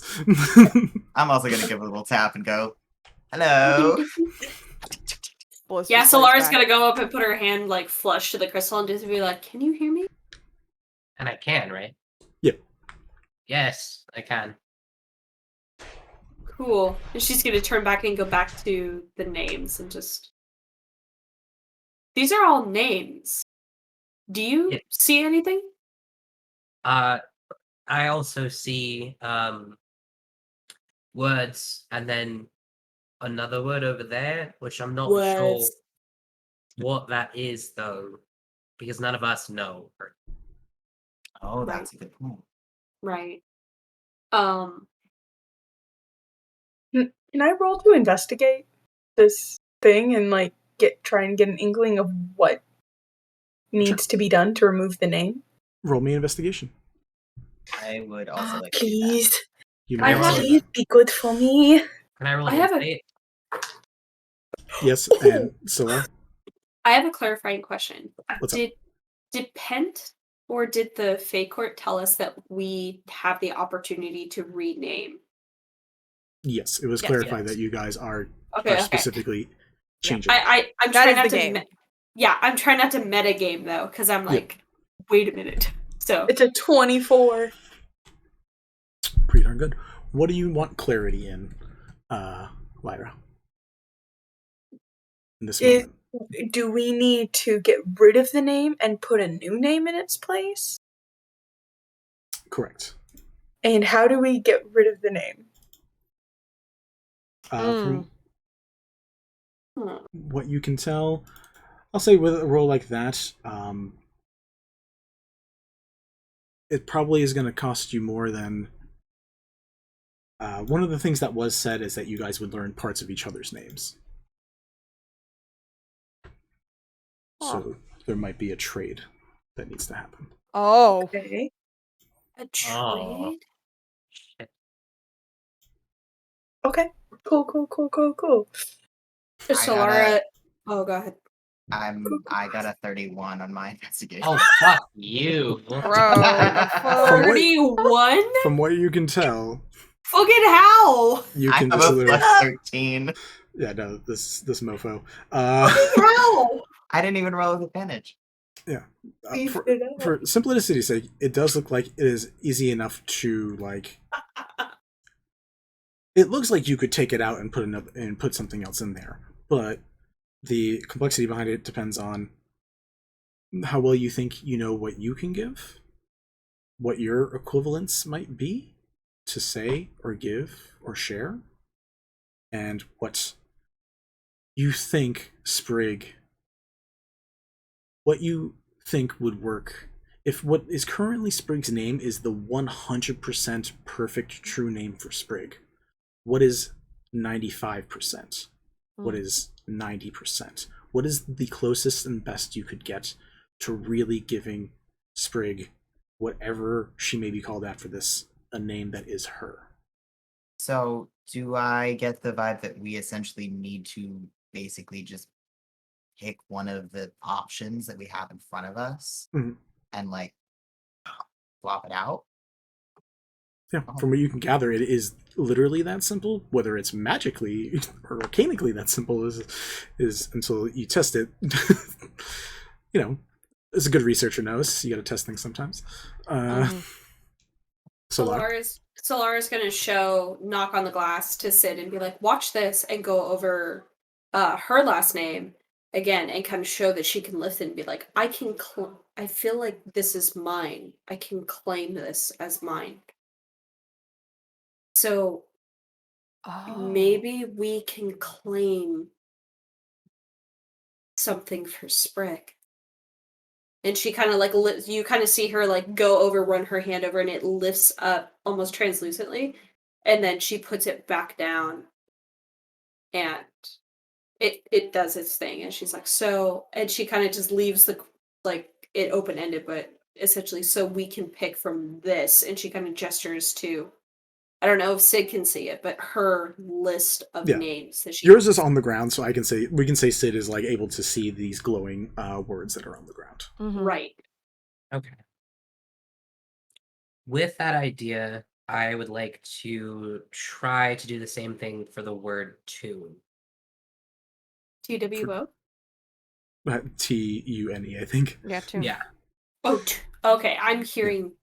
Sorry. That's fair. As you reach, it does look like these easily come out and come loose, like it's something that you could do. I would then like to try and walk up to the other word that's like up on the thing. There doesn't seem to be any resistance or anything to you approaching. As you get closer, you do see the word daughter glows a little bit more as you get closer. I'm gonna touch it. You see the green glow that comes from that word as you touch it. It shimmers for a moment. Nothing seems to change, but like you jiggle it a bit. Seems movable. Jiggle it. Don't jiggle. Okay. Interesting. Okay. Show. That's all I got right now. I think I will likewise just sort of stick my hands toward all of the words and just kind of like almost like you whatever. have like psionic energy towards them. If you like put your hand over them, you do watch as they all kind of lightly rise. Okay. I'm gonna sort of put my hand under Illustrious and see if I can sort of grab it out. Sure. You pick that one out and like put it in your hands, and there's just like a light hum of energy and glow from it. I'm gonna walk up over to where it says highest aspiration. Mm-hmm. And I'm gonna see if I can do the same thing with that one and like pull it out. You watch as like the green ones up there glow a bit. Which one are you pulling out? The full 2 words or just one of the 2 words? Oh, that's a good question. I'm gonna go for highest. Just do the one at a time. Yep. Pull out that word, and you're able to hold that in your hand as well. All right. I'm gonna just try and just pop Illustrious up there. You watch a low green glow appear and announces Illustrious aspiration. That's all I have for this moment. So Lara, and then I'll do Lyra right after.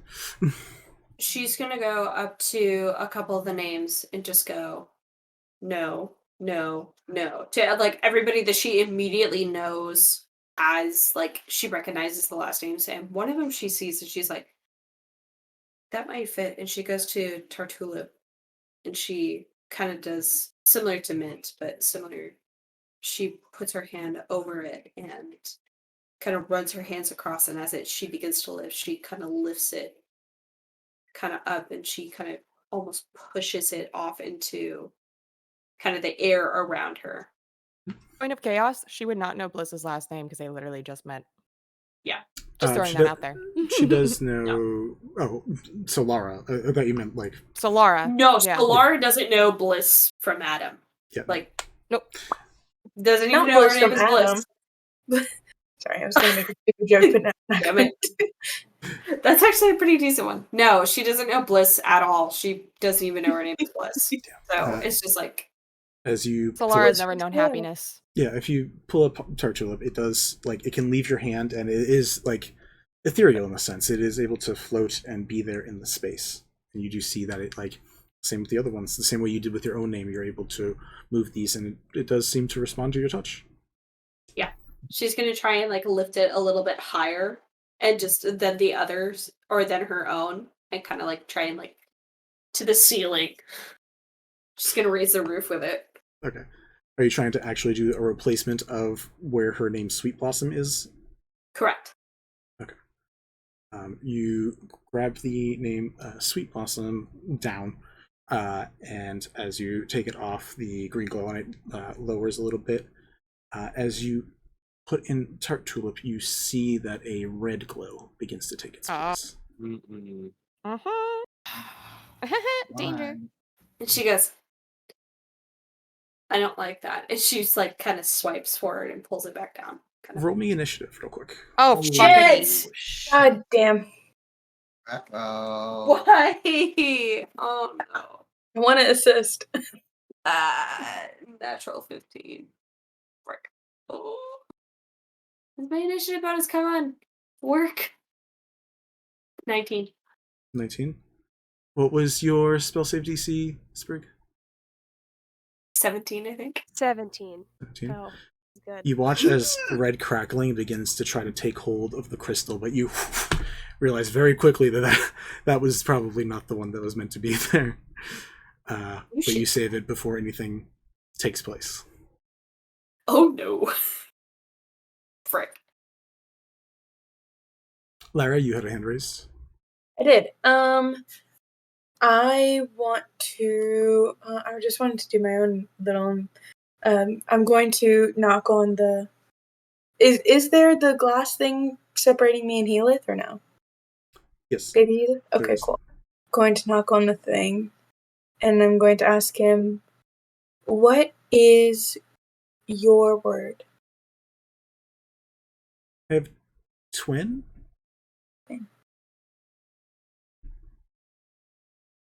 There's a bunch of weird ones over here. Yes, there are many. I'm going to look over at mine, and I'd like to roll another investigation to see which one feels like the right option. Roll me investigation. Cool. I gotta pull up my sheet again. Come on. Please give it to me.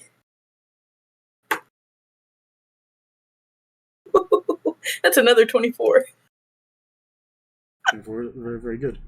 My niece's dice are so good. That's good. Immediately, some of them stand out as things that unfitting, at the very least, is unsung. Not something that you feel would fit. Charmed and loved, while true, doesn't define what Sprig is in a way. Loved and charmed and loved are what people feel for her, but it doesn't necessarily mean that is a thing that she does, something that she breathes into the world. Those are the only two? Unfortunately, some of this requires some other clarity. What do I need to roll? Very high to auto get answers, and then to auto get answers you need to roll very, very high. Yeah. Okay, so it's not going to be like a different roll like perception or anything. It's just going to be like... There's certain DCs, for certain things. Okay, cool. But I know it's Similar not those two. That's what you're getting with the current roll, which was still very good. You're like, these don't make sense for what someone whose other title was author and teller of tales, being loved and charmed or being unsung just doesn't fit. I'm going to look to Healith. And is there any way I can help him find a word that works for him? Currently looking through a bunch. Do you have the list for that one as well? I do have the list for him. Okay. Yeah, he's looking through them and he's just like, I don't know, some of these are weird. I don't think I would like call my twin a caretaker. That's all I got. With the 24, actually, you know what? I'll let the 24 count for both, just to since you're helping him out. Is that caretaker and clone probably not great fits? Yeah. Immediate to that, I would say just probably don't need to be there.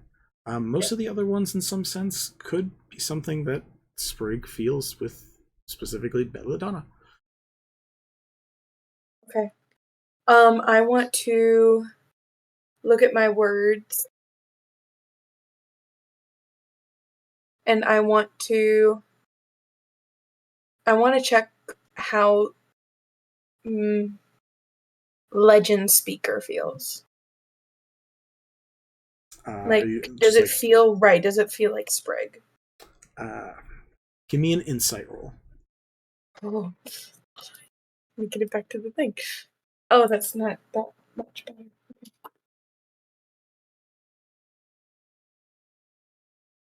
19. a lot of these could fit really well. I don't wanna put it up on the thing because I don't want to get hurt. That's fair. I see a hand raised from Sid.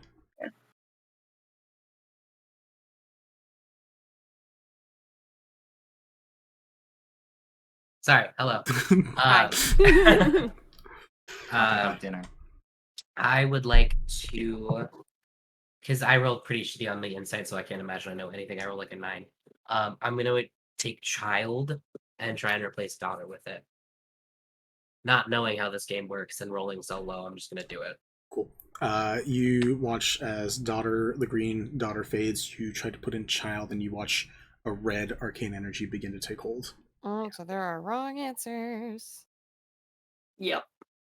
Okay, cool. Are you Do I need to leaving it in make a there? save? No. Right. Gotta roll initiative. You have the help action. I'm gonna Someone remind, else. I would like to in go general, next. there are points you can use in stream. There are also D4s and crits available, and also whenever Sprig feels like helping out her party, she's more than welcome to. Yeah, I'm gonna go ahead and give an assist there for that one, just in case. Okay, Because so Sid that is really cool when they're allowed to be really cool, but the dice do not favor you very often. no. Okay, so what does an assist mean, Vinny? Advantage. Advantage. It's help action, yeah. 16. I would like to go next. Gotcha. You reach in and put child, and you're like, oh, that's not right. I need you to roll me a Constitution saving throw. Oh no! Oh, fuck me, shit, balls, anus. Okay. That's okay. Anus, okay. It's okay. 16. Anus. 16. You take 1 exhaustion point. Your Oh. Constitution score lowers by 2, Oh! and it does not come out. Oh no! Oh no! Oh no! Oh dear. Oh no! Oh no! No! No! No! I'm just gonna preemptively also give you a bardic inspiration, because that does not look fun or good. Would you like to use that bardic for either your initiative roll or the con save?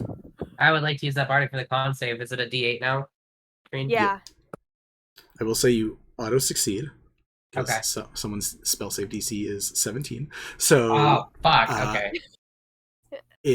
I need you to roll me initiative one more time to see if you can remove it before the energy tries to take it, but you do not have an exhaustion, and you do not lose any con. So. Okay. I'll take that. Goodness. Jesus. That's a 7. There's no way. Take a crit. Do it. Take a crit. You don't have Take to, a crit. but you can. Take a crit. I'll take a crit. I'll take a crit, Alex. I'm going to let you guys know, similar to the way that these cards work, from green to red, red is in fact the worst option. There is a spectrum. I figured. You definitely don't want the red to stay. So I think taking the crit is a very smart choice. You're able to take it out. I didn't even know there was a spectrum. I just know it's bad. Red means bad. Yeah. Matches the cards that we all made. Yeah. Yep. Oh dear. Cool. You Vinny attempt was that. being underhanded without us knowing. I'm always underhanded without y'all knowing. He who wants is to- an underhanded man. That's just. who wants to Well, know? we know though. Yeah. Solara. You watch Sid do this and it not work. She kind of just sits there and goes, ah, shit. And she kind of does a similar thing that she did with the first name, and she moves up Sage Spark. And she kind of tries to move that into place. And she's kind of like moving it slowly into place to see like if it turns red, and if it does, she's like immediately like, nope. You watch it turn yellow. She's gonna cautiously leave it there, see if anything happens. Okay. It holds and takes place. Oh, why do I feel like we're fucking up? I mean, it's yellow. It could be, but it's not green. Mine when I put illustrious in, it turned green, right? Yeah. Yep. Others have turned green, others have turned red. Nothing's turned yellow yet. Mine's the only one that's turned yellow. Doesn't mean it's good, that just means it's warmer. It's like hot or cold. Yellow's average. Warmer. Yellow's kind of meh. 1 second. Yellow's like, Yellow I'll is like accept 4 to this. 5 inches. Who's next? I'm glad the fear of God is being put into all of you. I'll go next. I want to You double needed some check. brevity. Bells, are you doing all right? Do you need any assist? How's it going up there? Then I will definitely go to you, Mel, right after. Yeah, no problem. Mel's is still contemplating and thinking about what's been put in front of her. I haven't really gotten there with that yet. If you want to move on to Mel. 100%. I wanted to just check in. Mel, who just left. Mel, who just came back. Mel, your turn. Yeah. Okay, What's cool. Who we doing? I think maybe is gonna go first because she knows Sprig better. I feel like Bliss is mixed struggling. So let's see. A mixed struggle.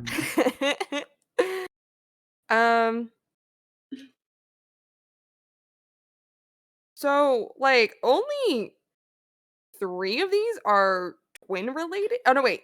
No, the word sister. Okay. Oh god, do I remember which of the twins is older? Like by mere minutes? Is Sprig older than Bells? Okay. So then I think she'll take oh, but do they have any younger siblings? Yes. Only younger siblings, or do they have older siblings too? They have one older and one younger. Okay, so she's gonna say older sister then. And she's gonna try to swap that with just regular sister. You watch as the word turns yellow. Maybe it literally just goes, a bitch. Cool. I would like to try to swap it, I guess. Roll I don't me know what initiative. I'm gonna swap it with, though. Motherfucker. Initiative. Please hold. 13. 13. It is connecting into the wall. You didn't beat the magic. We have 6 D4 add-ons. We also have +2s to rolls. Yeah, There's options, guys. I'm gonna give myself a +2. Fuck it. Make that a 15. Still doesn't beat. I will restate this. Sprig's spell save is 17. Fuck.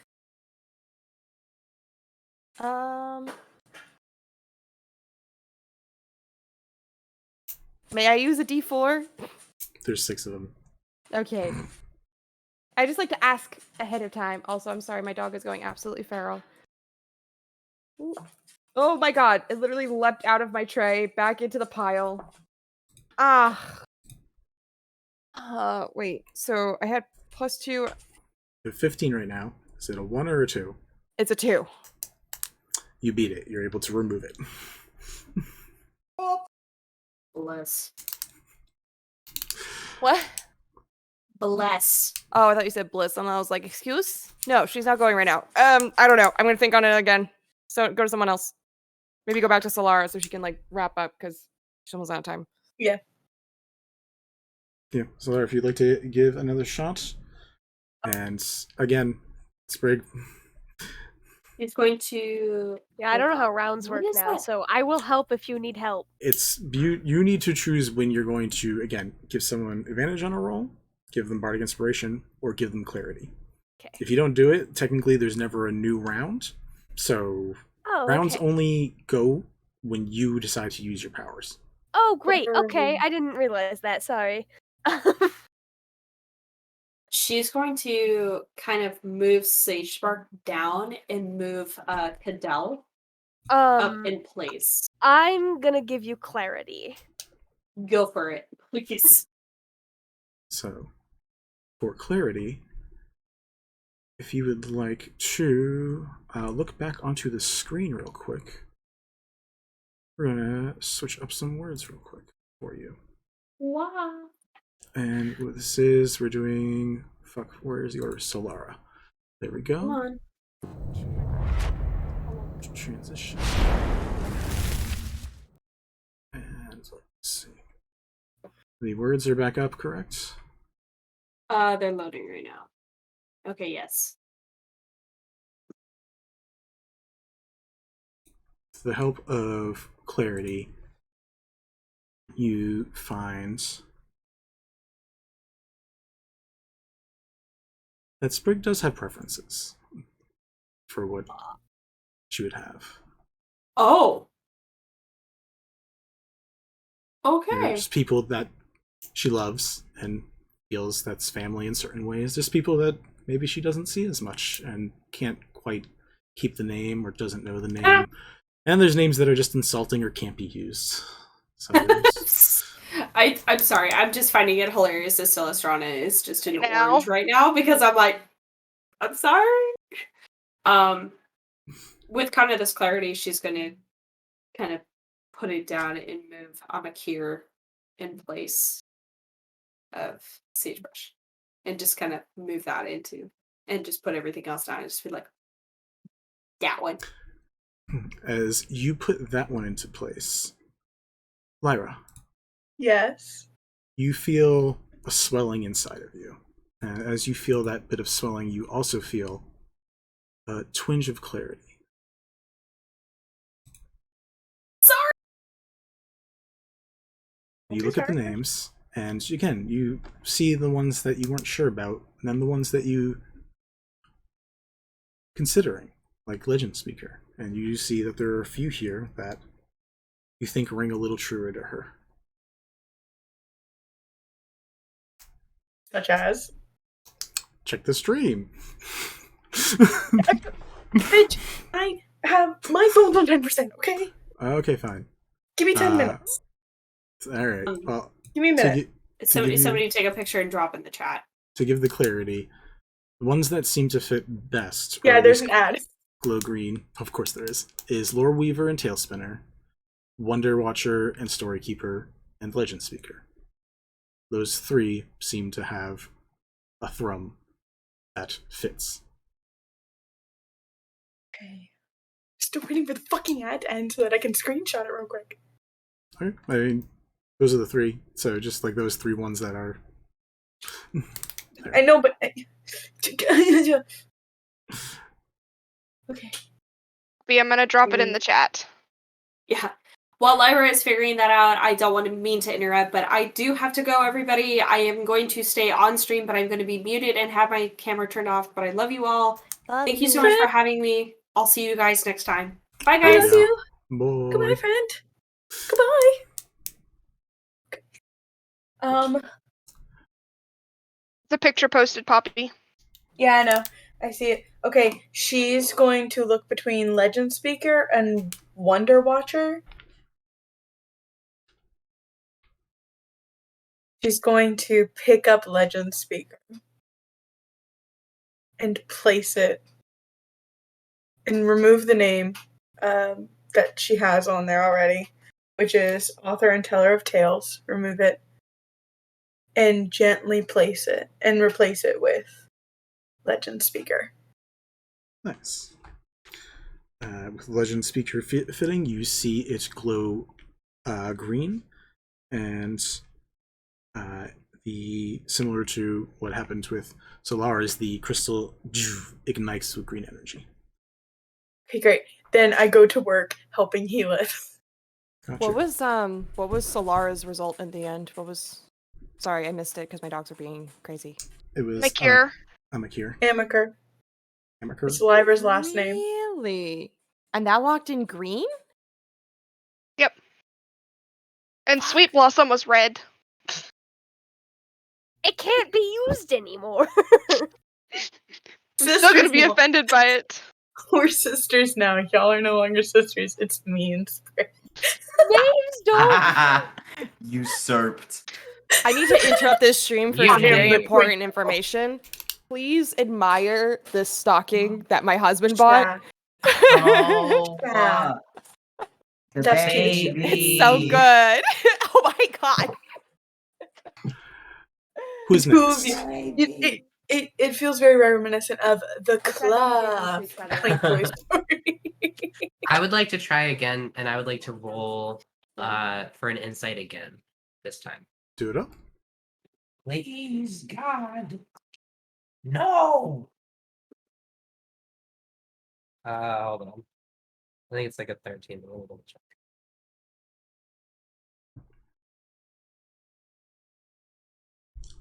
Yes, 13. 13 again. You tried Tune, right? Was that the one that you tried? No, I tried Child. Child, right? Tune You was one of tried- the first ones. Yeah. Yeah, You tried I touched Child. Tune to see if it would work. Yeah, with the 13, I don't think you gain any more information about this one in this specific scenario, unfortunately. That's okay. They have no reason to not put it on there, although they know that red is bad and it's stuck right now. Yeah, I mean, you do know what happened. Technically, Solara is your buddy, and you saw the process that she just went through to eventually go to green. So, like, that's at least enough to say that, like, you understand there are different potentials. Yeah, they just don't understand that there's consequences, which Correct. is bad for them. So what they're going to do is they're going to pick up Scribe, and they're going to take a running start and just try and like shove the other one out. I'm just trying to fucking knock it out with Yes. You shove in Scribe. It fits. It stays. It does ignite yellow. Okay. Okay. That's better. Red. I can't remember, Vinny. Is there a save for a yellow, or is that just red? It's a save if you are removing it, and then whether you succeed or fail on removing Okay. it. Okay. They're gonna leave it for now. Gotcha. Do we have anyone else wishing to try at this round? Bliss is gonna go next if that's all right, because she Cool. was Yeah, watching let's- Yvette. Let's give Bliss a shot, and then we'll go back to you, Yvette. Yeah. Did Yvette lock in Illustrious, or did that turn? Yes. Okay. They left an Illustrious, but they haven't moved Aspiration yet. Okay. Oh, so they haven't have- swapped they them have yet. two words. Oh. They replaced Highest with Illustrious. Got it. And now but have to replace Aspirations. another one. Got it. Presumably. Okay. So let's see. Her word is showwoman that she has to swap. I think she's going to kind of like hold in front of her performer, creator, entertainer. With what little she knows about Sprig. I'm sure she's heard in passing that Sprig writes her own stories. Would I be able to make an insight check on those three options or something to see which one would work best? You can roll insight. Okay, let's do it. Let's see. What's my insight? Okay, my insight's not atrocious. So let's try it, I guess. Is there anything I can do to make this a little easier on myself? I don't think so, but maybe can. Anyways, we're going to grab this die and insight check. So +6. That's wait, what does that say? That's a 10. That's a 10 on that die. Yes. You also got okay. a hydrate, 16. apparently. Thanks, 16. Magic Daddy, for the hydrate. Hi, Magic Sheep. Thank you. 16, you said? Mm-hmm. From what you know of Sprig, which is, again, not a lot, Just but not a enough lot. about, you know a decent amount about her from the little things you've interacted. You know what Mhm. she is and her capabilities, and you know what she's doing right now to keep all of this going. None of them seem like they could fit better, but none of them seem like they would fit bad. But it's not the ideal. But you don't know. The thing is, you just don't know her to a point that you could be 100% certain. But like, none of these describe her in a bad way. Let's try creator. Okay. Putting in creator. Yep. How that do? Glows green. Perf.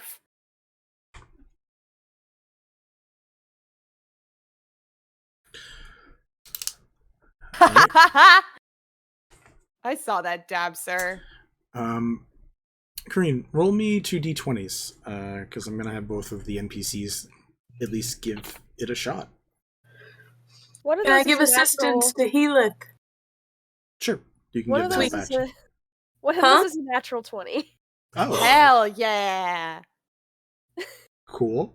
Do I What's need the other to one? roll an Yes, additional one because because it's of for Healith? Yeah. separate.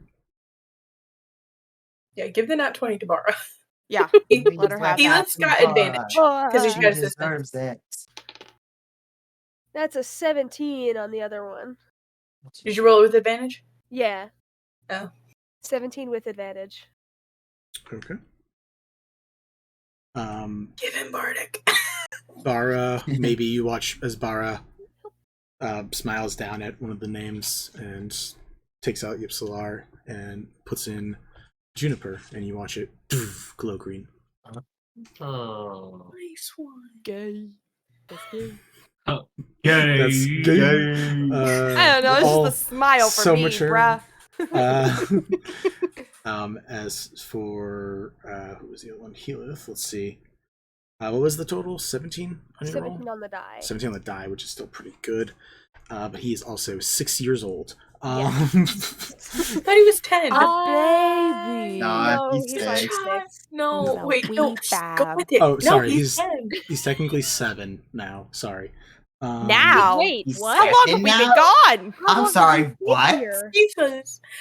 It's been a day. We've been gone for like 2 days. Also, wait a Yeah, minute. in the When he did, Feywild. hold on. In our timeline, he didn't die that long ago, and apparently he always comes back as like a 5-year-old. As like so, a 5-year-old. But the if he came here when he was 6 and now he's 7, we've been gone. We've been in the Feywilds for the equivalent of 2 years. Fuck. That's not gonna happen. Glad that we all went. Do you think That's they not gonna fixed have my any greenhouse? problems or lasting effects. Don't No. worry. Yeah. No. I will say at the very least, he is getting rid of the other red ones. So he gets rid of Link and Double, but now he's stuck between kin, confidant, equal, mirror, parallel, and partner in crime. So he narrowed it down because it was a very good roll considering, again, he's 7. So, Can I give more assistance, like suggestions? what are you Wait, saying? do I- What is Sprig saying? Sorry. Oh, it's not Sprig. It's No, totally Kareem. Kareem is It's- yelling for my attention. Whisper Oh. yelling for my attention. Oh, okay. Well, I'm sorry. please don't do fucking that DM me. on the fucking stream. Do DM me. Do I still have the clarity from?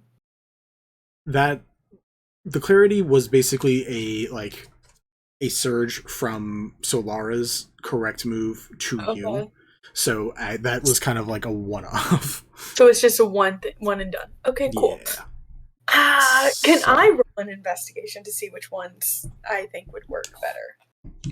Sure. Roll me insight. So I got a +6 on my investigation. That ain't bad. It's gonna be insight. It's gonna be insight. Oh, that's +4. Yeah.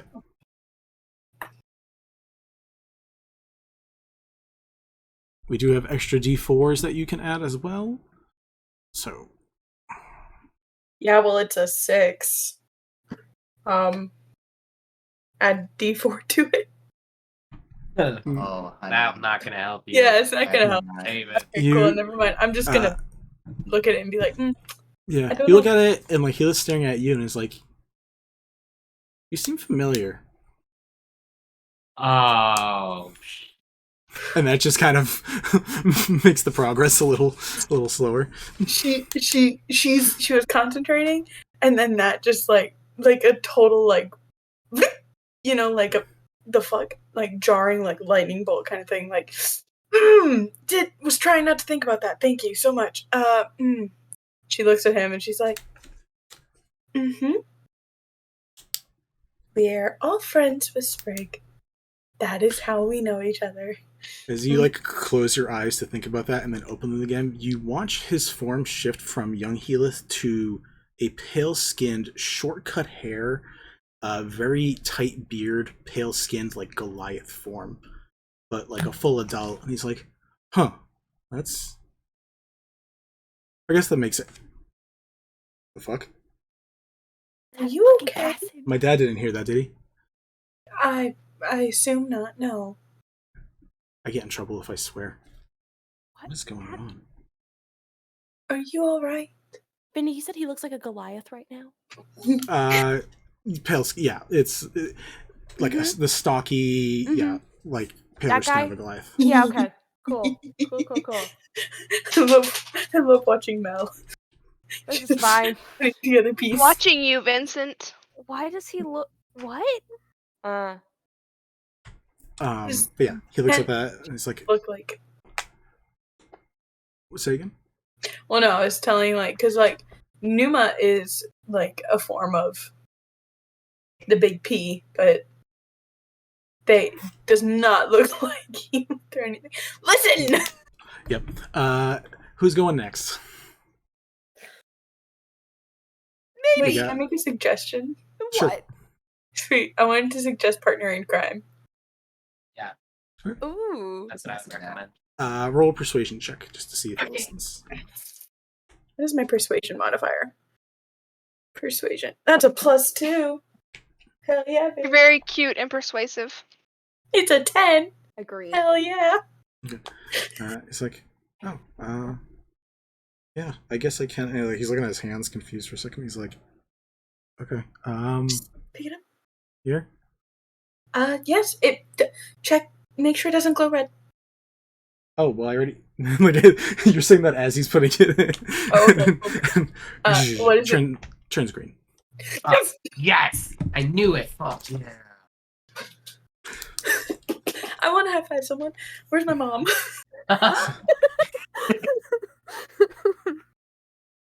Cool. We have maybe he had a hand raised first or was commenting first, and then we will go to Yvette right after. What did Helith lock in just now? Partner in crime. My mom high fived me. Dope. Love that. Hi, Mom. Is your mom in the room with you? Hi, No, Mom. she's outside my room doing laundry. Oh. I just went in there and was like, "Mom, high five me."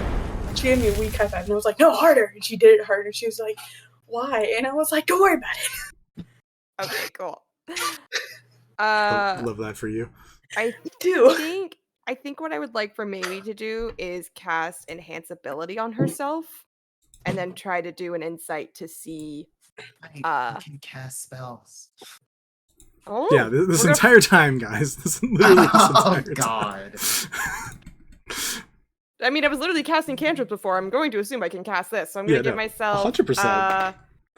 I believe. Let's see. For insight, it's wisdom. So Owl's wisdom. She literally said use everything you have at your disposal, and half Yep. of you've just been like, "Yeah, that's fine." We've just been fucking around and finding out.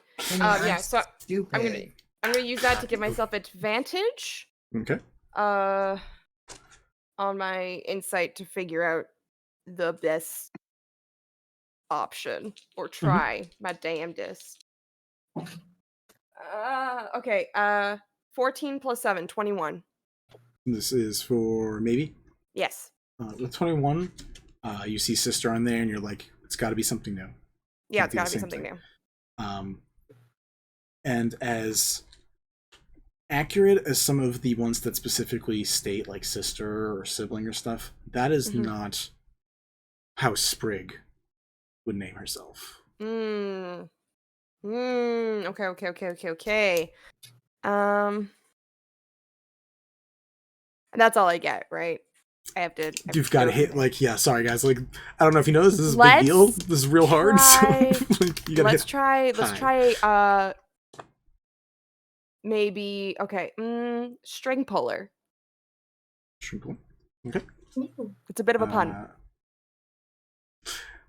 You put in string puller. Turns green. Yes. Yes. Yeah. Maybe squawks in delight. No. Great. Does like a happy dance. Nice. You're up. Okay. Yvette. I thought that I had a spell that did something, and it doesn't do what I thought it did, but that's fine. You can summon people out of your gun if you want. Get another opinion. But nobody would know Sprig at all. Ask Joe and Frank. Joe and Frank are long since dead. Yeah, we're on new Listen, people. Joe and R.I.P. Frank are one in our hearts. Cosmo and Wanda are the... Wanda are the new VIPs. Wait, actually, hold on. Sorry, I just remembered that I have fucking magic. Let me just really quick make sure that this can't do anything. The ones we have left are the rest of Yvette's. We have Belle's, and then we have Bliss, right? Is there anyone else? Sid? I still have a yellow. Gotcha. Oh, Bliss locked in creator. I thought it turned green. Oh, you did? Yeah. Yeah, you locked in Scribe, right? Sid. I did. Sid. Yeah, Yeah, so and it's yellow. you are technically you are done unless you are going to try real hard to get that out. I'm gonna try it again. Okay. I would like to... I'm gonna try and cast Identify on the words and see if I can identify the correct one.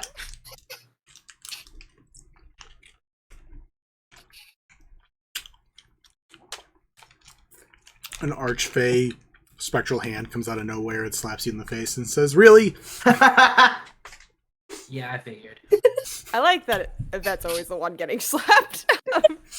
When else have they gotten slapped? That was So many times. Maybe he's definitely used Mage Hand to slap Yvette. You know what? That's fair. It And just... I spiritual imagine there have weapon. been times. They don't remember, and I don't remember, so it doesn't count. I will just say this. I imagine there are times when Lyra had very poisonous things that are poisonous to the touch, and Yvette has gone, "Ooh, let me steady it," and try to touch. No. Oh, absolutely. Don't do that shit. So, will you not let me cast Identify? You can cast Identify. It doesn't do anything. Okay. Although I will say, if you get like spirit slapped, Sprig is like, "Hey," like the ghostly version of Alright, the ghost version of Sprig that exists in the back of all your heads. The spectral hand flips you off, being like, "No, I'm gonna." No, you can't use a would- first level ritual spell to beat this puzzle. I'm sorry. Worth a shot. What if I we agree. could? I mean, consider. I would Consider- love to yes. be able to roll an investigation. If you'd like to try, you can. Sexy. It's not good, but that's a 16. Got a 3 on the docket. No new information with this, unfortunately. Either at this point, you can keep trying this, but at this point, unless Bliss helps you or you get help from above, Yeah, I mean, Bliss will give the Or take help a sh- action as or take a best as she shot. can. Take a shot. Can I give the help action to Sure. give Yvette I'll- advantage? all an advantage. Yeah. Oh, that's significantly better. Okay, that is 28. 28. For the 28, you look at all of these words, and there's a curious thing when the specific situation you two are in is very funny. But you look at these words, and the end-all be-all, when it comes to these words, there doesn't seem to be a wrong answer for Sprig. So I think Bliss just looks over Yvette's like shoulder at the words and just goes, "Quit fucking overthinking it and pick already." Overthinking is my number one skill. I get that. Overthinking is my game. I get that, but pull yourself the fuck together so we can save your friend. It's a researcher's number one superpower. Oh my god. I'm yes going to grab the word craft. Grab that and pull out aspiration and replace it with craft. So it says illustrious craft. Glows green. Ooh. We have Sid and Bells. Yep. What happens with the words when we like remove them? Are they just like, do they evaporate? Are they still there? They just exist in space. Sexy. There's still options. So Okay. Sid is going to try Trouble Hider as a last resort. you currently would have to try to remove the one that you've already locked in. I'll do that. And So we had a hydrate. And I'm gonna use clarity as well. Clarity? Okay. Unless you would rather have something else. I mean, I'm a self-sacrificial motherfucker. If you use clarity, it makes things harder for the friends outside, so I'm not gonna do that. I mean, I'm going to use something on you either way. Okay. Do you want maybe something maybe else? bardic inspiration for that save. Maybe. How many people are left to put something up? Specifically, Two. Just two? Ari. Ari. Yeah. You can take the clarity and know if the choice you're making is good or bad. Okay. Yeah. Or you can take something else to get the save on the trading whatnot. I'll do clarity. Okay. With gaining clarity of over to the stream now, you will see that there are a few options. Oh, interesting. Those are not the ones I was gonna go with. Okay. In that case, yeah, I will choose Sprout. All right. I need a athletics check for you to try to remove this thing. Athletics check? Yeah.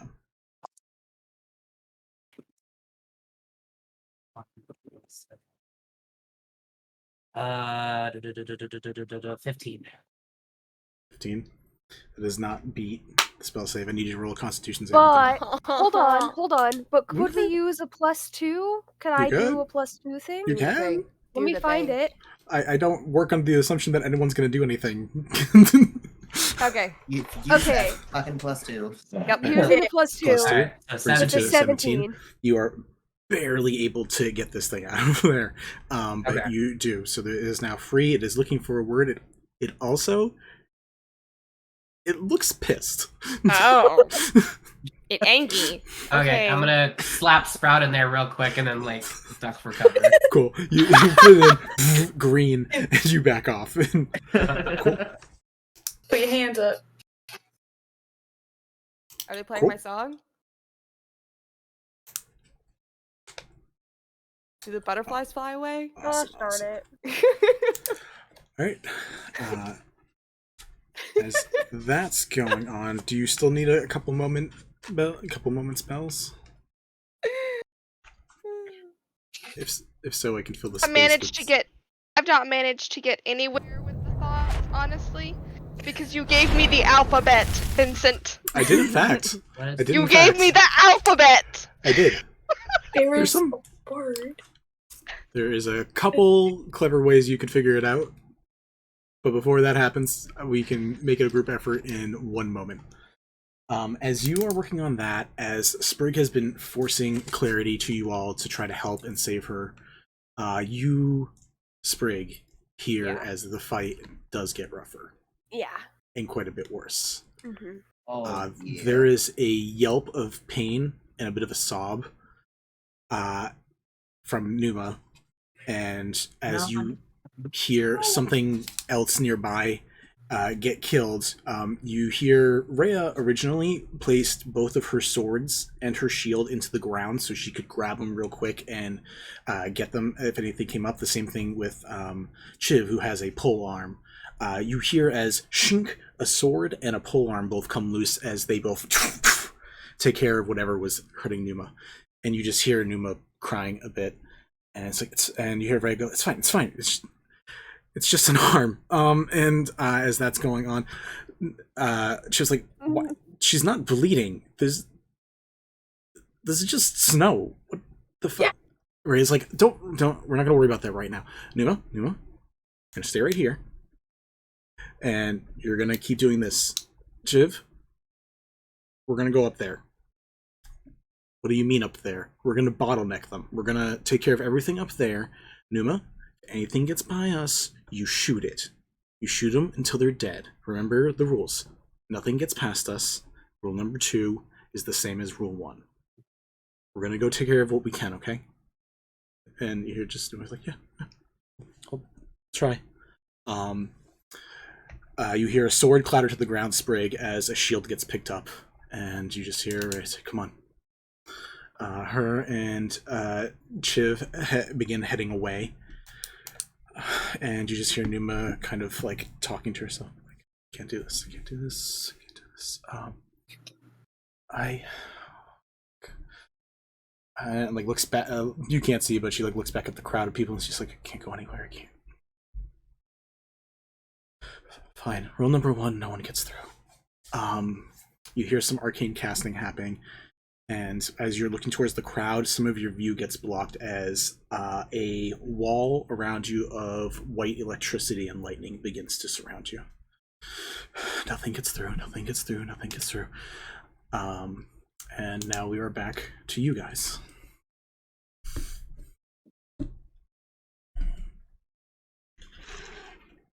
You killed Numa, I'm gonna be so upset.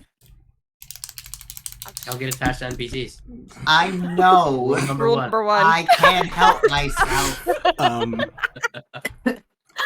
So this can be an open convo where other people can try to help you, Bells, if you have ideas. There is also Sprig, you know how bad it is, but if you want to help, you can also do that as well. We also had a stretch.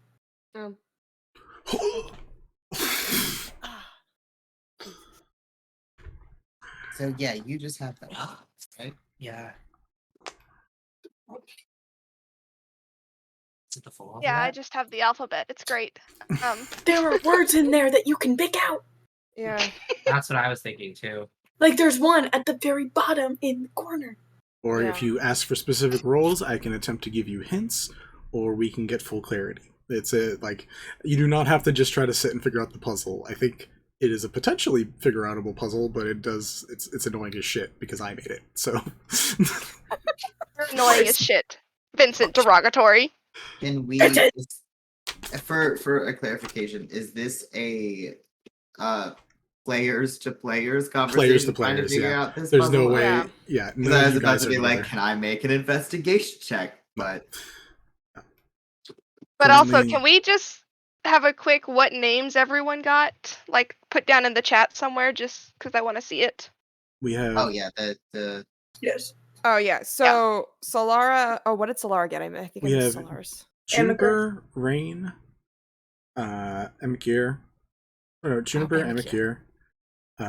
Scribe, Legend Speaker, Creator, String Puller, Partner in Crime. That's probably not in order. And Sprout. It's not Scribe, it's Sprout.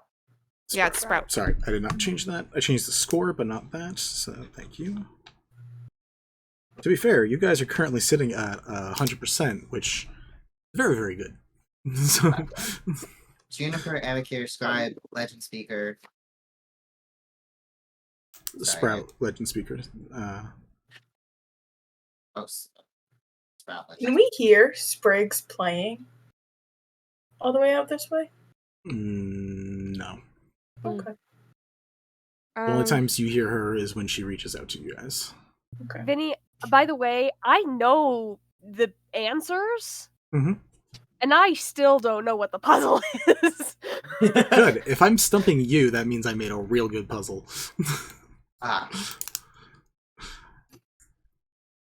Just image for the viewer. Image for the viewers.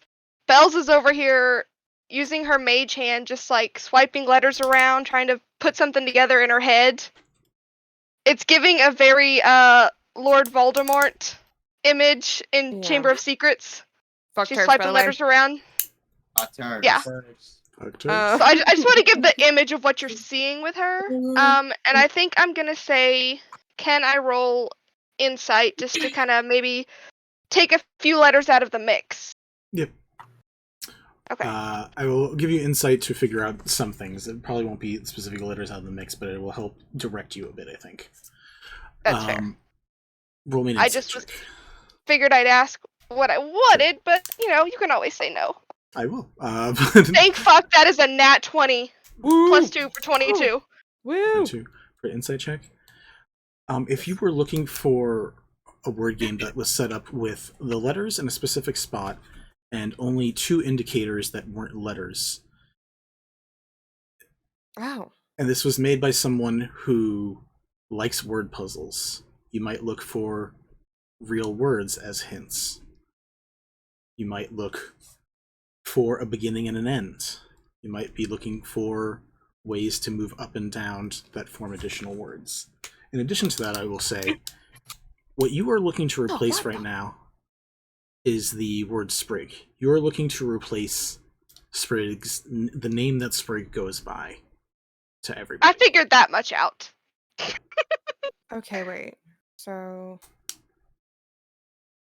this is interesting. So you can draw a zigzag to get Sprig. Just by the way, you can go from the S to the P to the R to the I to the G.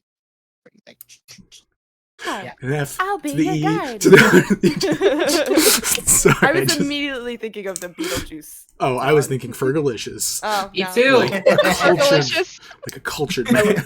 On extremely different wavelengths. The F to the E to the G. Anyways, Huh. bless you. Thank you. Oh my goodness. I don't know if that's actually helpful. Vinny, can you give the note that you gave me in response to my roll again? Sure. If someone like your sister was designing a puzzle with a jumble of words, the best things to find would be the real words. And if a puzzle has 2 indicators on it that aren't letters, in a group of letters, you probably have a beginning and an end. Oh.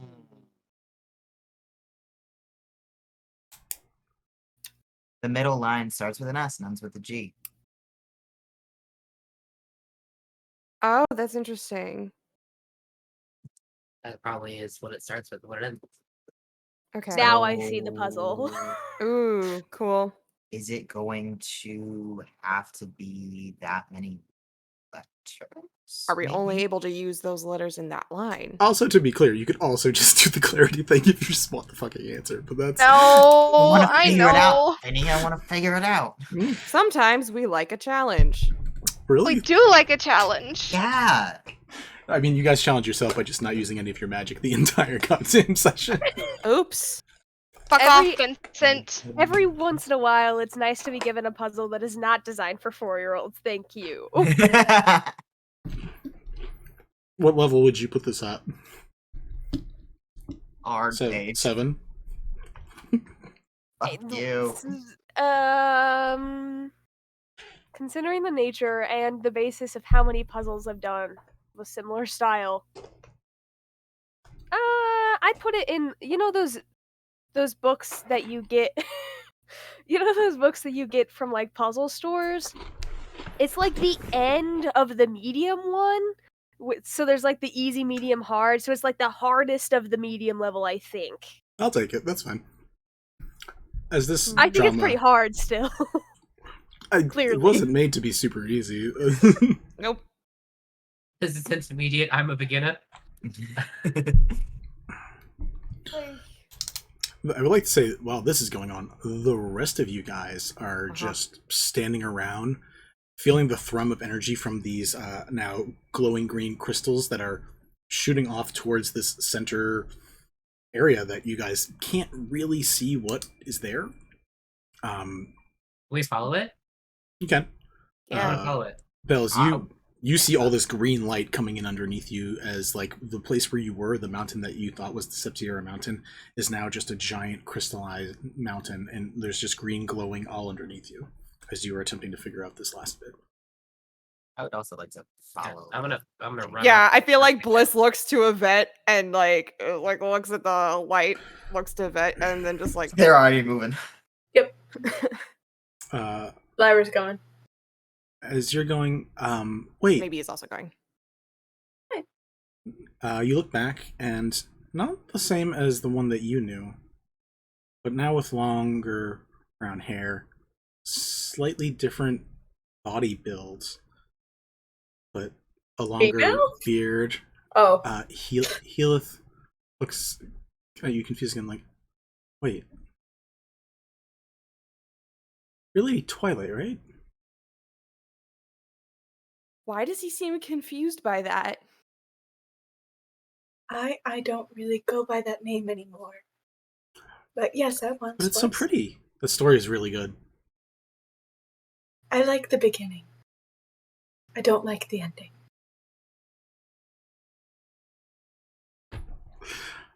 I guess. I just remember the first part. And it being really pretty. Where are we going? To help a friend. Okay. And she reaches out her hand for him to grab. Says, come on. She just wants one moment. Just one. Sprig. Hi. You see in this moment Yeah. that Lyra's reaching out her hand to Healith, even though there is this crystalline force in the way. And there are other things not going 100% right now, but a lot of things are also going very good. As you are playing, there is a crackling energy around you that is not the magic that Numa put in place. You, as you are playing, feel your sheath begin to crackle and little bits of dust and debris begin to fly off of it and surround the air around you, leaving your sheath that was painted now pockmarked as these little bits of particles from the primeval stage begin to encircle you as you play. Okay. That's really cool. As that goes on, the words from Joanne kind of ring back again. Yeah, someone from another plane who just didn't see what they wanted here, just used their voice, used their abilities to create their own reality. I think Sprig was not originally telling the tale of Lady Twilight, but I think the musical motifs of Lady Twilight start to work their way into her story.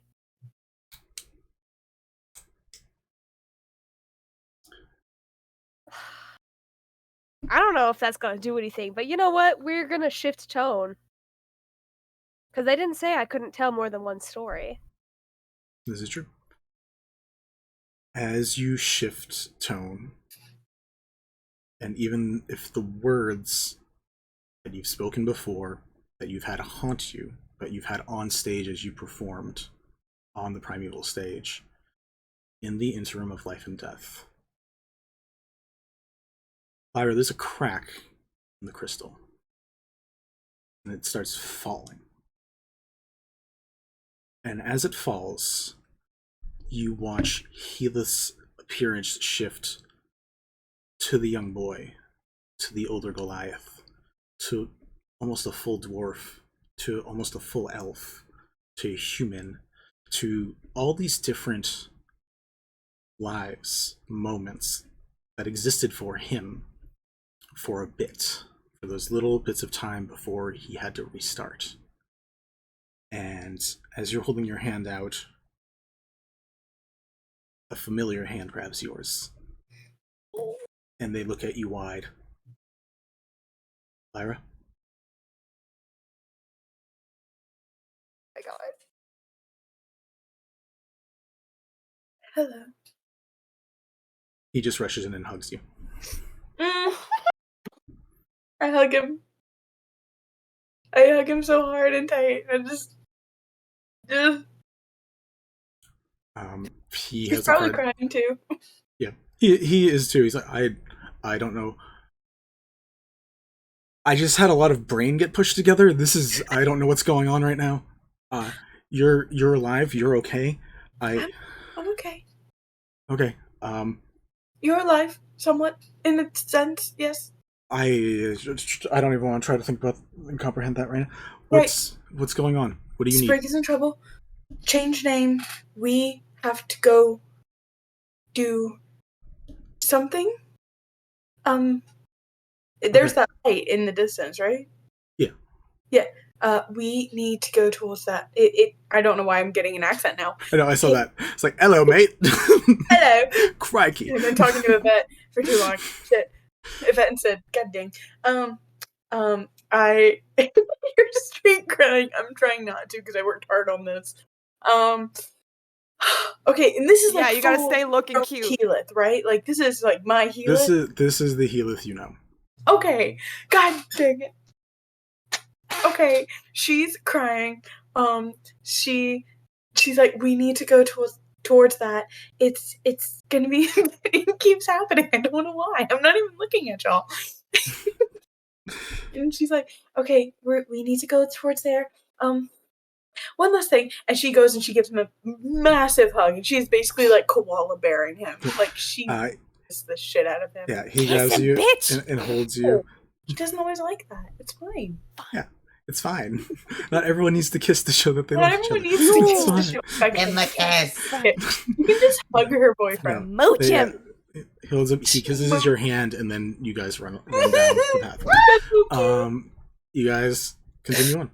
You guys all end up at these random feet bottom of this mountain, shut off from the mountain itself, and shut off from each other except for the one gap that got made because Sprig was like, "Fuck it."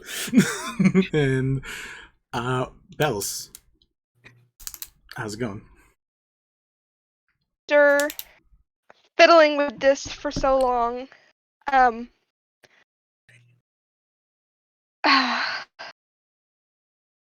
she's crying a bit because she's stressed, worried about it. But she's also seen the green light, and though she doesn't know what it means, she's got this like, green's gotta be good kind of feeling, especially with the way that they popped up like randomly. And she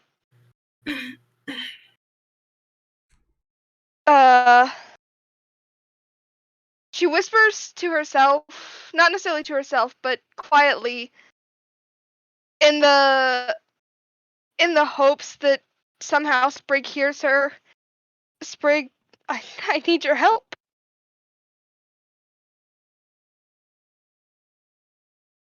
She doesn't know how this works. She needs her sister. Can I just say I give clarity? Do you want me to actually say stuff? The clarity is what she's looking for, yes. Yeah. That was sorry. That was more of a question to Vinny. That is up to you guys. I'm down for it to just be clarity. We can do a word exchange, or we can do just I can show you the answer. We'll just do clarity. It's bad out here, but we're gonna do it because I think the sooner that they're done in there, the better it'll be out here. The sooner. Yeah, it doesn't hurt. As you ask for a bit of clarity, the little puzzling word piece brain of your sister begins to help you out, and you know in your heart of hearts there's no other name for Sprig except Sprig. For her, figured as actual much. name.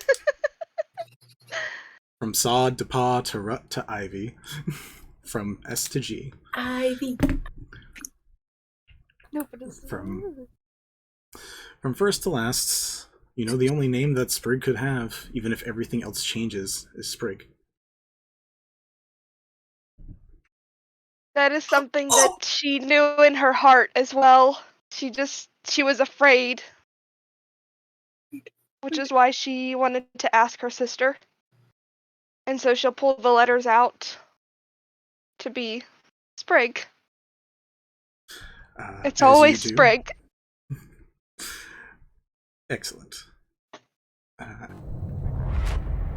switch back to the meeting. As you do, the green light envelops all of you. And as it does, probably not what you were expecting to happen happens. You all are alone for a moment in what looks like a void of darkness. Everyone, including Sprig, except Sprig, again, from the high viewpoint, sees everything happening at once. Sid, you hear a voice saying, "Hey, non-believer," and see Lathander standing before you. Walking your hopping with Lathander. Kind of take off. Anyway. Honk. Nice take off. Take away the source of his power. Just everyone starts flipping and twirling their hair. Hi, Lathander. You need to honk, Ari. Honk. Yvette, you hear... Honk, Ari. Honk. Yvette, you hear nearby? It's nice to finally meet you. I glad it was this way. And you see a short, stout little Kelemvor just like holding a hand out and be like, "Hi." No snap. Fuck off! Are we all dead? Oh my fucking I- Christ. Are we do I dead? know- Do I know that You it's shouldn't have him? put the name Sprig. Maybe. As it It's continues described on, him. Healith runs into someone none of you know, but someone named Mistra. But no one's around to see that one.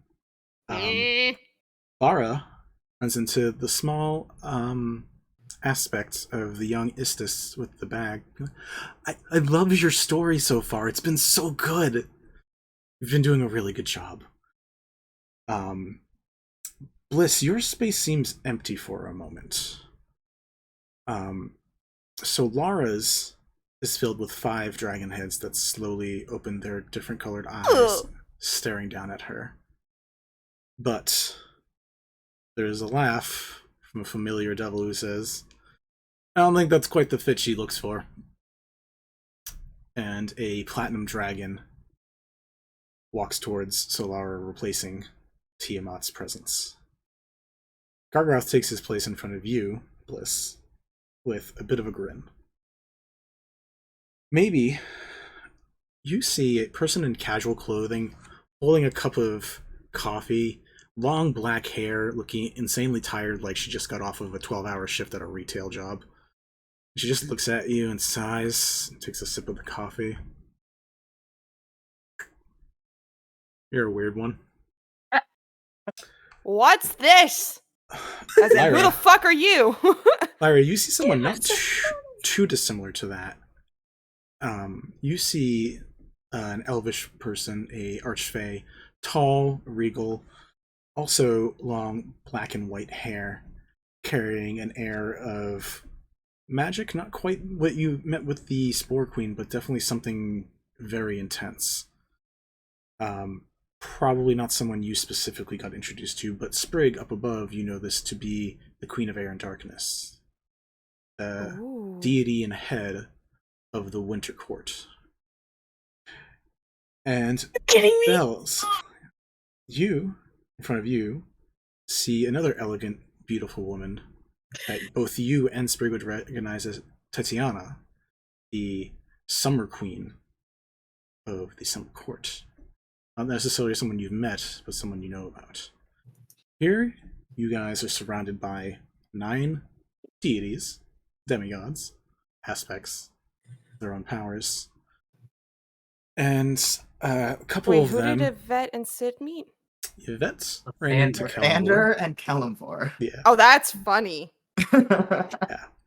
And eventually, Gargoth's just like, "Can we drop the suspense? I'm one for it, but can we just..." and like lowers a hand, and the invisible walls blocking all of you out leave, and you can all see each other surrounded in a circle with the outer circle of the deities around you.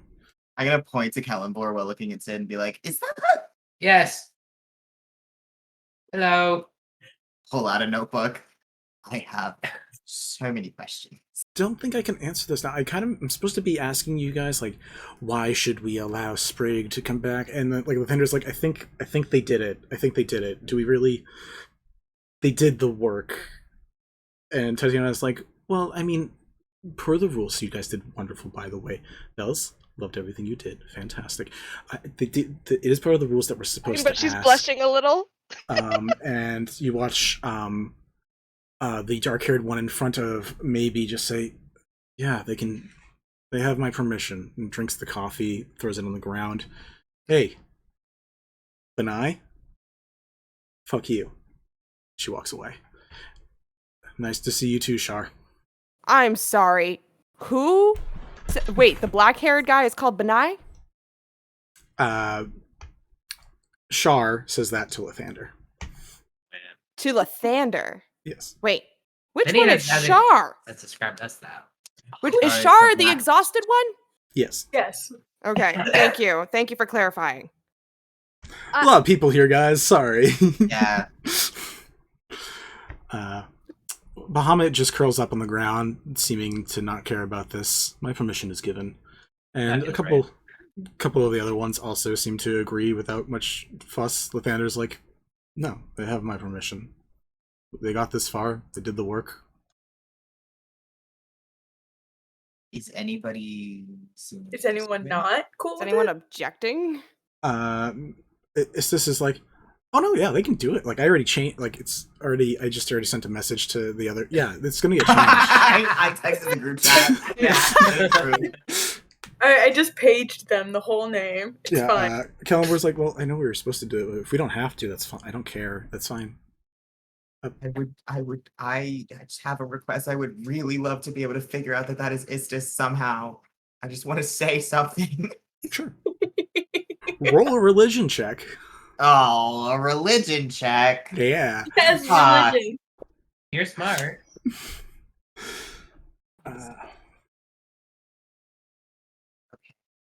It could be okay.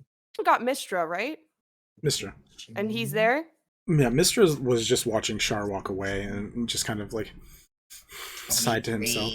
Who got paired with Mistra? Elif. Got it, thank you. 23? 23. I will say that you know that is Istis. I point at Istis and I go, I've been looking for your stuff. Do you have any lying around?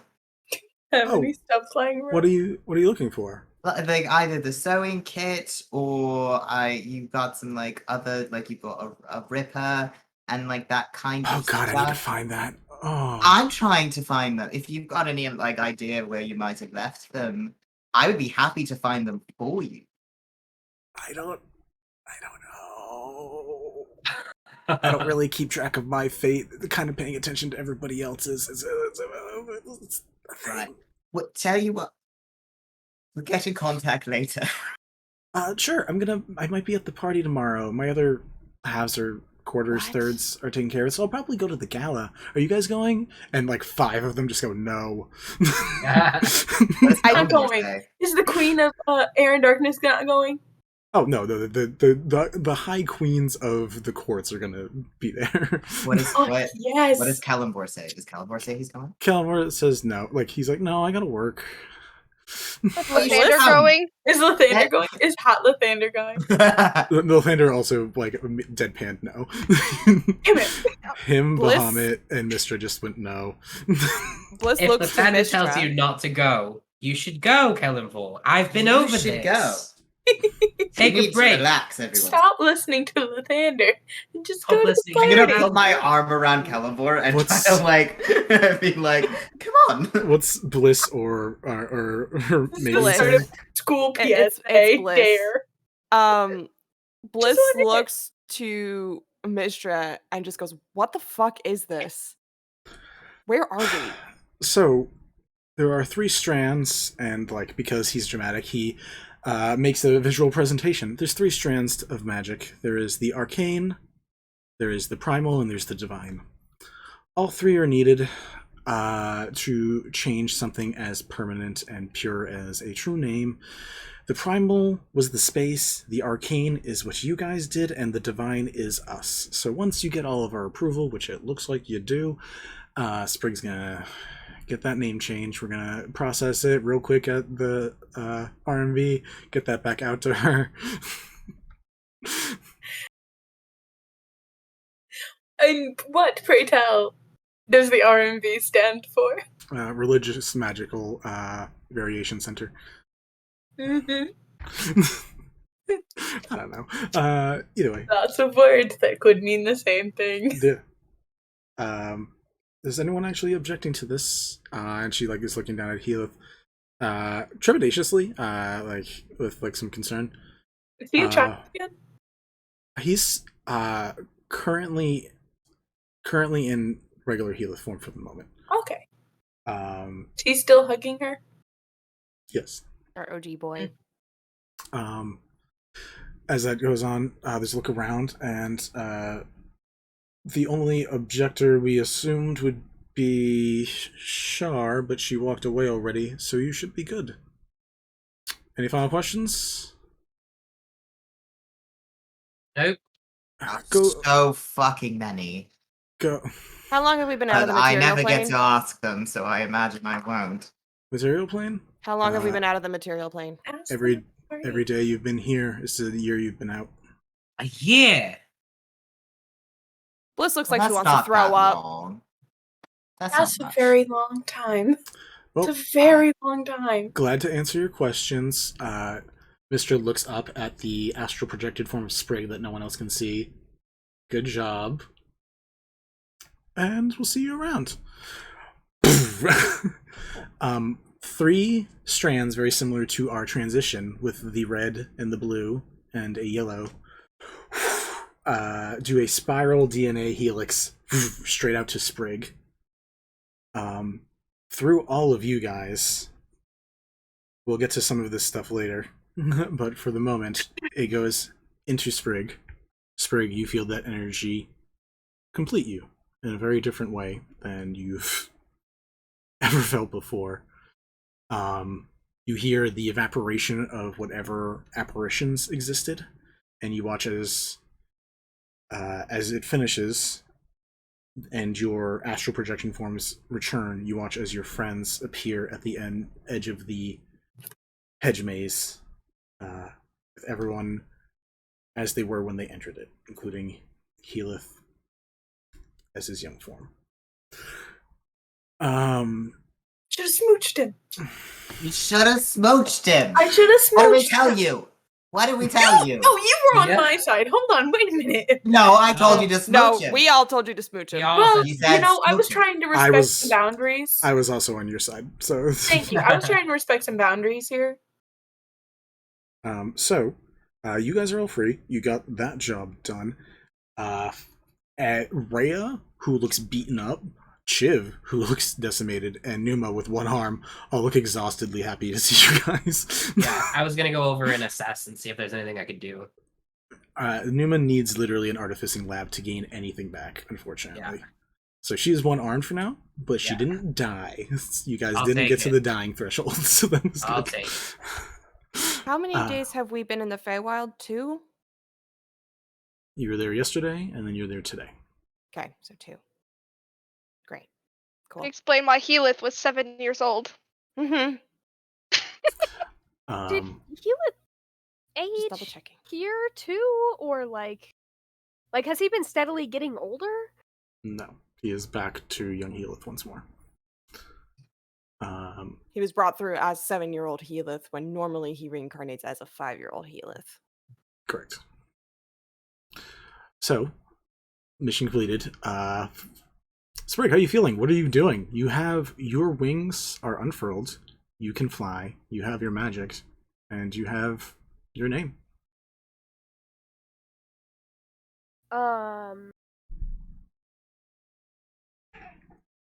I mean, I guess I'm gonna wrap up the story I was telling. I can't leave it on a cliffhanger. That's the most fucking Sprig thing you've. It really is. It was pretty like that. So you continue to tell the story of. We're all just sitting there, just like, Yeah, you guys have your heroic line where you all approach as Sprig continues the story to the end. I don't know if the game is technically over yet, is the thing. I know I have the name. I'm assuming it's over, but I want to finish it to full completion. Sure. Is there any hint you're looking for from somewhere in particular that it is done? Yeah, probably the lady who told us all the rules. Sure. Veranestra, along with the rest of the Archfey, look pleased and excited. There is cheering from the crowd. In general, it looks like a job well done from everyone that you can see. You said that they're out of the hedge, right? Yeah, they have started. You all basically reappeared at the edge of the hedge. You also see your sister flying at you. Mm-hmm. If Sprig has turned around yet. I have not actually.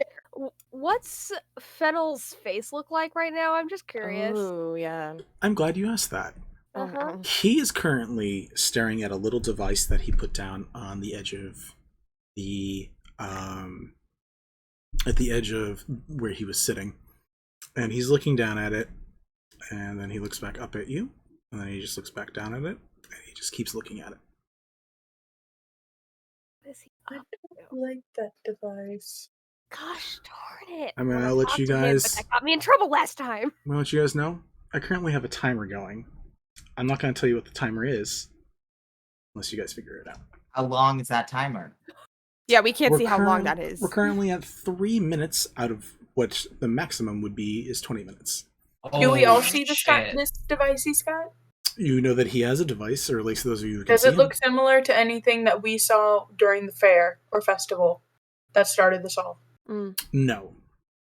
I have a theory that I would like to posit that with our whole bargain wager deal thing with Fennel, the end of once the thing is done,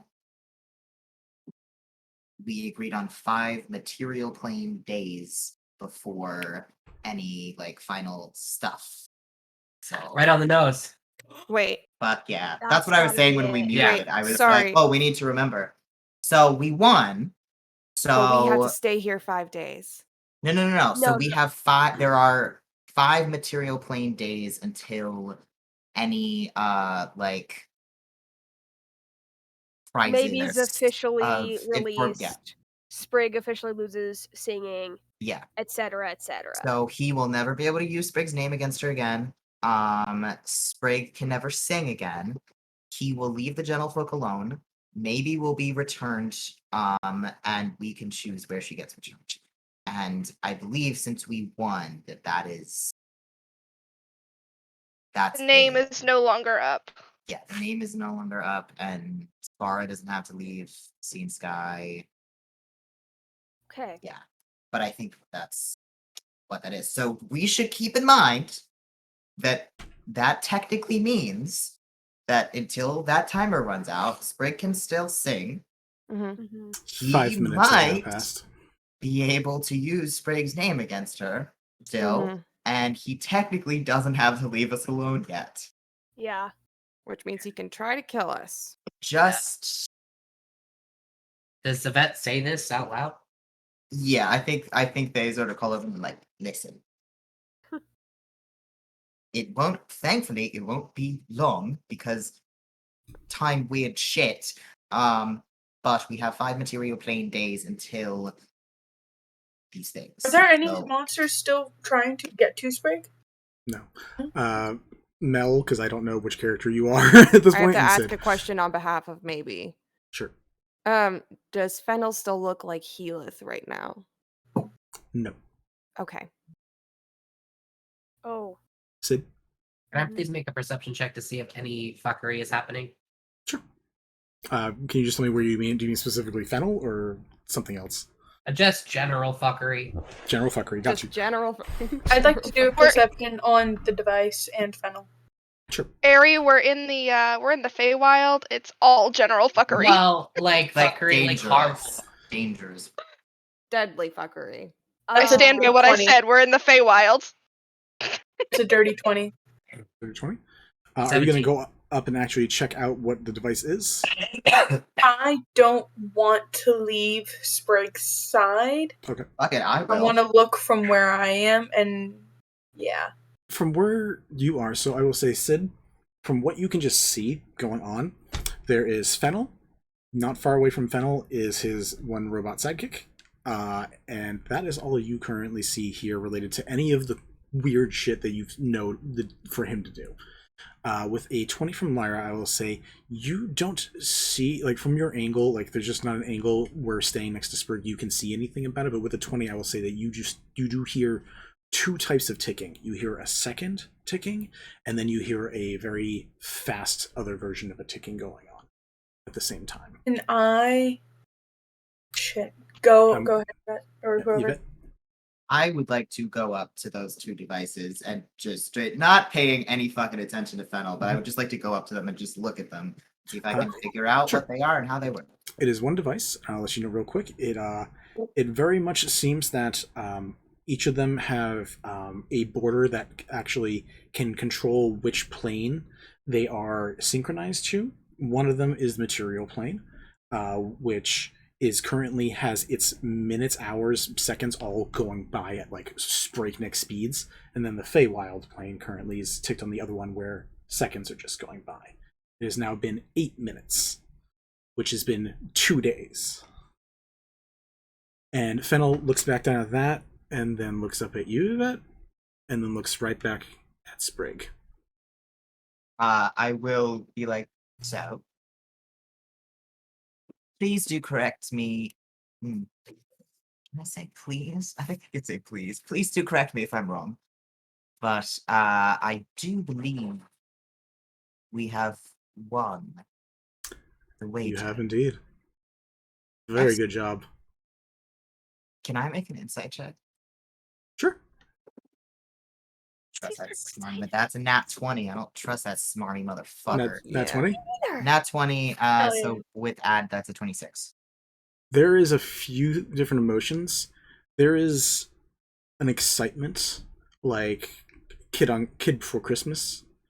There's a pride. He like looks like happy that you guys did a good, like sincerely happy that you guys did a good job. Just twisted. There is also a bit of a Unsettling. concern looking at Sprig. And with the nat 20 and a 6, I'll have him just say to you, she only has about 10 minutes left. If she wants to sing for Bara, she should go do it now. I thought you were just I gonna thought she was gonna end. die. I was like, No. He expresses that concern. I have let her know. Okay. Yeah, speaking of which. I Oh am no, go ahead. quite curious. I would have expected you to have a different demeanor upon losing the wager. When an experiment fails, are you disappointed? Are you just intrigued? You have an I don't like that. I learned a lot from this. Not many faith promises happen. Seeing one and seeing how it works is a fascinating thing. fake promise. Faith Oh, promise. okay. A vague promise. Yeah, this is the inconsistencies with. We do our best with captions, guys. They don't always work. No, a faith promise. Interesting. But no. Do you have plans to do something else with a faith promise? Many of From them. one scientist to another. Yes, combining this with some of the devil contracts that I have and a few other different ways I've found to bind things, I'm curious to see what I can make come up with this. Also, just receiving a wonderful voice like Sprig's is a great prize for the end. Even if I technically lose everything else, it's not a real loss.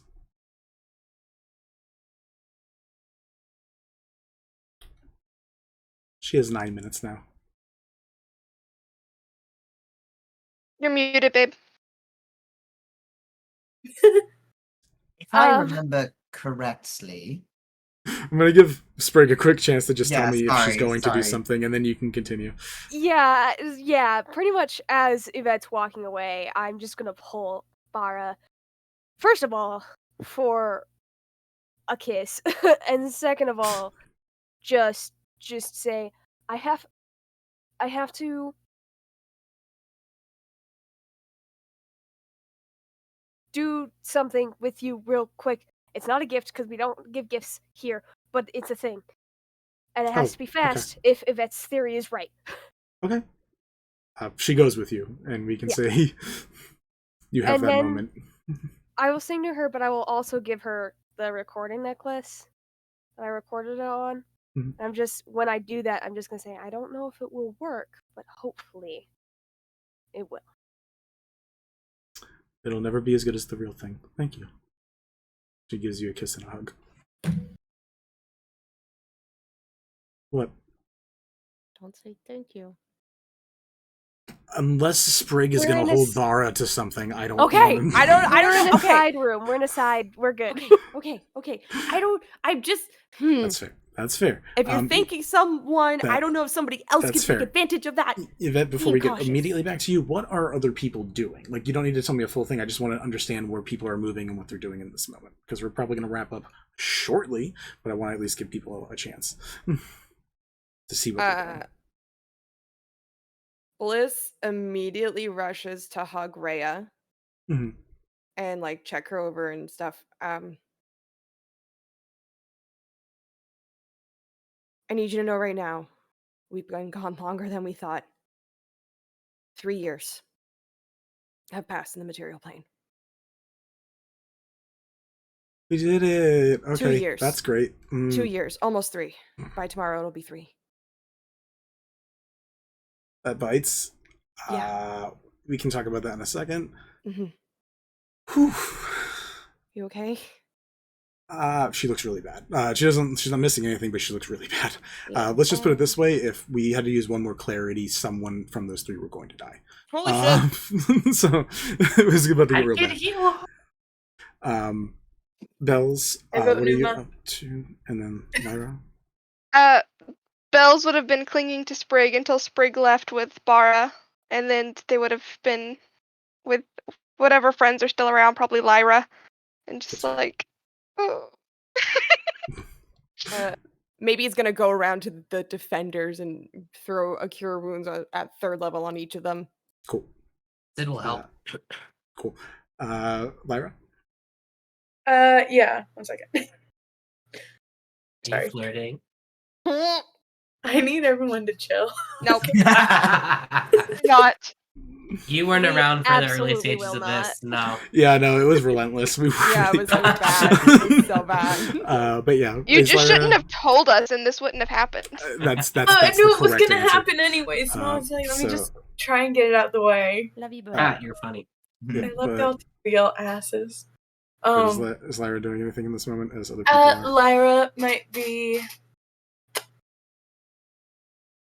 She's probably got bells on her arm, like holding hands or arm around arm or whatever. She's fucking just like comforting bells while Sprig is gone with Bara. And she's looking at baby boy Heatheth. And she's just like. And she looks for his dad and points at him and says, "There's your dad. If you want to go Okay. to." Thank you. You were really nice and helpful, and like gives you a hug. She gives him a hug too, and she pulls from her staff a fucking peach, and she gives it to him and says, "You did very well. You are much stronger than you know, and you will be a great protector one day." You hear that, Dad? I'm gonna be a great protector. And like he takes the peach, says thank you, and heads off towards his father, who looks very concerned, as a dad would be when he sends your child off into one of these things. And then Heatheth is like, so I met a god, and like I fought this thing. I also like changed. Weird things happened. It's adorable. Yeah. Lyra just looks at him, smiles, turns around to Bells, and is like, "I need a hug." And she is like so Bells close. twice. Yeah. Tightest hug ever, just absolutely sobbing. Just trying to be quiet about it. Fair. Yvette. I would like to continue fucking questioning the bitch. I paused the timer for a couple moments just to. Oh, good. I do a break. appreciate it. Appreciate you. Let's be like, if I recall correctly in our contract, Sprig would be unable to use her singing voice. I do not recall signing the rights to it over to you. No, you didn't. Right. So, if I could ask for a bit of clarification on the statement that you made of having a voice like Sprig's would be useful. Yeah, it's gonna go to someone who would appreciate it. I don't recall us signing the rights to her name over to anyone, simply that she would be unable to use it, not that it would be taken away. Oh, she'll have the access to the voice. It's specifically the singing. It would take a while to Pardon explain me. it. The singing would be unusable, not taken. Yeah, so unusable by Sprig, but usable by somebody else.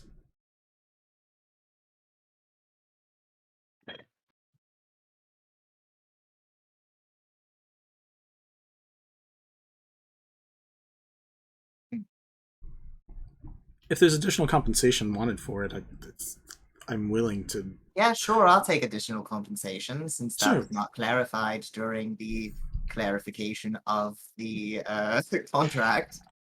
Well, sure. What do you want? What are you willing to offer? Uh, Your own voice, perhaps. Sure. What? Or let's see. I would be gracious to give you a few options, as you did give me some options as we were negotiating. I would greatly appreciate either your own voice or any parts that you have access to of Istis's sewing kit. As far as I know, we only have access to 2 pieces, and by us, I mean one person has access to one of them, and then the other one we play around with a little bit. I don't know if... Would you have any use of the thread? I could probably get you a piece of it. I would prefer the Ripper, if available. I've never got to see it. I know who has it, but we're never going to see it. I will tell you what. I will accept a piece of the thread as well as the name of the person who has the Ripper. How about that? Oh, okay. Person who has the Ripper is named Paleo. The one, if you want part of the thread...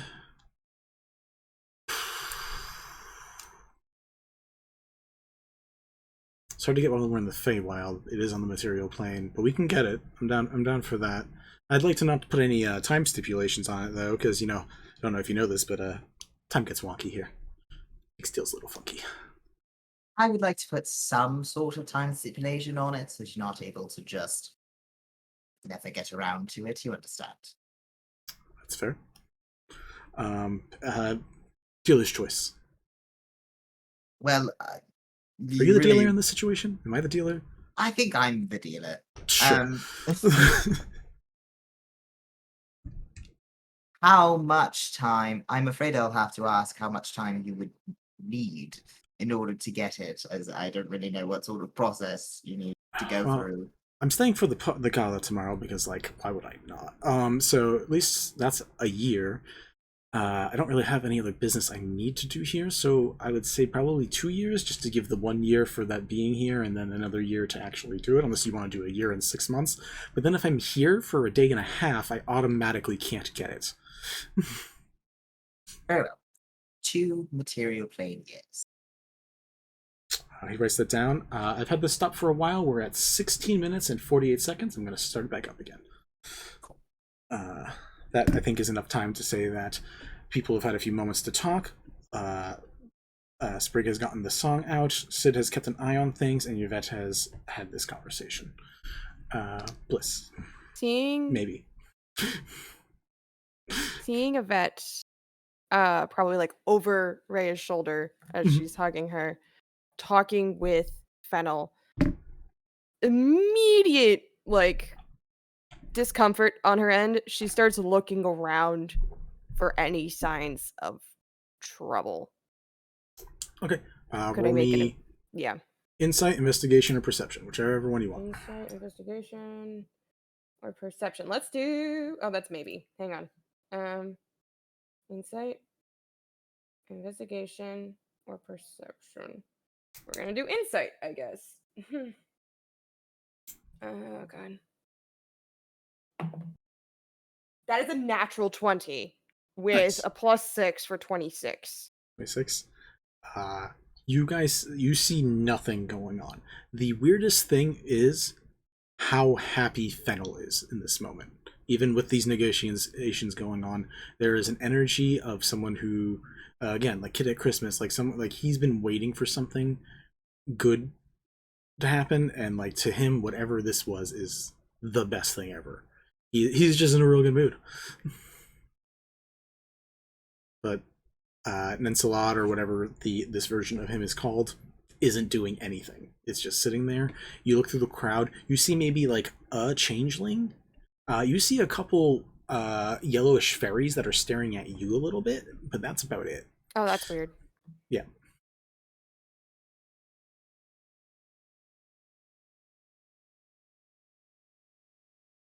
Do I see Fenella anywhere? Yeah, she is in the stands talking to Gargoth at the moment. Talking to who? Gargoth.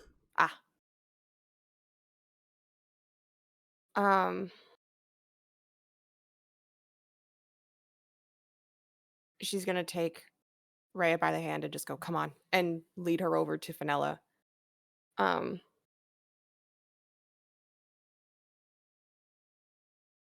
And stop in front of Fenella and go, can you take the two of us out of here? She's like about to congratulate you, and like the smile falters for a second. Is everything okay? Time is passing rapidly. We are very behind. Right. In the material plane. Sure. Do you want Vagari or Toril? Vagari. Vagari? Yeah. I need to find Dad. Give me a couple minutes and we can go, okay? Okay. Do you remember where the tree was in the warren that you guys came in? I think so. It's the one most people come in and out of, so if like you should be able to find it. Find that, or if you can do that, go to your room and I'll meet you there, whichever one you want. We might go to our room instead. Okay. We'll be there in like less than 5 minutes. Okay. We'll go say our goodbyes. Okay.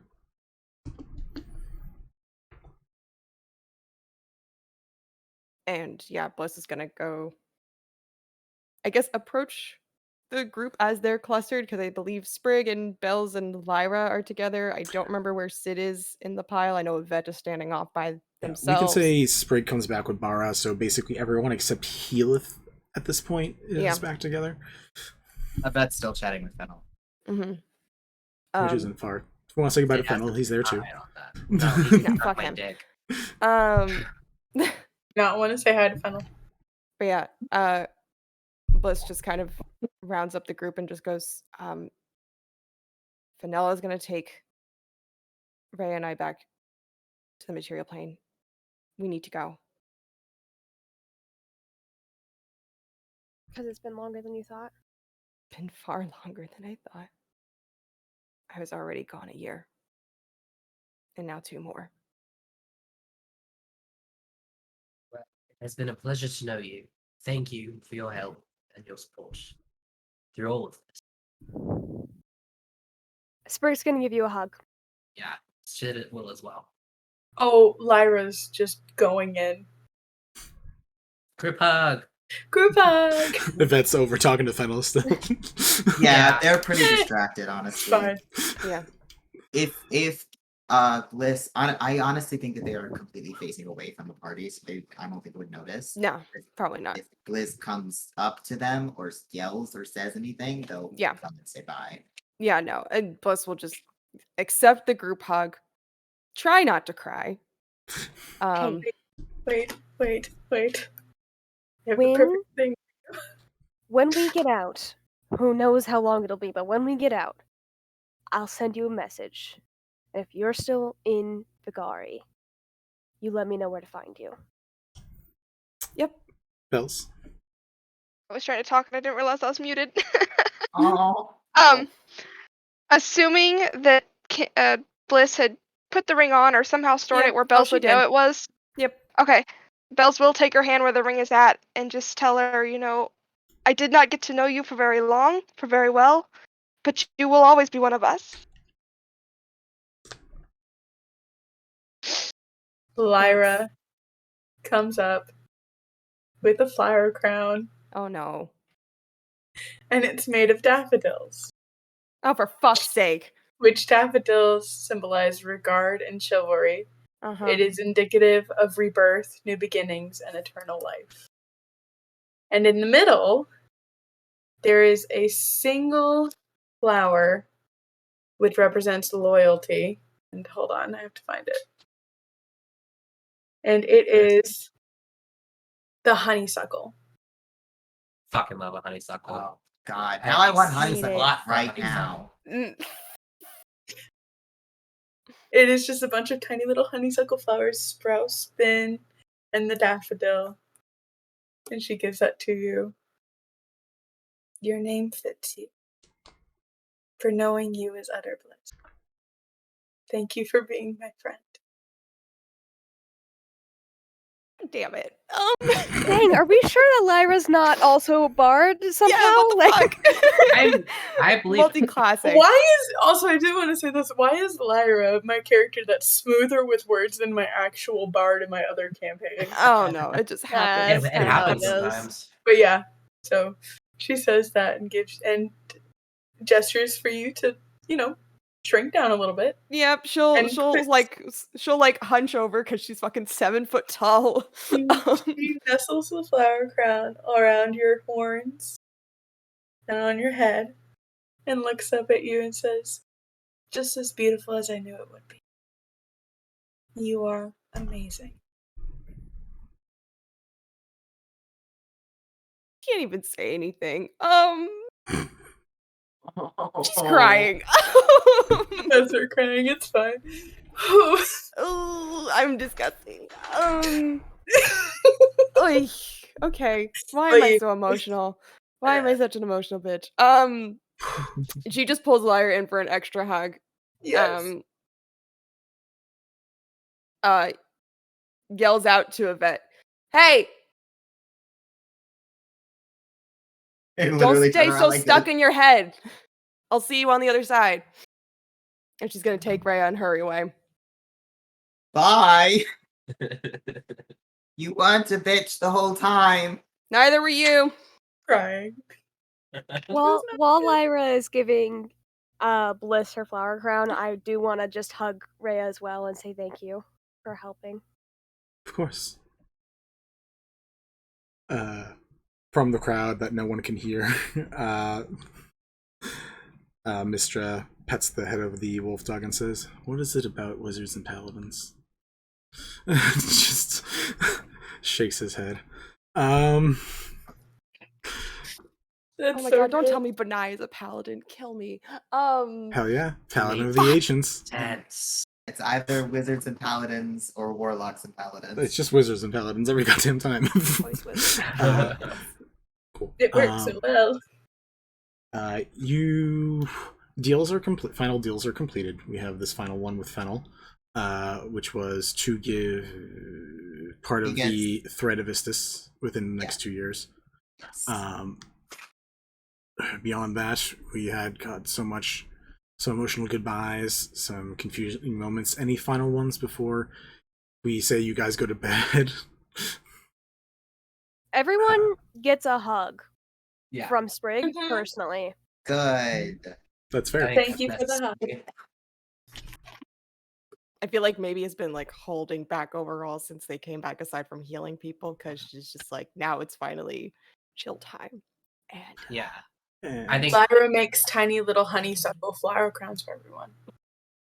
I see Yvette. So Yvette, then Sid, and then I just want to mostly finish my conversation with Funnel and be like, if you will be at the gala tomorrow, I would very much enjoy discussing experiments. Oh, genuinely scientist to scientist. Sure. I have to think of which ones I'm allowed to talk about, but I'm down to enter that foray. Excellent. Also, as I know your little timer is about to go off, in terms of the location for freeing, maybe, I will double check with the rest of my party, but Do we I want to assume they just will want say it to be it's just here. here? But I'm just going to check with them. Maybe. Goodbye. That's it. Great. She still has some magic from me, but she can keep that as long as she wants to, I guess. Cool. Well, I will not thank you. But I will see you tomorrow. See you tomorrow. you hear maybe yell out after a split second, "What's this?" Like, as in, who the fuck are you? That's what I prefer. Goodbye. He walks off after the timer goes, looks at Sprig, gives Sprig a bow. A good game. And walks away. Fuck you. Sprig's gonna freaking bow back because